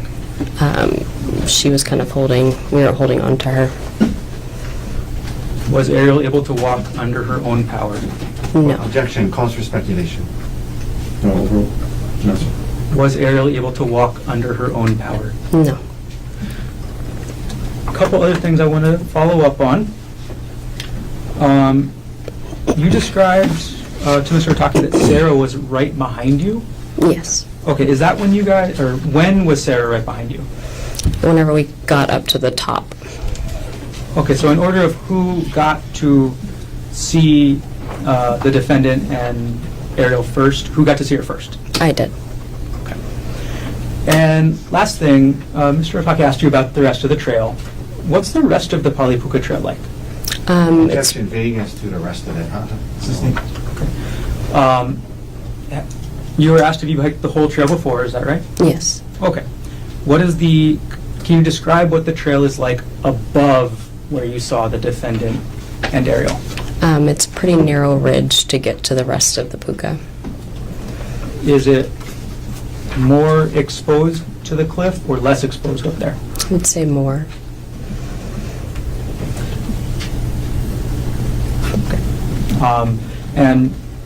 Is it more dangerous or less dangerous the closer you get to the puka? More dangerous. Thank you. Very briefly, Aaron. Hey, ma'am, you asked about her walking. There was a time when you got to the bottom, you saw the video where she stood up and the two of you was side by side, and she was walking on her own legs as you guys were on the side of her, right? Correct? Yes. And you're an ICU nurse, right? Mm-hmm. You didn't, neither of you let her go and tried to let her walk on her own because you thought she might fall, right? Correct. Okay. So you didn't try, so you don't know if she could have walked on her own or not, correct? Correct. All right. Thank you. Ms. Morris. Thank you very much. Thank you. You can sit down. Watch that first step. Mr. Garner, state's next witness. The state calls Sarah Bucksbaum to the stand. If I could have just a moment. Of course.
Raise your right hand, please. Right here. You do solemnly swear or affirm the testimony you're about to give will be the truth, the whole truth, and nothing but the truth? Okay. Please, have a seat. Okay. Good morning. Good morning. First of all, before I ask you any other questions, can you pull the microphone as close to your face as possible? And as we go through the questions, can you speak into the microphone as much as possible? Okay. Okay. Can you please state your name? Sarah Bucksbaum. Right. Miss Sarah, where are you from? I'm from Vancouver, Canada. And what do you do for work? I'm a registered nurse. All right. Jumping right into it, I'm going to ask you about an incident from March 24, 2025. Do you remember that incident? Yes. On March 24, 2025, around 10 a.m., where were you? On the Polypuka hike. Is the Polypuka hike on the island of Oahu? Yes. What were you doing on Oahu in March 2025? I was here on vacation. How long were you staying? About 2 weeks. When were you scheduled to leave? I was scheduled to leave that night, actually. Okay, so you're leaving the night of March 24th, 2025. Yes. Was anybody up with you at the Polypuka on March 24th of last year? My friend Amanda. What were you and Amanda planning to do up there? Just hike. Okay. And what hike were you going to do? The Polypuka hike. What time did you start the Polypuka hike? At 10:24. So 10:24 a.m.? Mm-hmm. Had you ever been on that hike Sorry, before? yes. Yes. Yes. Sorry. Had you ever been on that hike before? Yes. How far into the hike did you get that day? Approximately like 4 or 5 minutes in. Can you describe the beginning section of the trail? The beginning section is a bit of a bamboo forest where you're just uphill with dirt. And then once you're about 4-ish minutes in, you get to the clearing of the ridgeline. Got it. And what happened as you and Amanda were hiking up the trail? We started hearing a woman screaming for help. You said it was a woman screaming? Yeah, it was a woman desperately screaming for help. What was she screaming? Help, help, help. When you heard the woman screaming, help, help, help, what did you think? We initially thought it was someone falling off the edge of the cliff, so we started running in the direction of the screaming. And once you heard the woman screaming, help, help, help, where did you go on the trail? Initially, we were still in that beginning part, so we went up, and then we hit the ridgeline, and then we went a little bit along the ridgeline and came across like a corner, and then that's when we saw the defendant. Okay. So can you describe, first of all, what you saw when you turned that corner on the ridgeline? We saw a man, which was unexpected because we had been hearing a woman screaming, and stopped. What position was the man in? He was facing the ridge, sort of standing but crouched a bit. Did you see anybody else there initially? Initially, I didn't. Okay. Did you see anybody else there eventually? Yes. Who else did you see? I saw Ariel. What position was Ariel in? When I saw her, she was on her stomach crawling towards us. Now, how close was the man to the edge? Fairly close. And what was over the edge of the trail? Nothing. It's just rich and then drop down. Got it. Okay, so a drop. Yeah, a big drop. Did the man have anything in his hands? He had a rock. If you were to see the man again, would you be able to recognize him? Yes. If he's in the courtroom today, could you point him out and let us know an article of clothing he's wearing? He's wearing the blue shirt. Okay. And Your Honor, may the record reflect the witness has identified the defendant. Record will reflect identification was made.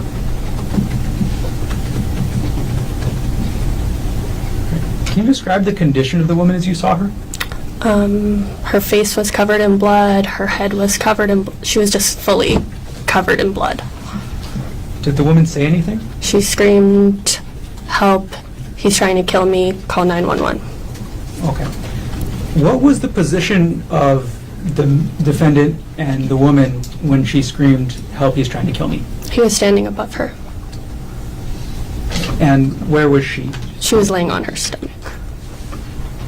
After the woman said, "Help! He's trying to kill me," what did you do? We initially backed up a bit because we were right on the edge and we didn't want to get attacked. So we backed up so we were in a safer area. And as we were backing up, I was calling 911 and Amanda was yelling at her saying that we were calling for help. In that 911 call, what were you telling the dispatcher? What we had just seen, that we saw a woman said that she was being attacked. I'm sorry, Sorry. Sarah. I think I asked that question. When you were making that 911 call, were you describing what you were seeing as you saw it or immediately after? Immediately after. I'm going to approach now with what's been marked as State's Exhibit 3, previously provided to defense counsel.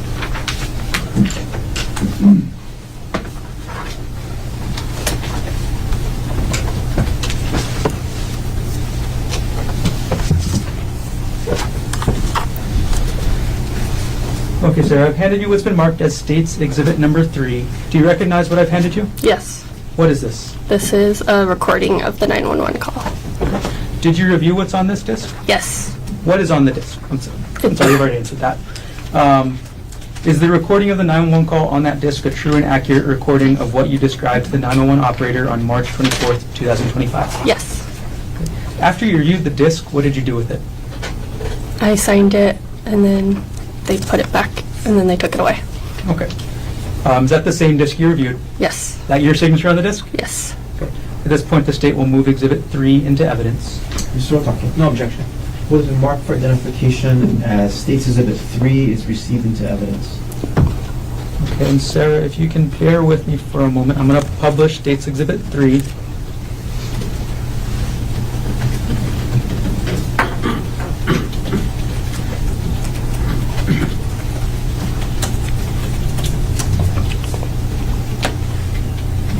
And ladies and gentlemen, Sorry. go ahead, publish. Okay. Hi, someone's currently being attacked on the top of Apodaca. Where? There's a man trying to kill her.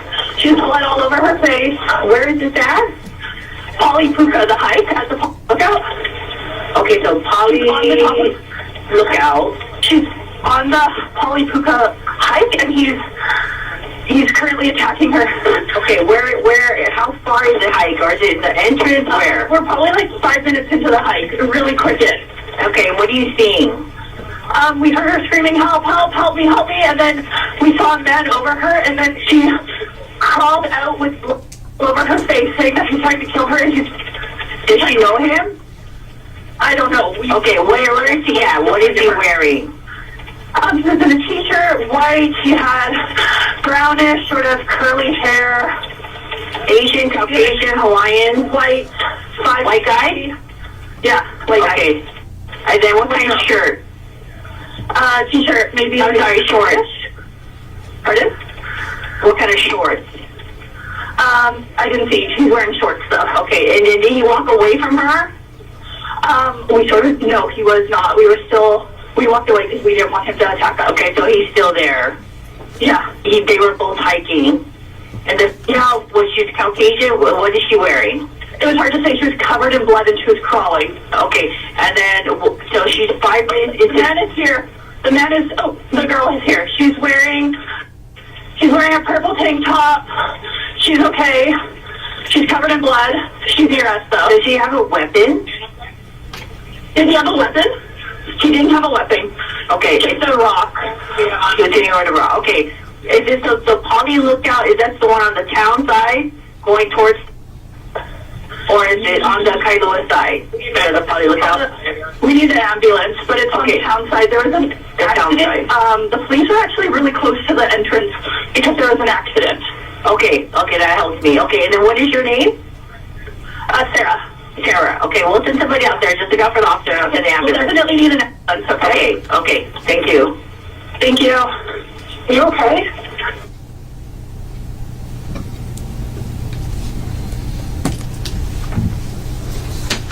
Okay. After you made that 911 call, Sarah, what did you and Amanda do next? We hiked down with Ariel. Can you describe for us what it was like hiking down that trail with Ariel? She wasn't able to walk, so she scooted down on her bum. Initially, she was behind us. At one point, she asked if she could just be in the middle because she wasn't sure if he was going to come back and attack her. So Amanda was in the front, Ariel was in the middle, I was at the end, and I was just looking around to see if he was going to come back or not. Were you able to successfully get down to the bottom of the trail? Yes. Did the defendant follow you at all? No.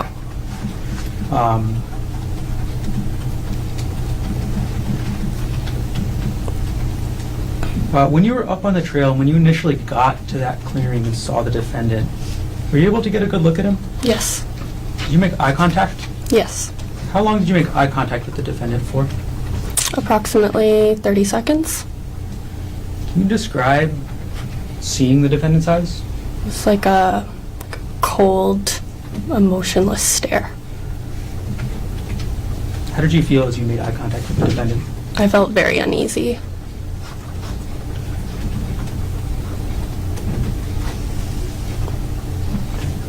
Thank you very much. Thanks. No further questions.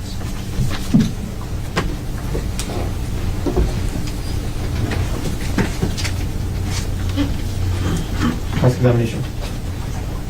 Good morning, Miss Bushbaum. Hi. You indicated 30 seconds, cold stare, looking into his eyes for 30 seconds, uneasy feeling you had, correct? Yes. Good look at him, yes? Yes. Okay. Isn't it true later that same day when the detective showed you a photo lineup that you initially picked the wrong person out of the photo lineup? That was the next day. Oh, I'm sorry. Okay, I apologize. The next day, you yes. picked the wrong person out of the photo lineup initially, correct? Initially, because... That's just my question. Yeah. Okay? Did you pick the wrong person out of the photo lineup initially? Yes. And then when the detective said, keep going, then you said, oh wait, that's him, later, correct? When I saw his eyes, yes. Yeah. Well, number two who you picked, you saw the eyes, correct? They had stated that it could be like an older photo of him and he could look different. I'm just asking you, when you looked at photo number two and said that was the person, you could see that person's eyes in the photo, yes? Yes. Okay, ma'am, you live in Canada? Yes. All right. The prosecutors flew you in to testify today, yes? Yes. And this was not the first time doing this hike, was it? No. And you had gone on the hike before, correct? Correct. And you felt the hike was safe enough for you and your friend to go again, yes? Correct.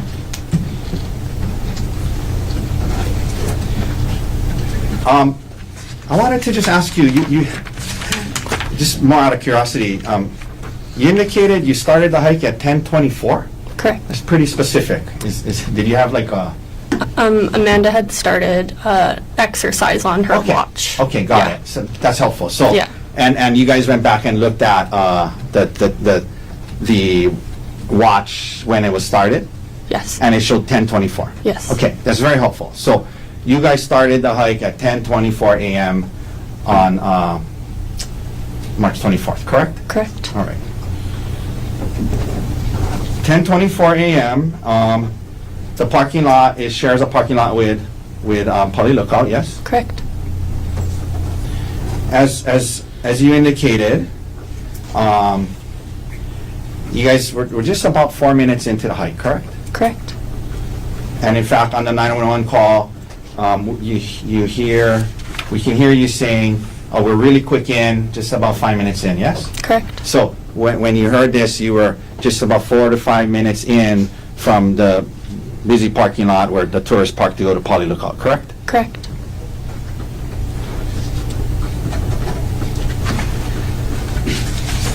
You heard the yelling, you ran towards it quickly, and when you show up, you said your friend was in front of you, Correct. but you were right behind her, yes? Yes. Okay.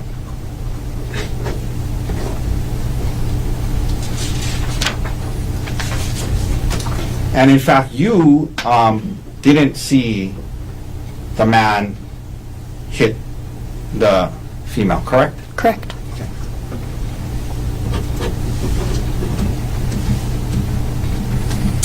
Back away, and you called 911, yes? Correct. That was your voice on it? Correct. Okay.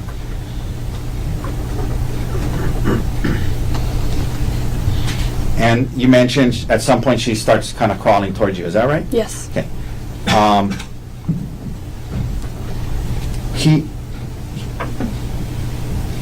When you guys backed away and she was crawling towards you, the man that you saw, he didn't continue to, he didn't run after or attack the lady at that point, correct? No. Correct. And he wasn't aggressive towards you in any way? Correct. And from when you were interacting with the female, she did not lose consciousness, correct? Correct.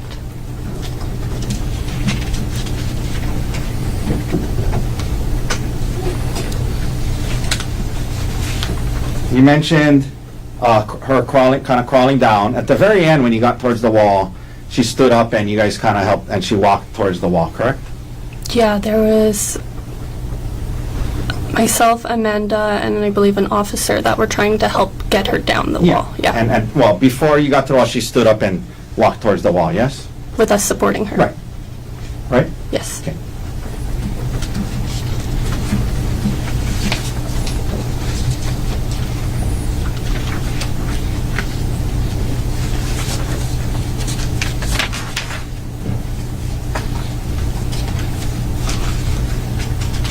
And you did not get a good look at the rock that was in his hand, correct? No, probably saw it briefly. Okay.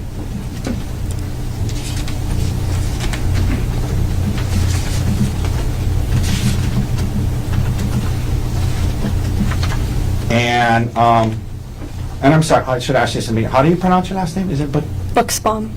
Buxbaum? Buxbaum? Buxbaum, yeah. Miss Buxbaum, you did not see how the incident started, correct? Correct. And you did not see who started the incident, correct? Correct. Okay.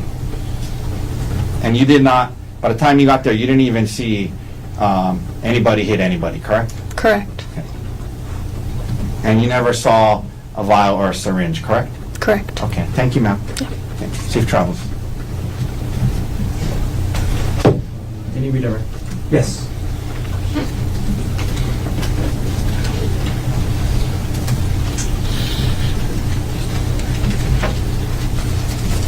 Hi, Sarah. Hi. You were asked some questions about a photo lineup. Correct. And it sounded like you wanted to say something, but didn't get a chance. So what did you want to say? Initially, they had told us that the photos for the photo lineup could be old photos. They could be, he might not look like that currently, so that's why initially I thought maybe it might have looked like him. I wasn't 100% sure, but then when they showed the photo of him, I just had like this feeling within me, like I saw the eyes and it was immediately, I knew right away. Like I had a gut reaction, I had a body reaction, it was very apparent that was him. Thank you. No further questions. Thank you. But you did initially pick out a different man, right? Correct. All right, thank you. Any other questions, Mr. Warner? No. Ms. Beltran, thank you very much. Thank you. Okay. Good morning. Morning. Okay, before we get any further, first thing I'm asking you to do is, if I next to you, sit as close as you can as to the microphone. Okay. And then speak into the microphone as much as you can today, okay? Okay. All right. Can you please state your name? My name is Ariel Koenig. And Ariel, what do you do for work? I am a project manager for TerraPower. What does TerraPower do? TerraPower is a nuclear innovation company. Okay. When you say nuclear innovation, what do you mean? We're designing an advanced reactor to deploy to replace retiring coal plants. And what do you actually do at TerraPower? I work on the fuel supply. And Ariel, where do you live? I live on Maui, Where on Maui? in Kahului.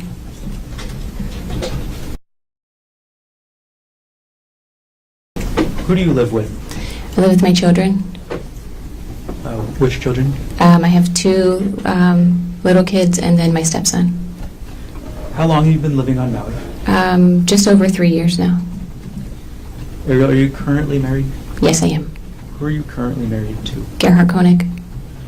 As of March 24th, 2025, how long had you been married to Gerhard Koenig? About 6.5 years. Okay, as of that date, 1 year ago today, how long had you been in a relationship with him? Would have been about 9 years then. When did you first meet Gerhard Koenig? We met in the spring of 2016. And you mentioned you have some children. Do you have any children with Gerhard? Yes, I have 2 children with Gerhard. How old are those children? They are 5 and 3. If you were to see Gerhard again, would you recognize him? Yes. Could you stipulate to identification, Your Honor? Okay. Stipulation accepted. The record will reflect that there is identification by Mrs. Koenig. Okay. I'll skip ahead a little bit. Ariel, I'm going to ask you about an incident from March 24th, 2025, around 10 o'clock a.m. Do you remember that incident? Yes, I do. Where were you going that morning? Gerhard and I were going to a hike on the Apodaca Trail.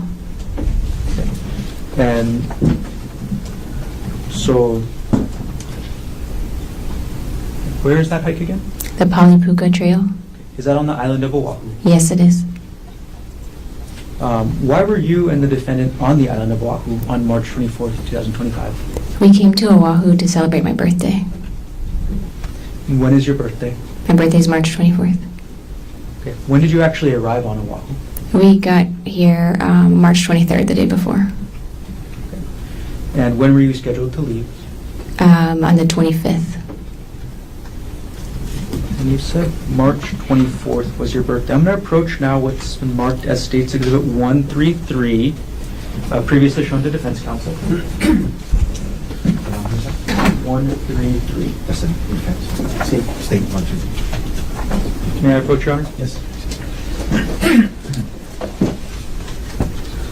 Okay, Ariel, I've just handed you what's been marked as State's Exhibit 133. Do you recognize what I've just handed you? Yes, I do. Okay. What is this? This is a birthday card that Gerhard gave me last year. And when did the defendant give you that birthday card? It was in the morning. We were at our hotel getting ready to leave for breakfast and then for the hike, and gave me a present in this card. Does this photograph fairly and accurately depict the birthday card the defendant gave you on March 24th, 2025? Yes, it does. Okay. At this point, the state will move State's Exhibit 133 into evidence. Mr. Otake. No objection. What has been marked for identification as State's Exhibit 133 is received into evidence. I'm going to publish now what's been marked as State's Exhibit 133.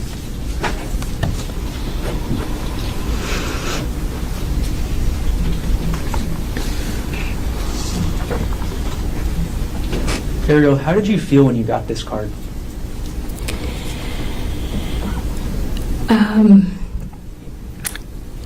Hopeful. I was kind of, I teared up when I read it. I thought it was really sweet. And we were coming off of a hard season, so, I felt hopeful that this was a turning point for us in our marriage and that this was going to be a nice trip and kind of started the next chapter for us. Okay. I'll come back to what you just mentioned there a little bit later. Sure. But could you walk us, and I'm going to take down State's Exhibit 133, and I'm going to retrieve it from you now. Could we have it read to the jury, and at least publish it in a way where they can see it? They'll get it when they deliberate.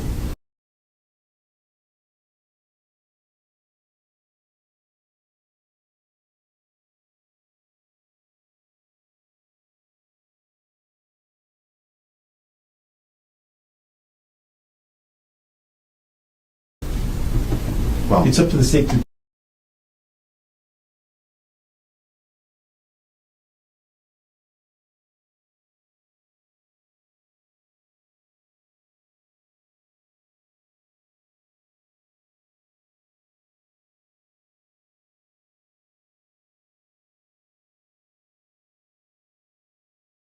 publish the exhibit as they wish.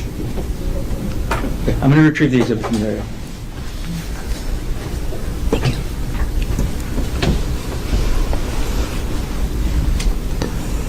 I'm going to hand it to the court clerk. Okay. All right, Ariel, you got the birthday card in the morning, you said, and then you were late around 10 a.m. on this hike. Can you describe how you got to the Polypuka hike? We had a rental car, so we drove. Who drove? Gerhard drove. And who planned the hike? Gerhard planned the hike. Had you ever been on the Polypuka hike before? I had not, no. Had you ever been to Oahu before? No, this is my first trip to Oahu. I had flown through, but not visited the city. Okay, so you'd stopped at the airport before, Yes. but never left? Yes. All right, can you describe the area around the trailhead of this hike, or the start of the hike? Sure. There's like a parking lot when you first get there, and then the trailhead itself is kind of hidden. There's a sign that says like the trail is closed here, and it's up. There's like a lava rock wall, and it's above that wall, and then there's like some porta potties off to the side. When you got to the trailhead, were there any other hikers around? Yes, when we first got there were two hikers walking around, looking on their phones, kind of looking like they were looking for the trailhead. When there's a sign that says the trail is closed.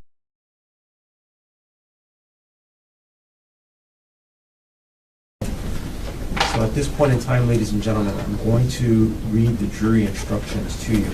Ms. McCallum is going to pass out to each of you one set of these jury instructions.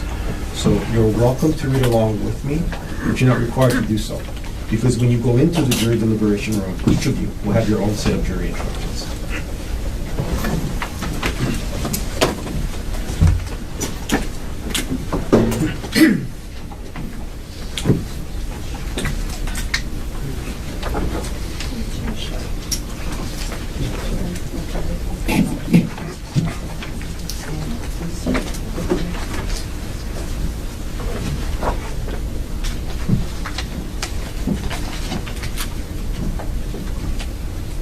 We still short?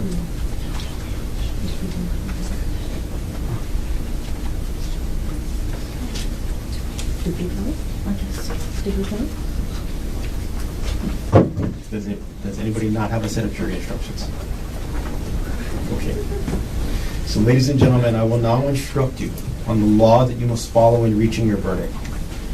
You are the judges of the facts of this case. You will decide what facts were proved by the evidence. However, you must follow these instructions even if you disagree with them. You must consider all the instructions as a whole and consider each instruction in the light of all the others. Do not single out any word, phrase, sentence, or instruction and ignore the others. No word, phrase, sentence, or instruction is more important just because it is repeated in these instructions. In the event that a statement or argument made by a lawyer contradicts or misstates these instructions, you must disregard that statement or argument and follow these instructions. You must presume the defendant is innocent of the charge against him. This presumption remains with the defendant throughout the trial of the case, unless and until the prosecution proves the defendant guilty beyond a reasonable doubt. The presumption of innocence is not a mere slogan, but an essential part of the law that is binding upon you. It places upon the prosecution the duty of proving every material element of the offense charged against the defendant beyond a reasonable doubt. You must not find the defendant guilty upon mere suspicion or upon evidence which only shows that the defendant is probably guilty. What the law requires before the defendant can be found guilty is not suspicion, not probabilities, but proof of the defendant's guilt beyond a reasonable doubt. What is a reasonable doubt? It is a doubt in your mind about the defendant's guilt, which arises from the evidence presented, or from the lack of evidence, and which is based upon reason and common sense. Each of you must decide individually whether there is or is not such a doubt in your mind after careful and impartial consideration of the evidence. Be mindful, however, that a doubt which has no basis in the evidence presented, or the lack of evidence, or reasonable inferences therefrom, or a doubt which is based upon imagination, suspicion, or mere speculation or guesswork is not a reasonable doubt. What is proof beyond a reasonable doubt? If, after consideration of the evidence and the law, you have a reasonable doubt of the defendant's guilt, then the prosecution has not proved the defendant's guilt beyond a reasonable doubt, and it is your duty to find the defendant not guilty. If, after consideration of the evidence and the law, you do not have a reasonable doubt of the defendant's guilt, then the prosecution has proved the defendant's guilt beyond a reasonable doubt, and it is your duty to find the defendant guilty. You must consider only the evidence that has been presented to you in this case, and inferences drawn from the evidence, which are justified by reason and common sense. The charging document is a mere formal accusation, and it is not evidence of the defendant's guilt. You must not be influenced at all because the defendant has been charged with an offense. Trial procedures are governed by rules. When a lawyer believes that the rules require it, it is their duty to raise an objection. It is my responsibility to rule on such objections. You must not consider objections made by lawyers in your deliberations. Statements or arguments made by lawyers are not evidence. You should consider their arguments to you, but you are not bound by their memory or interpretation of the evidence.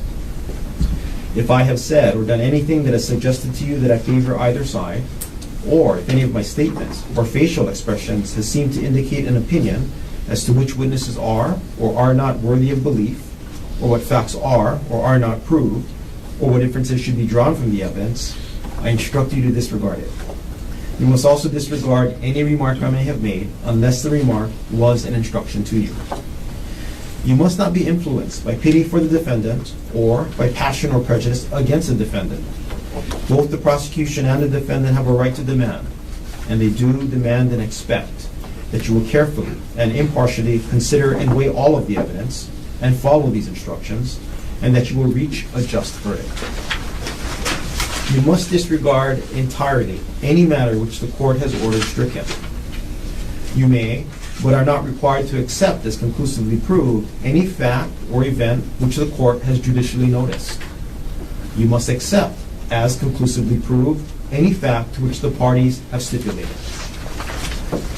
While you must consider all of the evidence in determining the facts in this case, this does not mean that you are bound to give every bit of evidence the same weight. You are the sole and exclusive judges of the effect and value of the evidence and of the credibility of the witnesses. It is your exclusive right to determine whether and to what extent a witness should be believed and to give weight to his or her testimony accordingly.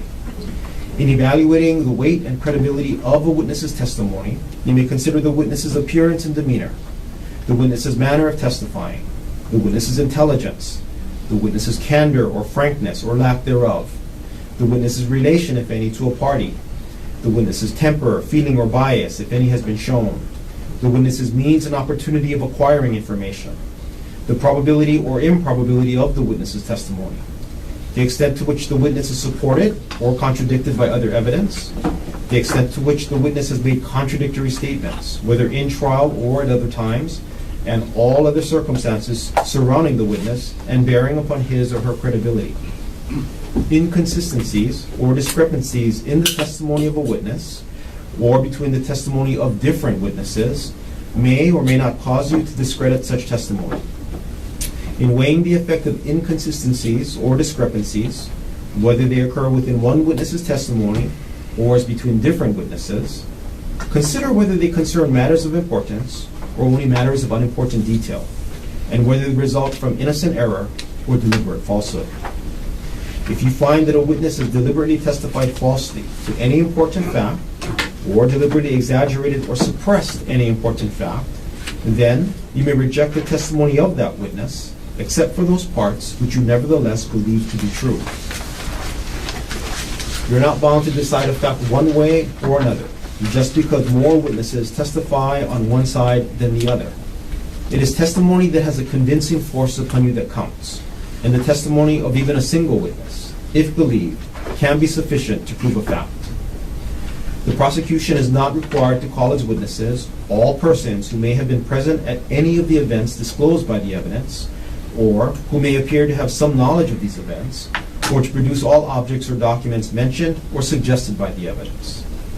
The defendant has no duty or obligation to call any witnesses or produce any evidence. The defendant in this case has testified.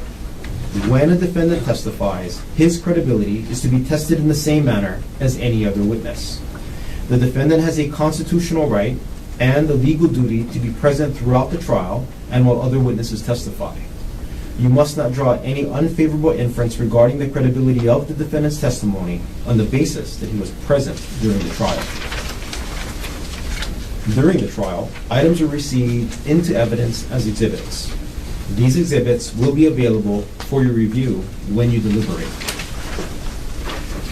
In addition to facts which counsel have stipulated to be true, and facts which the court has taken judicial notice of, there are two types of evidence: direct evidence, such as the testimony of witnesses who assert actual knowledge of a fact, and circumstantial evidence, which permits a reasonable inference of the existence of another fact. Facts may be proved by direct evidence or circumstantial evidence, or by a combination of both. The state of mind with which a person commits an act, such as intentionally, knowingly, recklessly, or negligently, may be proved by circumstantial evidence, while witnesses may see and hear, and thus be able to give direct evidence of what a person does or fails to do. There can be no eyewitness account of the state of mind with which the acts are done or omitted. But what a person does or fails to do may or may not indicate the state of mind with which he does or refrains from doing an act. A person is not guilty of an offense unless the state proves beyond a reasonable doubt that the person acted with the required states of mind, as these instructions specify, with respect to each element of the offense. The instruction for the offense charge specifies the states of mind required to be proved. During the trial, you heard the testimony of certain witnesses who were allowed to provide opinion testimony. Training and experience may make a person qualified to provide opinion testimony in a particular field. The law allows that person to state an opinion about matters in that field. Merely because such a witness has expressed an opinion does not mean, however, that you must accept this opinion. It is up to you to decide whether to accept this testimony and how much weight to give it. You must also decide whether the witness's opinions are based on sound reasons, judgment, and information. The defendant, Gerhard Koenig, is charged with the offense of attempted murder in the second degree. A person commits the offense of attempted murder in the second degree if he intentionally engages in conduct which, under the circumstances as he believes them to be, is a substantial step in a course of conduct intended or known to cause the death of another person. There are two material elements of the offense of attempted murder in the second degree, each of which the prosecution must prove beyond a reasonable doubt. These two elements are: 1. On or about March 24, 2025, in the city and county of Honolulu, the defendant intentionally engaged in conduct, and 2. The conduct, under the circumstances as defendant believed them to be, was a substantial step in a course of conduct intended or known to be practically certain by the defendant to cause the death of Ariel Koenig. Conduct shall not be considered a substantial step unless it is strongly corroborative of the defendant's intent to commit murder in the second degree, which is intentionally or knowingly causing the death of another person. Self-defense is a defense to the charge of attempted murder in the second degree and its included offenses. Self-defense involves consideration of two issues. First, you must determine whether the defendant did or did not use deadly force. Second, you must determine whether the force used was justified. The burden is on the prosecution to prove beyond a reasonable doubt that the force used by the defendant was not justified. If the prosecution does not meet its burden, then you must find the defendant not guilty. The first issue is, did the defendant use deadly force? Deadly force means force which the defendant uses with the intent of causing, or which he knows to create a substantial risk of causing, death or serious bodily injury. Force means any bodily impact, restraint or confinement, or the threat thereof. If you determine that the defendant used deadly force, then you are to proceed to the section of this instruction entitled Deadly Force Used. If you determine that the defendant did not use deadly force, then you are to proceed to the section in this instruction entitled Deadly Force Not Used. The determination of whether or not the defendant did or did not use deadly force must be unanimous. You must then follow the law in the applicable section to determine the second issue, which is whether the force used by the defendant was justified. Deadly force used. The use of deadly force upon or toward another person is justified if the defendant reasonably believes that deadly force is necessary to protect himself on the present occasion against death or serious bodily injury. The reasonableness of the defendant's belief that the use of protective deadly force was necessary shall be determined from the viewpoint of a reasonable person in the defendant's position under the circumstances of which the defendant was aware, or as the defendant reasonably believed them to be when the deadly force was used. The use of deadly force is not justified if the defendant, with the intent of causing death or serious bodily injury, provoked the use of force against himself in the same encounter. The use of deadly force is not justifiable if the defendant knows that he can avoid the necessity of using such force with complete safety by retreating. Deadly force not used. The use of force upon or toward another person is justified if the defendant reasonably believes that the force is immediately necessary to protect himself on the present occasion against the use of unlawful force by the other person. The reasonableness of the defendant's belief that the use of protective force was immediately necessary shall be determined from the viewpoint of a reasonable person in the defendant's position under the circumstances of which the defendant was aware, or as the defendant reasonably believed them to be. The defendant may estimate the necessity for the use of force under the circumstances as he reasonably believes them to be when the force is used without retreating. Unlawful force means force which is used without the consent of the person against whom it is directed, and the use of which would constitute an unjustifiable use of deadly force or force. A person cannot consent to the infliction of death, serious bodily injury, or substantial bodily injury.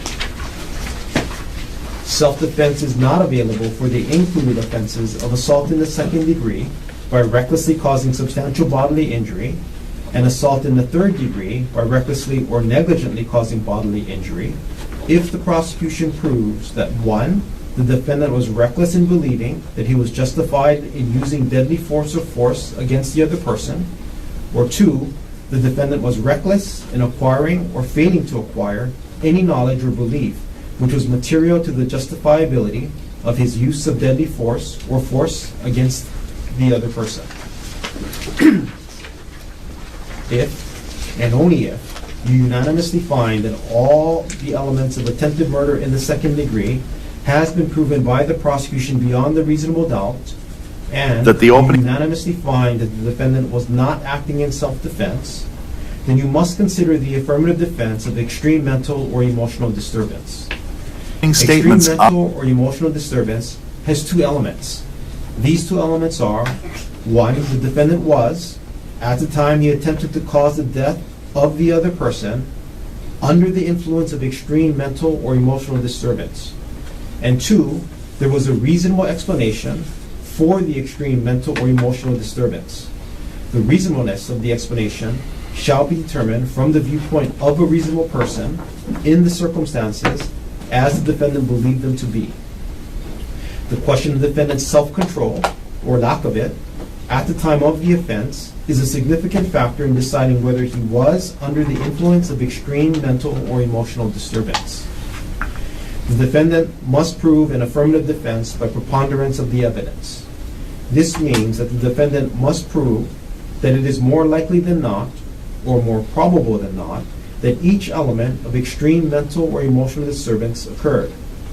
In determining whether the defendant has proven an affirmative defense by a preponderance of the evidence, you must consider all of the evidence that has been presented to you regardless of who presented it. If you unanimously find that the defendant has proven the elements of the affirmative defense by a preponderance of the evidence, then you must find the defendant guilty of attempted manslaughter based upon extreme mental or emotional disturbance. If you unanimously find that the defendant has not proven the elements of the affirmative defense by a preponderance of the evidence, then you must find the defendant guilty of attempted murder in the second degree. If you are unable to reach a unanimous verdict as to whether the affirmative defense has been proved or not been proved, then a verdict may not be returned on attempted murder in the second degree. If, and only if, you find the defendant not guilty of attempted murder in the second degree, or you are unable to reach a unanimous verdict as to this offense, then you must consider whether the defendant is guilty or not guilty of the included offense of attempted assault in the first degree. A person commits the offense of attempted assault in the first degree if he intentionally engages in conduct under the circumstances as he believes them to be, constitutes a substantial step in a course of conduct intended to culminate in his commission of assault in the first degree. There are two material elements of the offense of attempted assault in the first degree, each of which the prosecution must prove beyond a reasonable doubt. These two elements are, one, on or about March 24, 2025, in the city and county of Honolulu, the defendant engaged in conduct which, under the circumstances as the defendant believed them to be, was a substantial step in a course of conduct intended by the defendant to culminate in the commission of assault in the first degree. And two, the defendant engaged in such conduct intentionally.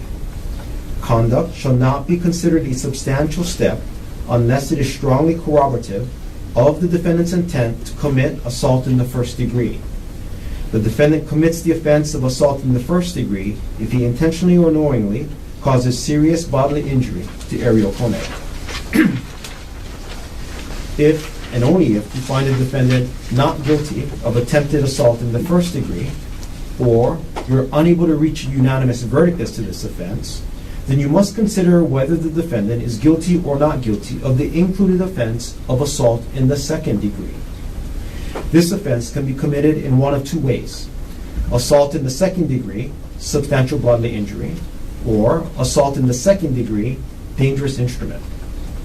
As to the first alternative, a person commits the offense of assault in the second degree, substantial bodily injury, if he intentionally, knowingly, or recklessly causes substantial bodily injury to another person.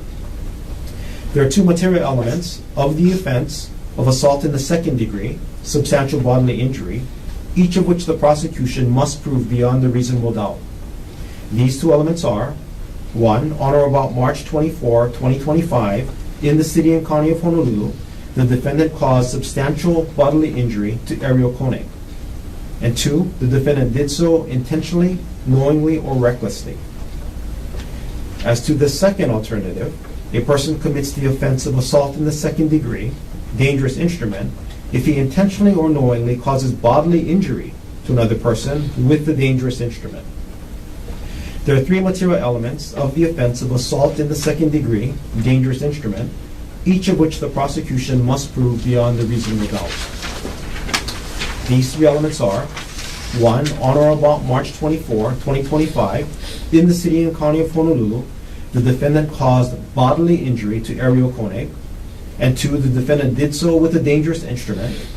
And 3, the defendant acted intentionally or knowingly, as to elements 1 and 2. You are to consider each alternative of assault in the second degree separately. The fact that you may find one of the alternatives has or has not been proved beyond the reasonable doubt does not mean that you must reach the same decision with respect to the other alternative. In order to find that the offense of assault in the second degree has been proved, you must unanimously agree that the same alternative, or both of the alternatives, have been proved beyond the reasonable doubt.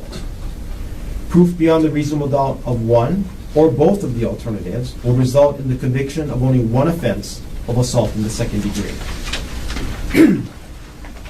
If, and only if, you find the defendant not guilty of assault in the second degree, or you are unable to reach a unanimous verdict as to any of the alternatives, then you must consider whether the defendant is guilty or not guilty of the included offense of assault in the third degree. This offense can be committed in either of 2 ways: assault in the third degree, bodily injury, or assault in the third degree, dangerous instrument.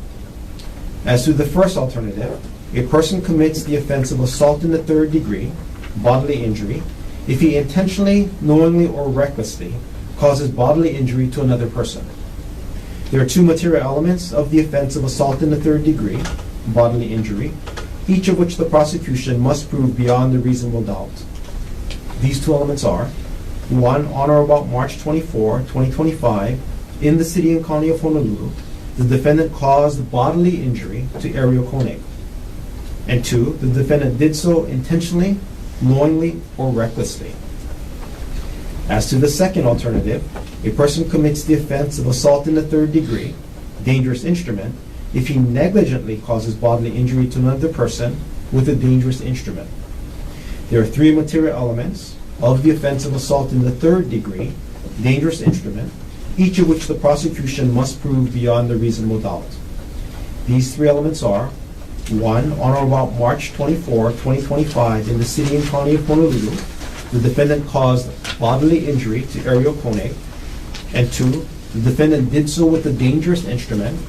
And 3, the defendant acted negligently, as to elements 1 and 2.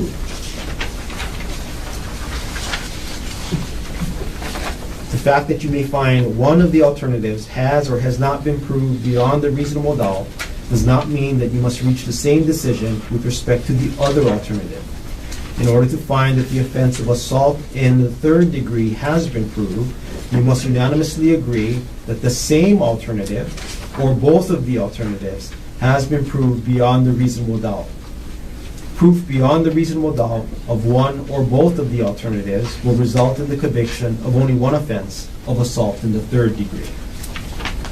Ladies and gentlemen, I'll amend the instructions so that it reads the way I read it out loud. If and only if you find that the prosecution has proved the offense of assault in the third degree beyond a reasonable doubt, then you must also consider whether the fight or scuffle was entered into by mutual consent, whether expressly or by conduct. You must determine whether the prosecution has proven beyond a reasonable doubt that the fight or scuffle was not entered into by mutual consent. This determination must be unanimous, and it is to be indicated by answering yes or no on a special interrogatory that will be provided to you. Dangerous instrument means any weapon, device, instrument, material, or substance, whether animate or inanimate, which, in the manner it is used, or is intended to be used, is known to be capable of producing death or serious bodily injury. Serious bodily injury means bodily injury which creates a substantial risk of death or which causes serious permanent disfigurement or protracted loss or impairment of the function of any bodily member or organ. Substantial bodily injury means a major avulsion, major laceration, or major penetration of the skin, or a burn of at least second-degree severity, or bone fracture, or a serious concussion, or a tearing, rupture, or corrosive damage to the esophagus, viscera, or other internal organs. Bodily injury means physical pain, illness, or any impairment of physical condition. A person acts intentionally with respect to his conduct when it is his conscious object to engage in such conduct. A person acts intentionally with respect to attendant circumstances when he is aware of the existence of such circumstances or believes or hopes that they exist.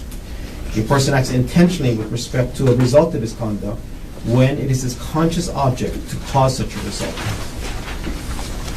A person acts knowingly with respect to his conduct when he is aware that his conduct is of that nature. A person acts knowingly with respect to attendant circumstances when he is aware that such circumstances exist. A person acts knowingly with respect to the result of his conduct when he is aware that it is practically certain that his conduct will cause such a result. A person acts recklessly with respect to his conduct when he consciously disregards a substantial and unjustifiable risk that the person's conduct is of the specified nature. A person acts recklessly with respect to attendant circumstances when he consciously disregards a substantial and unjustifiable risk that such circumstances exist. A person acts recklessly with respect to a result of his conduct when he consciously disregards a substantial and unjustifiable risk that his conduct will cause such a result. A risk is substantial and unjustifiable if, considering the nature and purpose of the person's conduct and the circumstances known to him, the disregard of the risk involves a gross deviation from the standard of conduct that a law-abiding person would observe in the same situation. A person acts negligently with respect to his conduct when he should be aware of a substantial and unjustifiable risk taken that the person's conduct is of the specified nature. A person acts negligently with respect to attendant circumstances when he should be aware of a substantial and unjustifiable risk that such circumstances exist. A person acts negligently with respect to a result of his conduct when he should be aware of a substantial and unjustifiable risk that his conduct will cause such a result. A risk is substantial and unjustifiable if the person's failure to perceive it, considering the nature and purpose of his conduct and the circumstances known to him, involves a gross deviation from the standard of care that a law-abiding person would observe in the same situation. The law allows the introduction of evidence for the purpose of showing that there is more than one path to prove an element of an offense or to disprove a defense. In order for the prosecution to prove an element of an offense or to disprove a defense, all 12 jurors must unanimously agree that the same act has been proved beyond a reasonable doubt.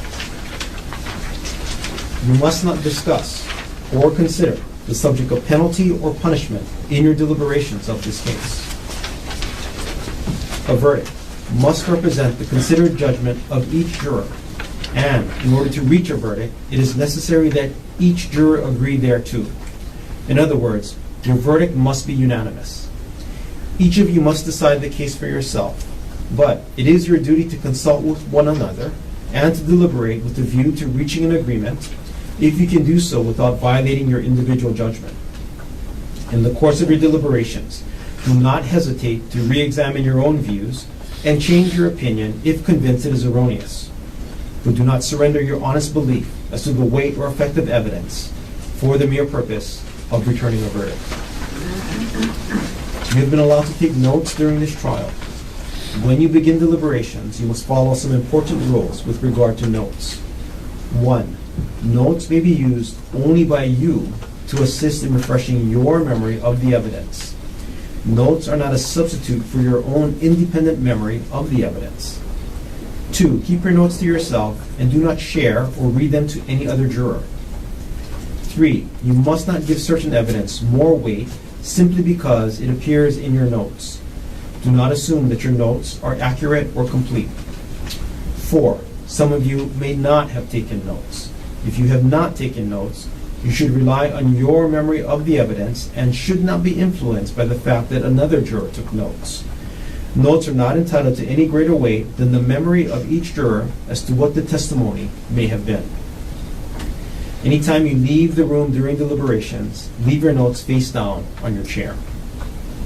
6. If you go home overnight without reaching a verdict, your notes will be kept by the court and returned to you at the start of the next day. Your notes will not be read by anyone. 7. After you've reached a verdict, your notes will be collected and destroyed.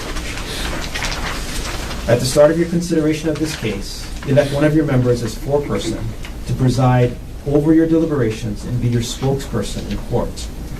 You may take such time as you feel is necessary for your deliberations. You may inform the court if you have any questions about or do not understand the court's instructions. When you reach a verdict, the foreperson is to sign and date the verdict, an appropriate form for which will be given to you. When you begin your deliberations, and until you are through with your consideration of this case, or you are otherwise excused by the court, it is necessary that you remain together as a body. Court personnel will be sworn to attend you and take care of any personal problems you may have and see to your comfort. If you need to communicate with the court, send a note through the bailiff. Please do not attempt to communicate with the court except in writing. During the course of this trial, you have received all of the evidence you may consider to decide the case. You must not attempt to gather any information on your own which you think might be helpful. Do not engage in any outside reading on any matter having anything to do with this case. Do not refer to dictionaries or other outside sources. Do not visit any places mentioned in the case. Do not in any other way try to learn about the case outside the courtroom. During your recesses from deliberations, when you are released to go home in the evening, you must not discuss this case with anyone or permit anyone to discuss this case with you. You must not read or listen to news accounts about this case if there are any. You must not discuss this case with any person other than your fellow jurors. You must not reveal to the court or to any other person how the jury stands, numerically or otherwise, until you have reached a unanimous verdict and it has been received by the court. You may bring in either one of the following verdicts. 1, not guilty. Or 2, guilty as charged of attempted murder in the second degree. Or 3, guilty of attempted manslaughter based upon extreme mental or emotional disturbance. Or 4, guilty of attempted assault in the first degree. Or 5, guilty of assault in the second degree. Or 6, guilty of assault in the third degree. Your verdict must be unanimous. After a verdict has been reached and your foreperson has signed and dated the verdict form, you will notify the bailiff and court will be reconvened to receive the verdict. Okay, ladies and gentlemen, we'll take our first morning recess. You leave your notebooks on your chair along with your set of jury instructions. As I indicated, the jury instructions come back on 2, it results in only a singular conviction. It mirrors the language in page 2, except it's assault in the third degree. As it was read, and to the amendment, Mr. Garner? No objection. How about you, Mr. Otake? No objection, thank you. Okay, now, as the instructions are read to the jury, counsel, any objections to the instructions as a whole, other than what we've already settled on the record? Other than our previous objections, nothing new. None from the state. Mr. Garner, have you had the opportunity to review the proposed verdict form, special interrogatory, and communication forms? Yes. Any objections? No. How about you, Mr. Otake? No objections, I did review it. Okay. Anything we should take up before we take our recess? Nothing from the state. Just that we're going to take a break after.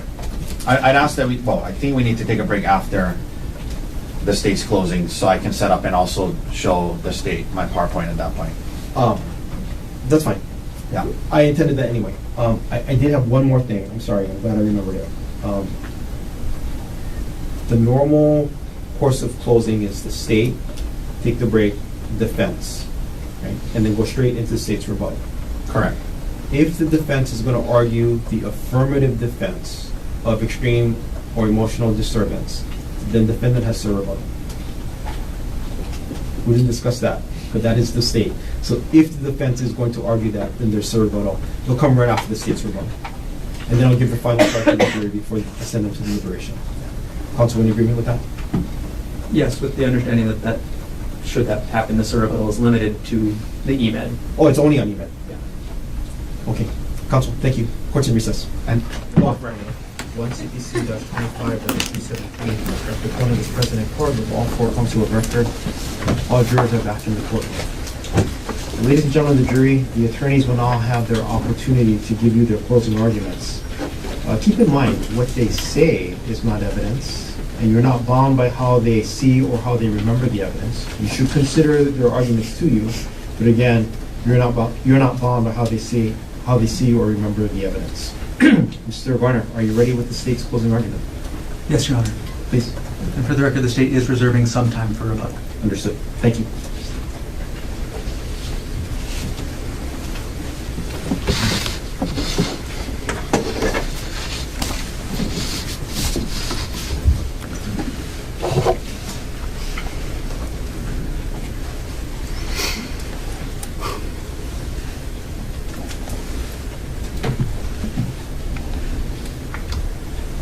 A motive, a beating, a confession. Ladies and gentlemen, beyond a reasonable doubt, the state has proven that on March 24th, 2025, Gerhard Koenig tried to kill his wife, Ariel. The state has proven beyond a reasonable doubt that Gerhard Koenig committed the offense of attempted murder in the 2nd degree. There are 2 elements, as Judge read to you a couple minutes ago. Element number 1, on or about March 24, 2025, that if in the city and county of Honolulu, the defendant intentionally engaged in conduct. Element number 2, we'll get back to in a moment. But the conduct, starting with element 1, what is the conduct? What did defendant do? First, he tried to push her. That's the first conduct the defendant did. The second, the syringe. He tried to inject her with an unknown substance. And third, the beating with the rock. That is the conduct that defendant engaged in intentionally. That is the conduct that we are here to talk about for the last several weeks and for today. The second element, that conduct, under the circumstances under which defendant believed them to be, was a substantial step in a course of conduct intended or known to be practically certain by the defendant to cause the death of Ariel Koenig. So element number 1, simple, it's conduct.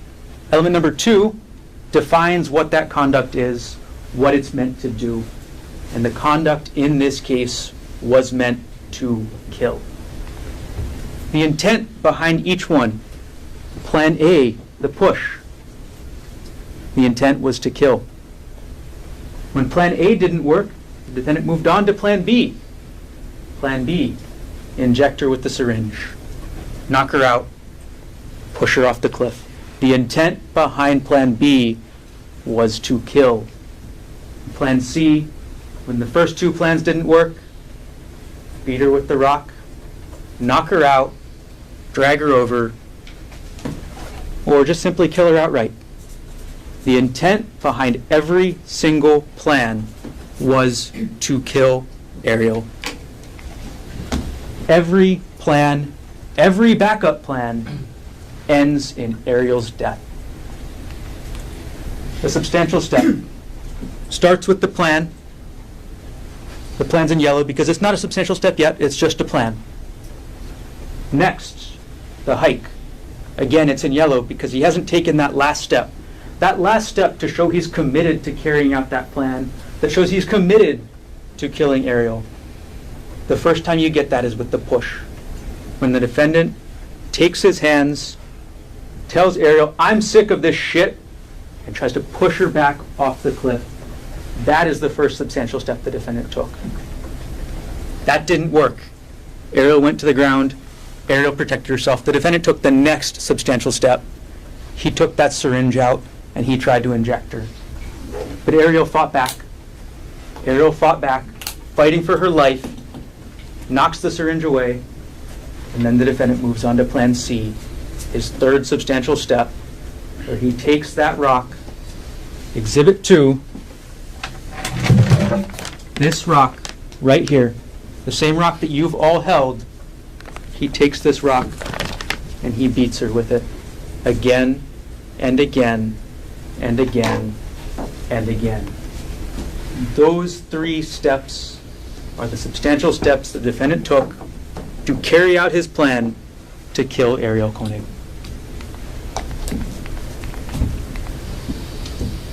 Before we get any further, what is not a defense? The result of the defendant's conduct. The severity of Ariel's injuries, you'll hear many times trying to minimize them. That is not a defense. The law treats somebody the same, whether they're successful or not.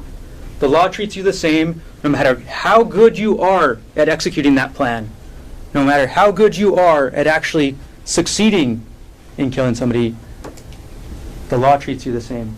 As an example, somebody who tries to shoot somebody, who points a gun and tries to end a life, but misses, they've committed attempted murder the same way the defendant committed, in a similar way, in a similar idea as the way defendant did it in this case. You cannot look only at the results to determine intent. You have to look at everything together. And when you look at everything, it shows one clear answer beyond a reasonable doubt, and that's that the defendant intended to kill her. Let's review how we got there. First, we have Ariel's testimony, and she testified in 3 different areas. First, Ariel told you what happened on the Apodaca Trail on March 24th, 2025. She told you what happened when she went up the trail. She told you how she was afraid, how she was nervous about the heights. She told you how the defendant reacted. She told you what happened when she met up with the defendant later.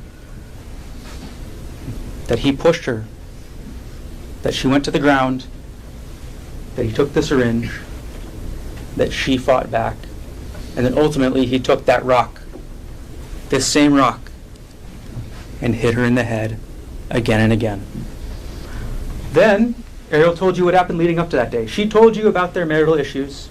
She told you about her messages with Jeffrey Miller. She told you all of that. Embarrassing as it may be, she put it all out there. And then Ariel told you about her treatment, her medical treatment, her recovery. She showed you the scars that she carries to this day. She showed you the scars on her head where she will never grow hair again. And everything that Ariel said is corroborated. These are the credibility factors. These are listed in your instructions that you should be considering for every witness who testified. And I'm not going to go through all of them right now, but there's a couple that are relevant for Ariel here. First, appearance, demeanor, intelligence, candor, frankness. Ariel testified in a straightforward, coherent manner. She testified clearly. There were no histrionics, barely any tears. It was straightforward. This happened, then this happened, then this happened. It was not over-dramatized. It was not over-exaggerated. It was straightforward and simple and coherent. She was open to cross-examination. When the answer was yes, she said, yes, sir. When the answer was no, she said, no, sir. And when she didn't know, she said she didn't know. But the last factor is the most important here. The extent to which Ariel's testimony is supported by other evidence. What this means, simply, is corroboration. What level of corroboration is there? There is a lot. Ariel is corroborated by the physical evidence, the scene and location, the rock, the blood evidence, the injuries, the medical supplies. Ariel is corroborated by the digital forensics. What was going on the defendant's computer corroborates what Ariel said.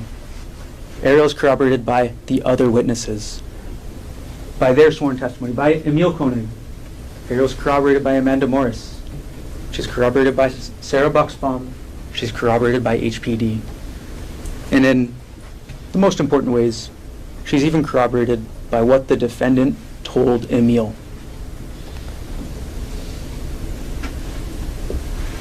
You've seen the photos of the scene. Ariel's testimony is corroborated. There's the cliff. It's right there.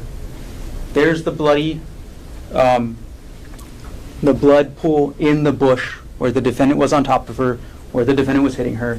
The physical evidence of the scene, the blood, the crushed plants, the location of this so close to the cliff edge, all corroborates Ariel.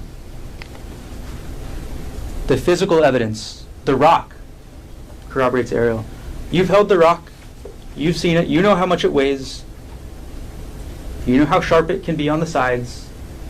You've seen the photos of Ariel's blood and Ariel's hair on that rock. The rock corroborates what Ariel said. The DNA evidence.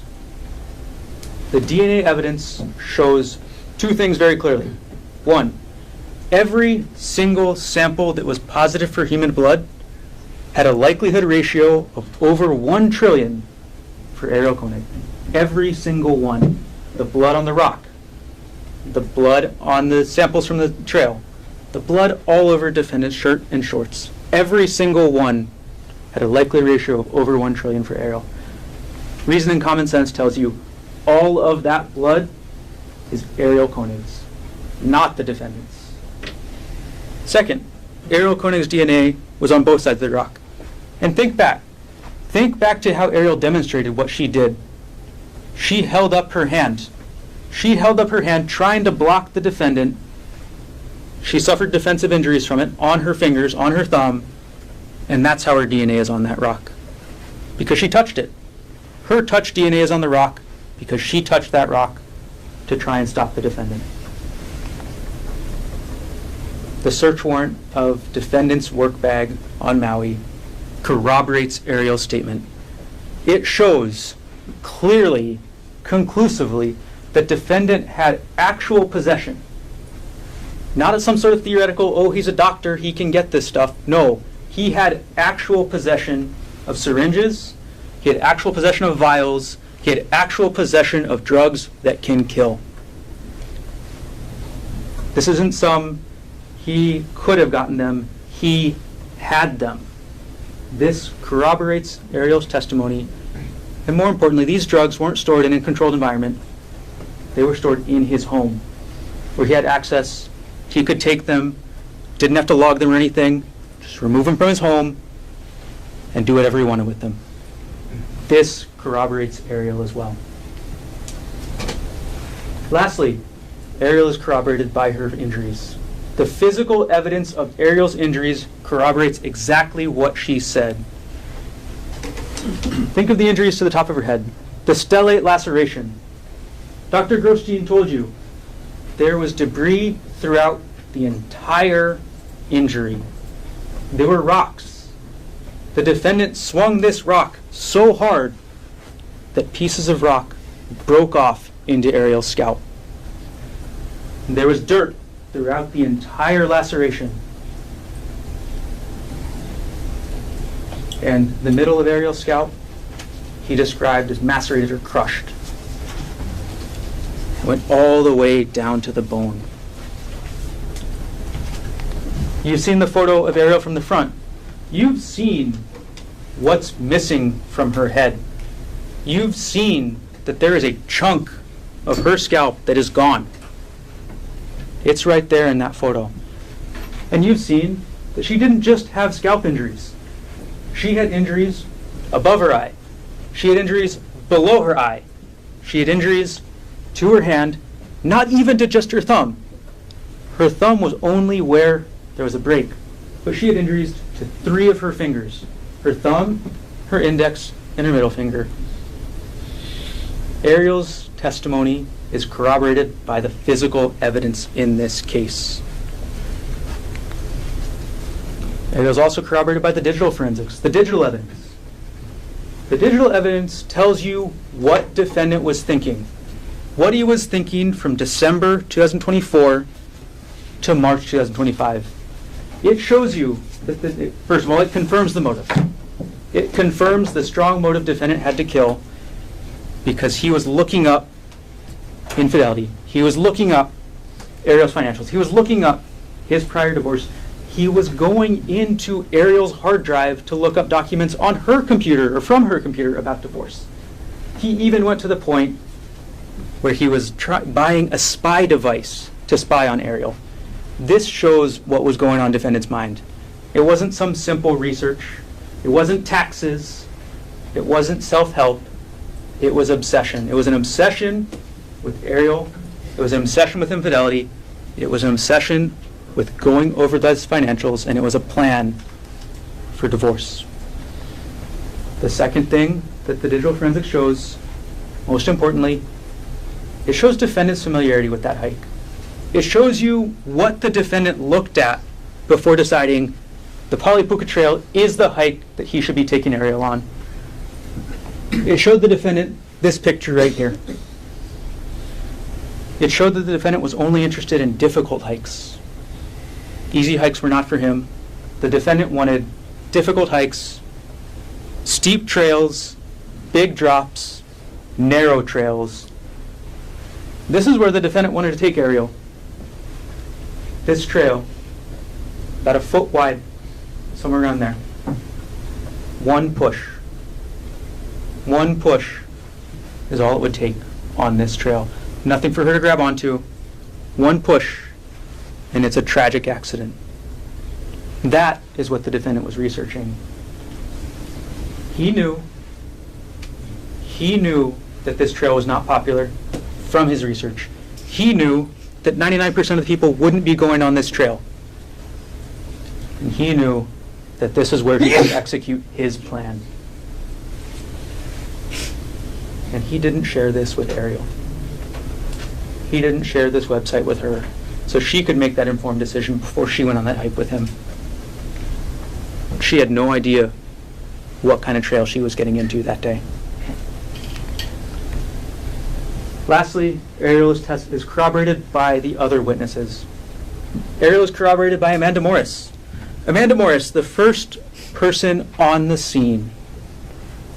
Amanda told you the sequence of events. 3 things. First, she heard a woman's voice screaming, "Help! Help me!" And she gets up the trail because she thinks somebody's fallen off. She knows it's dangerous. She thinks somebody's fallen. And she sees the defendant over Ariel.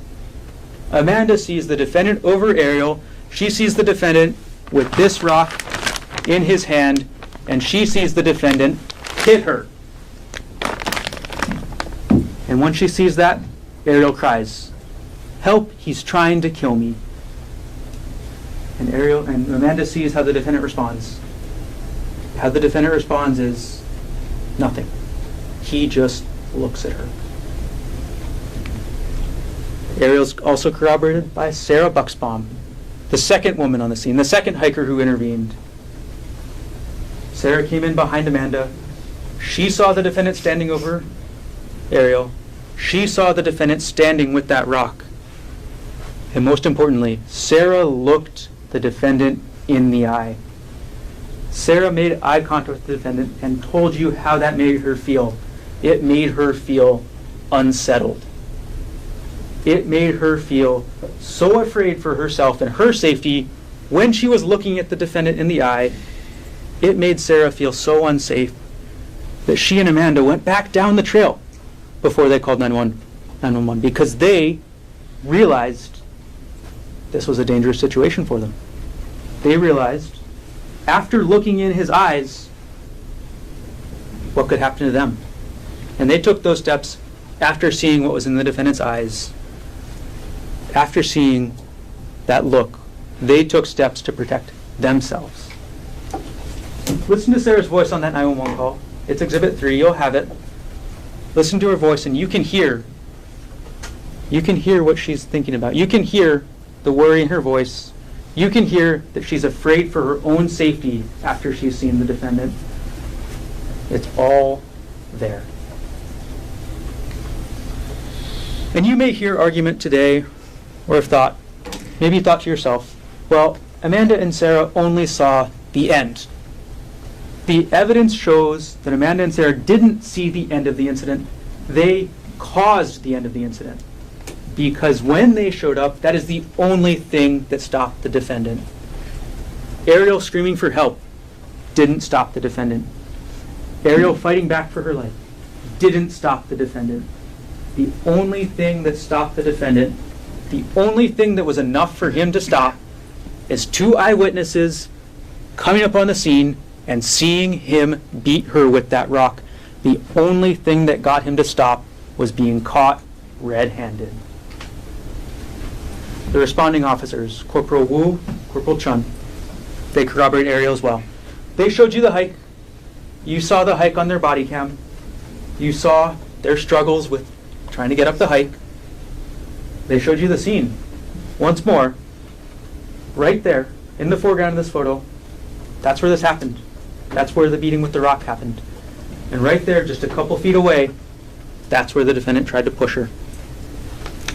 They showed you Ariel's condition. Ariel's condition immediately after the defendant did this. They showed you that. They showed you the closest thing to what the defendant last saw Ariel as. And they even caught it on their body cam. They even caught Ariel's condition as she states her name. Ariel Connor, J-R-I-E-L-L-E.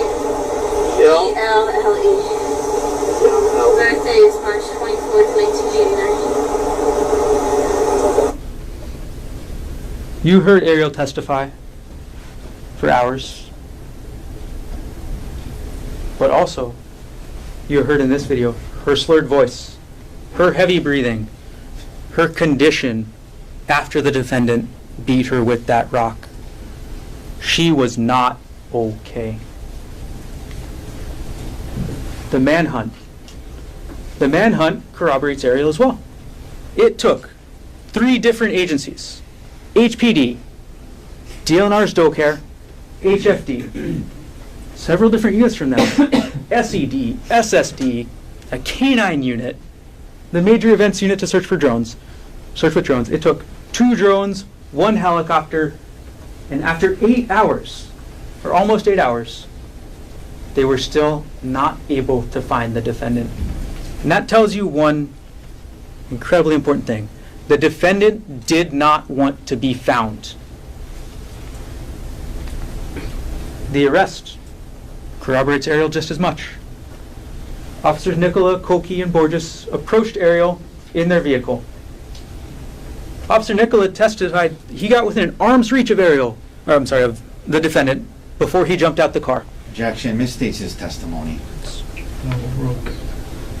He got within an arm's length, or close to an arm's length, before he got out that car and tried to apprehend the defendant.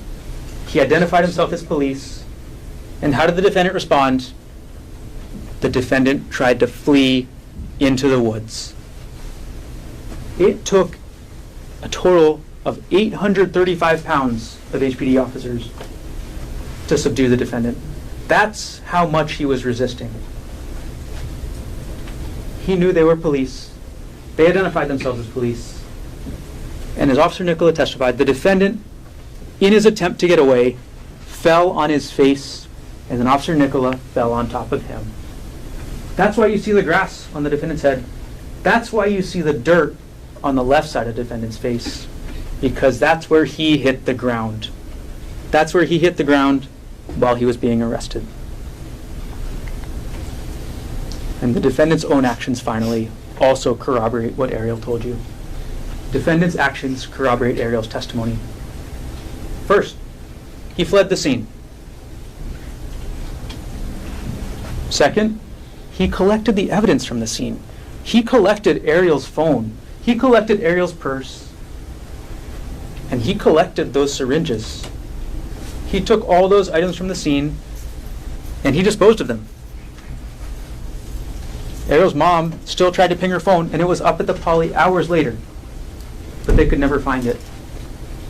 And think back, where the police, where DoCare couldn't search. They couldn't search the bottom of the cliff. They couldn't get down that way. They searched the whole mountainside, couldn't find it, but the bottom of that cliff that's several hundred feet tall, that's where they couldn't search. Defendant confessed. Defendant called Emil just minutes after the incident and told Emil I tried to kill Ariel, but she got away. And lastly, the defendant hid in the woods for almost 8 hours. These actions that the defendant took corroborate what Ariel told you. They make sense. That being said, the defendant in this case has testified. And you need to judge his testimony the exact same way that you judge anybody's.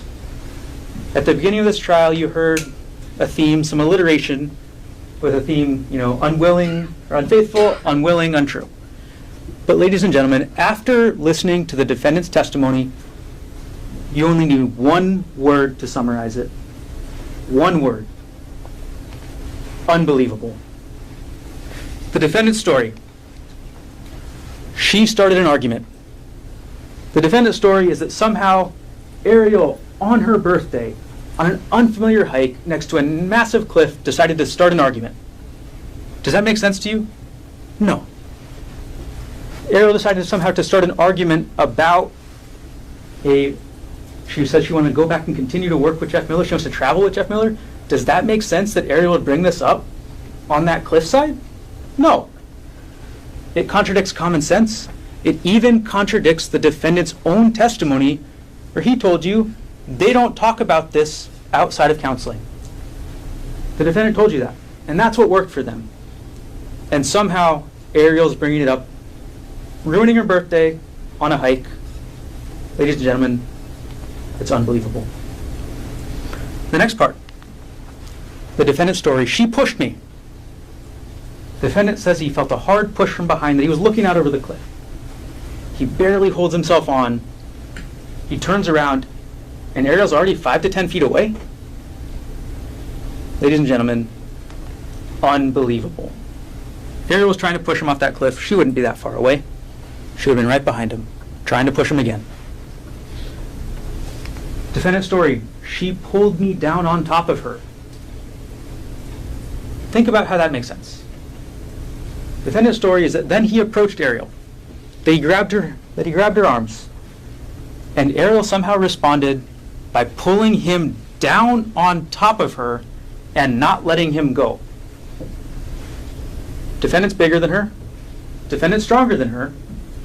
Ask yourself, what person would hold a bigger, stronger person on top of them as an act of aggression? It doesn't make sense. It's unbelievable. Defendant's story, she hit me first. Somehow while Ariel's sitting down, or while Ariel's underneath him, while he's in the position of power, while he's on top of her, the story is that Ariel held him down so he couldn't escape, grabbed his genitals, wrapped her legs around him, and then she picks up a rock and hits him in the face. And as the defendant told you, he said, she hit me one time really good, and that she keeps swinging. The same rock the defendant used to beat Ariel? Really? The same rock that defendant has told you he only used 2 times, that he only hit her twice with. Ladies and gentlemen, it's unbelievable. The same rock, no. You can tell it's different injuries. This is the photo of the defendant immediately after his arrest. This is the photo of the defendant almost 8 hours after the incident up on the trail, after the defendant tried to kill Ariel. Yes, there's a small dark spot on his cheek. Is it a bruise? Is it dirt? I don't know. This is Ariel. The idea that this same rock caused these different injuries is unbelievable, ladies and gentlemen. The idea that Ariel could hit him really good, and that's it, is unbelievable. This is the defendant at the hospital that night, and this is Ariel at the hospital on the same day. Again, minor bruise, major laceration. The idea that these injuries were caused by the same rock, completely unbelievable. You can only see that by looking at the next day. Look at the defendant 1 day later. There's nothing. There's no more. Ariel's got her head wrapped up. She's still got these injuries on her eye. The defendant's story is unbelievable. And lastly, the defendant told you that he wanted to turn himself in. That's what he was doing when he left the trail. Sunset was coming soon. The sun was getting low. But instead of doing the logical thing and walking down the trail where he knew the police would be, the defendant decides he has to come out of the forest onto the road. The defendant doesn't go back to the trailhead. He doesn't put his SIM card back in his phone. He doesn't turn his phone on because he's not trying to surrender himself. He's not trying to turn himself in. He's trying to escape. And that's why he ran when the police apprehended him. That's why he resisted. The defendant's story, unbelievable. The defendant's story, unlike Ariel's, where Ariel is corroborated, the defendant's story is filled with contradictions. The defendant is contradicted by Amanda and Sarah. Somehow, Ariel finally let go of his private parts, and then he just stands there and looks. He's not on the ground writhing in pain? Does that make sense? He says that she held on so hard that he couldn't escape. Does it make sense that afterwards he would just stand there and stare? No. The defendant is contradicted by the physical evidence. He's contradicted by the fact that there's no blood of his up there. There's no evidence of injuries that support what defendant says happened. He's even contradicted by his own hired doctor. The defendant told you he hit her twice. No more. But even his own doctor said 2 to 3 hits to the scalp. Hits to the face. Hits to the fingers. So even the defendant's own witness shows that he hit her more than twice. He hit her, add them all up, 4, 5, 6, could be any of those times. He hit her again and again and again and again, and he only told you 2 times. Ladies and gentlemen, it's unbelievable. He told you he removed his SIM card with a paper clip. Well, State 72 through States 86, that's all the photos. That's all the contents of defendant's backpack. Where is that paper clip? He could have just as easily used that syringe. Open his SIM card, dispose of the syringe. Hiding evidence 2 ways at once. The substantial step again. He made the plan. He made the plan to go hiking that day. He didn't share with Ariel what hike they were going on. He didn't share the details of that hike with Ariel. He didn't share the dangers of that hike with Ariel because his plan was to push her off that cliff. So they start the hike, and Ariel deviates from the plan. Ariel doesn't go up to that section from the photo, the super narrow section with no trees. Ariel doesn't want to go up there. So the defendant improvises. The defendant takes a different cliff. The defendant sees his last chance when they take this selfie, his last chance before they get to that lower part of the trail, and he takes it. He takes that chance to try and push Ariel off. He takes that chance. He makes that substantial step. And plan A, the push, doesn't work. Ariel falls to the ground. He can't push her off anymore. So he takes that next step. He pulls out the syringe. Plan B. And he tries to stab her with it. Plan C, when that doesn't work, he takes that rock and he hits her well over 2 times. He hits her again. He hits her again. It doesn't matter that she's blocking. It doesn't matter that she's screaming. The only thing that gets him to stop is these 2 women who walk up. That's it. You have gotten instructions about self-defense. It should be clear the defendant was using deadly force in this case. This rock is known to the defendant to cause death or serious bodily injury. You don't need to be a doctor, although he is. And he's actually treated patients who've had rocks fall on them. So the defendant is well aware of the damage that he was doing. He's more than aware because it was his intent. It was his intent to cause that damage. It was his intent to cause death. So yes, it is clear the defendant was using deadly force. And because of that, self-defense doesn't apply. Self-defense does apply, but defendant cannot claim it because he was the initial aggressor. He was the one who started the physical altercation. He was the one who used deadly force. And lastly, he had a duty to retreat. When using deadly force, before you use that deadly force, the law states you have a duty to retreat. And the defendant didn't do that. Incomplete statement on the law. Objection overruled. Ladies and gentlemen, the court instructed you on what the applicable law is. You need to follow the court's instructions as read out to you and as it's provided in the jury instructions that you have.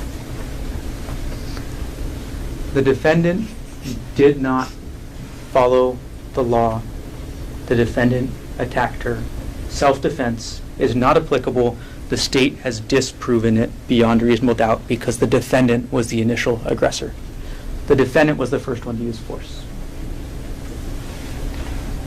Based on these facts, self-defense is not applicable. Next, you're given instruction on extreme mental or emotional disturbance. This is a long instruction. We'll keep it simple. There's no evidence that the defendant was acting under extreme mental or emotional disturbance when he tried to kill Ariel.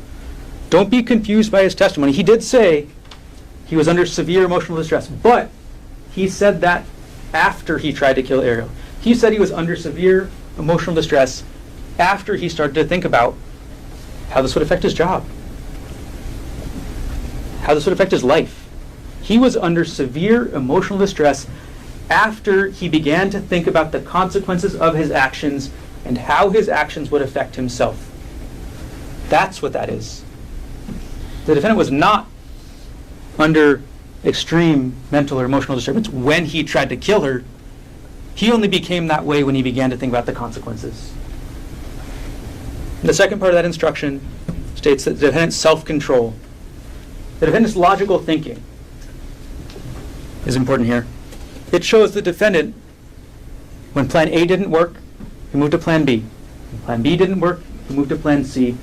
And when he got caught, he fled the scene, he hid the evidence, and he hid himself. That shows the defendant was using logical thinking. The defendant was solving problems as they came. He was not acting under extreme mental or emotional disturbance. Okay. You got a list of other included offenses. You got a list of a bunch of assault charges that are included in the attempted murder and second-degree charge. When you think about those, just think one thing. He did more. This is what he did. Assault in the third degree, causing bodily injury. Ladies and gentlemen, that means physical pain. He did more. He did more than cause physical pain to Ariel. Assault in the second degree. He did more. Yes, the defendant caused a major laceration to Ariel's head, or severe laceration. The defendant caused a bone fracture to Ariel's thumb. Yes, he did those things, but he did more. But he did more because he was trying to kill her. Attempted assault in the first degree, same thing. Defendant took actions that he knew would cause a substantial risk of death. Yes, but he did more. Because the evidence all shows that defendant wasn't intending to do an assault. The defendant was intending to kill. All right. 3 things: motive, a beating, and a confession. You've seen through this trial the defendant's motive. He was upset. He was angry. Wherever he turned, Ariel wasn't being punished. First, he talks to Ariel's best friend, tries to air the dirty laundry. But the best friend stays on Ariel's side. Deanna stays on Ariel's side. She's not punished. Then he emails Andrea Miller. Giving this other woman Ariel's personal contact information, her cell number, her personal email. But Andrea Miller never responds. Ariel's not punished. And then he goes to counseling. They go to marriage counseling. And instead of focusing on the affair, what do they focus on? These intimacy issues, these issues that Ariel testified about, these issues that were defendant's fault. Everything the defendant tried to do made sure Ariel was never punished. So he did it himself. Every response defendant had to this emotional affair showed the defendant's need to control Ariel. He wanted to control where she lived. He wanted to separate this woman from her 18-month-old child. That was his response.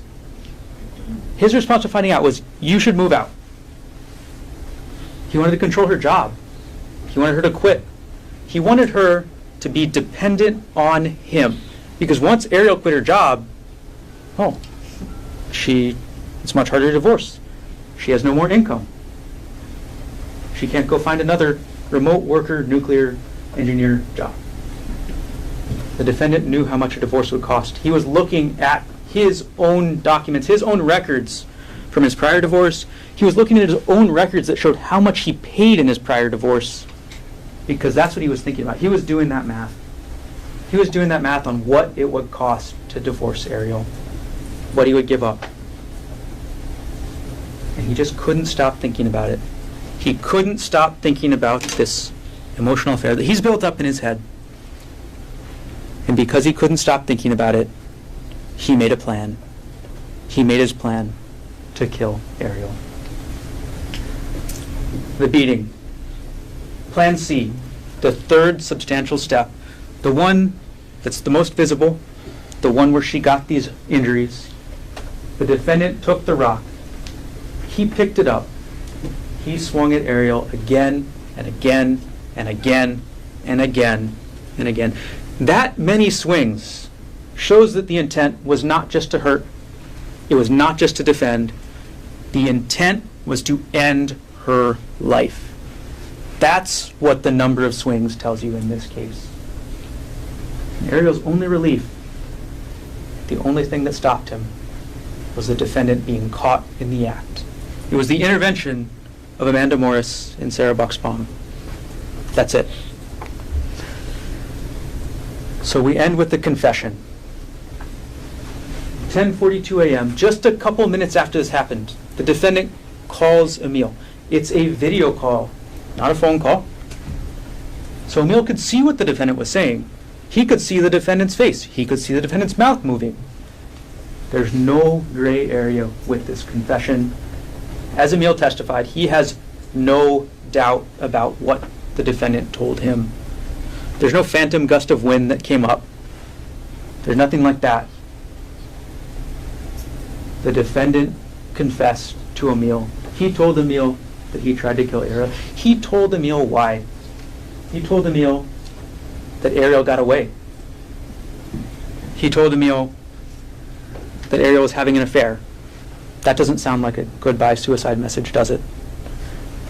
He told Emil that he was at the end of this rope. And think back to the last thing that the defendant told Ariel before he tried to kill her. He told Ariel, I'm sick of this shit. That's corroborated that he's at the end of his rope. Same idea. And what didn't he tell what didn't the defendant tell Emil? Nothing about self-defense. Nothing about Ariel attacking him. Nothing about what he testified to you. Is that reasonable? Does that make sense? No. 10:42 a.m., the defendant FaceTime video calls Emil. He confesses. And Emil's next step, after being put in that situation, after being put in a situation as a 19-year-old that he had no want to be part of, Emil does what he does. He goes and tells his grandparents. He goes and tells them what the defendant said And Judith Mast, ends up texting the defendant, 11:33. She texts the defendant, "Is Ari okay?"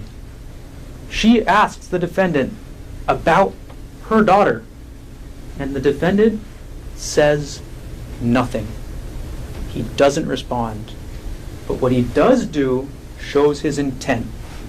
What he does do, he calls Emil again, and he asks him, "Did you tell anybody?" That shows the guilty conscience of the defendant. That shows that the defendant was not acting in self-defense. That shows the defendant was thinking about what his actions would do to himself. He was thinking about himself. He wasn't thinking about Ariel. He wasn't thinking about her condition. It was only himself. So, ladies and gentlemen, there's one verdict and only one verdict that does these things. There's one verdict that holds the defendant accountable for what he intended to do, for what he tried to do to Ariel. There's one verdict that's supported by the physical evidence, the digital evidence, the corroborated testimony of witnesses, and the defendant's own confession. There's only one verdict that's corroborated that makes sense with all of that. There's only one verdict that the evidence and justice demands. And that verdict is that you find the defendant guilty as charged of attempted murder in the second degree. Thank you.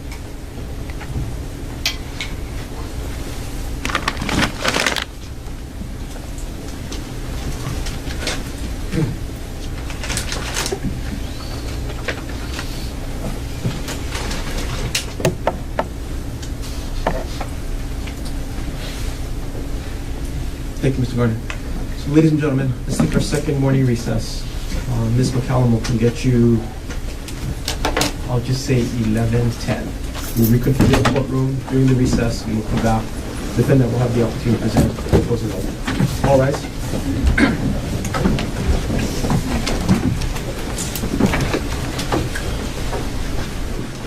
Jury is absent from the courtroom. Counsel, if you want to see it, Mr. Garner, you wanted to take up objections to the defendant's proposed closing slides. Yes, Your Honor. The first is on slide number 14, on page 5 of the printout that defense counsel has handed to both of us. It's a slide that says examples of deceptive behavior. I do believe this is impermissible argument that is essentially stating that Ariel has been deceptive in the past. It's an argument that is trying to make a 404 argument that says that she is deceptive now. That is the one reason under HRE 404 that you cannot use prior bad act evidence for. It is explicitly stated that you are not allowed to use prior bad act evidence to show conformity therewith, and that's exactly what this slide is attempting to do. So we'd strenuously object to introducing this, using this slide, using this argument that is against the rules of evidence. It's asking the jury to consider something evidence for an inadmissible purpose. So I do believe that's not appropriate. And that's the first objection. We'll take them in seriatim. Mr. Otake. Your Honor, obviously her credibility is at issue, and there's been multiple examples in this case that has come up in the evidence about deceptive behavior, and it is critical, obviously, that we be able to point that out. So I've never heard of, we can't point out in closing how a complainant has been deceptive or dishonest. I mean, he just spent half an hour saying how Gerhard was dishonest. So obviously that's fair game in any closing argument. Anything else you want to add? The issue is not commenting on the evidence. It's inviting the jury to not follow the law. That's the issue here. They are allowed to comment on the evidence that was introduced at trial, and I understand that. But what this is asking is not that. It's asking the jury to consider this evidence as, again, under the only improper purpose under 404B, conformity. Understood. State's objection is overruled. The defendant will be allowed to argue the complainant wins his credibility. It might be inadmissible under 404, with no exception of 404B, but there is the avenue of admissibility to have found credibility with specific instances of conduct in those 608. So the state's objection is overruled. The other objection from the state is somewhat throughout the defendant's proposed closing argument, there appears to be snippets of transcripts. And they appear to have been, some of them highlighted, some of them not. As the court and everybody here is well aware, the jury will not have transcripts available when they go into deliberations. They won't, and these transcripts are purported to be of the testimony during the trial. So they're not transcripts that were identified as exhibits and introduced into the trial. They're transcripts of the testimony of the trial. Everyone's aware the first question the jury always asks after going to deliberations is, can we have a transcript of the witness's testimony? And the answer is always, transcripts are not available. So it's not fair to the jury.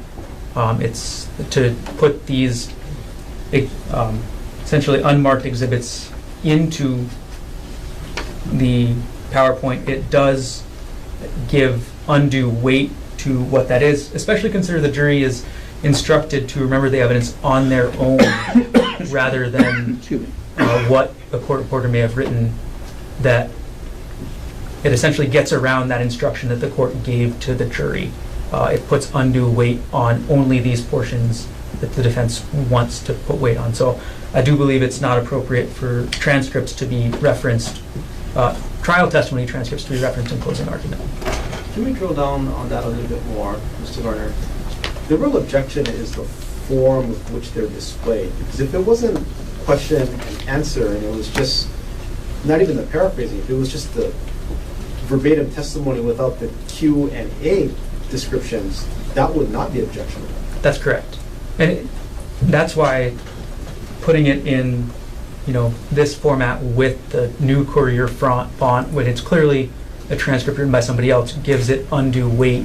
It takes away that. Sorry, it's not the font. Only we know it's Courier font. But it's the format of the Q&A. Yes. That's the main reason. Okay, Mr. Otake. Your Honor, I've done this in many trials. It's pretty commonplace. I've done it in civil trials. I've done it in criminal trials. We took the time and money to order the dailies, and it's what was said in court. It's the best evidence of what was said. And I'm just, whether it's in that format or another format, it's the same substance. There's nothing improper about doing this. I've done it many times in many courts. They had the option to order the transcripts and use their government resources to pay for it. They chose not to. And so this is what was said in court. And I'm not taking it out of context. I'm not going to argue it inappropriately. I'm not going to, it's just what was said. I don't know if, what font it's in or what, it is what was said. And we chose to order it and pay for it, and I've done it many times. And I'm not aware of any rule that says we can't do this. So I'm asking that the objection be overruled and we get on with closing.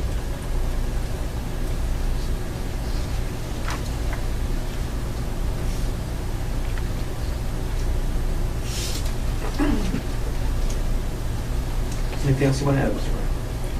No.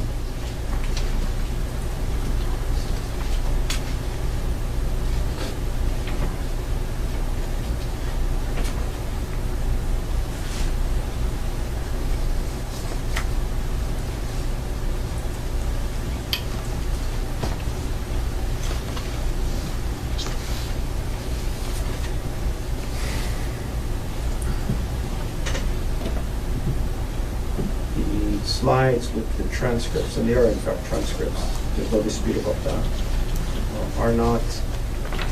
they're the actual transcripts as represented by counsel. It's not a misrepresentation of what was said. It's not even a paraphrasing of it. While I'm uncomfortable about the form, at this point in time, I'll overrule the objection and allow the parties to proceed. Thank you, Your Honor. What has been provided to the court will be made part of the record to document the state's objections. It would be the court's Exhibit 1 for trial. And be part of the record. And Your Honor, I did show the state some demonstratives. I would like, I don't believe they have an objection, but it's going to be facing away from you, so I'll show it to you now. Please. This is the first one. accurately describes page 2 of the instructions. Okay. And then, Oh, shoot. darn it. This is the second one. Mr. Gordon, no objections. To these two demonstrative aids, no objections. Anything else we should take up before the jury returns? No, Your Honor. Nothing from the state. Actually, can we approach really quick? Sorry. On the record's fine. Off record? On record. Okay, sure.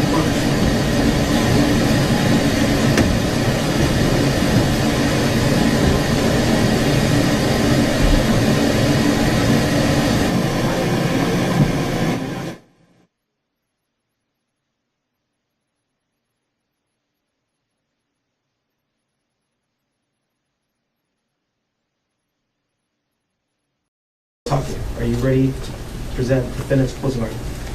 I am. Thank you, Your Honor. Please. Good morning, ladies and gentlemen. I want to begin by thanking you all for your time and dedication to this case. Most people serve on juries couple, 2-3 days. You guys have been here for close to a month now, and I want to just express heartfelt thanks for that. It was your time and doing that made sure that Gerhard got a fair trial. That's what this was about, and we appreciate your time tremendously. You know, we're at the end of the trial here, but I want to actually circle back to the very beginning. The very beginning, jury selection, and remind you guys about that. Multiple days, started off with 200-something jurors, whittled it down, excuse after excuse, people couldn't be here, couldn't be fair, couldn't set aside what they heard, weren't willing to give him a fair shake. And we whittled it down to less and less and less, and we ended up with the 16 of you here. And it wasn't by accident. It wasn't by accident.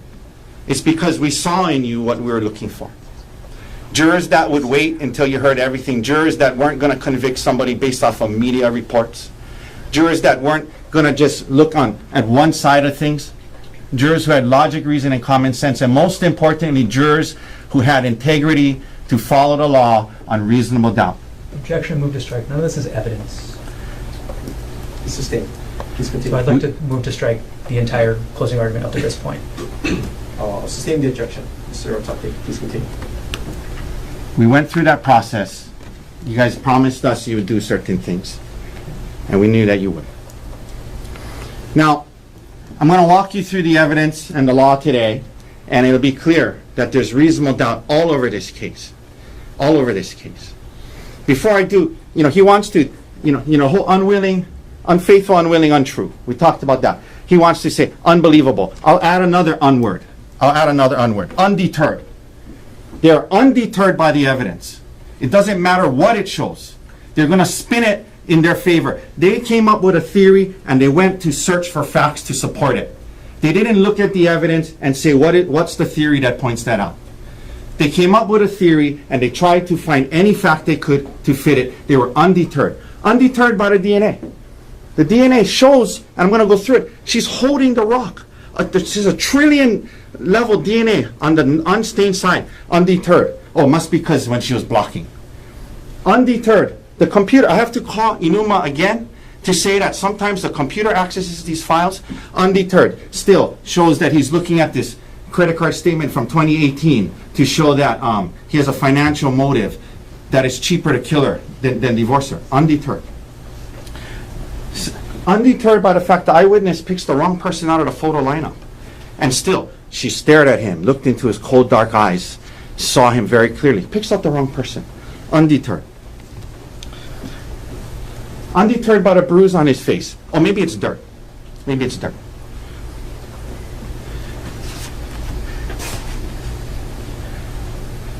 Evidence should lead to theories. You don't come up with a theory and then search for evidence to spin it to fit your theory. That's what happened in this case. Ladies and gentlemen, I'm going to go through just some of the law initially, and then we're going to come back, go through all the evidence, and then I'm going to come back on some other parts of the law. So I want to start off first by reminding you, as you know, you took an oath, right? You told us that you would give your word that you would follow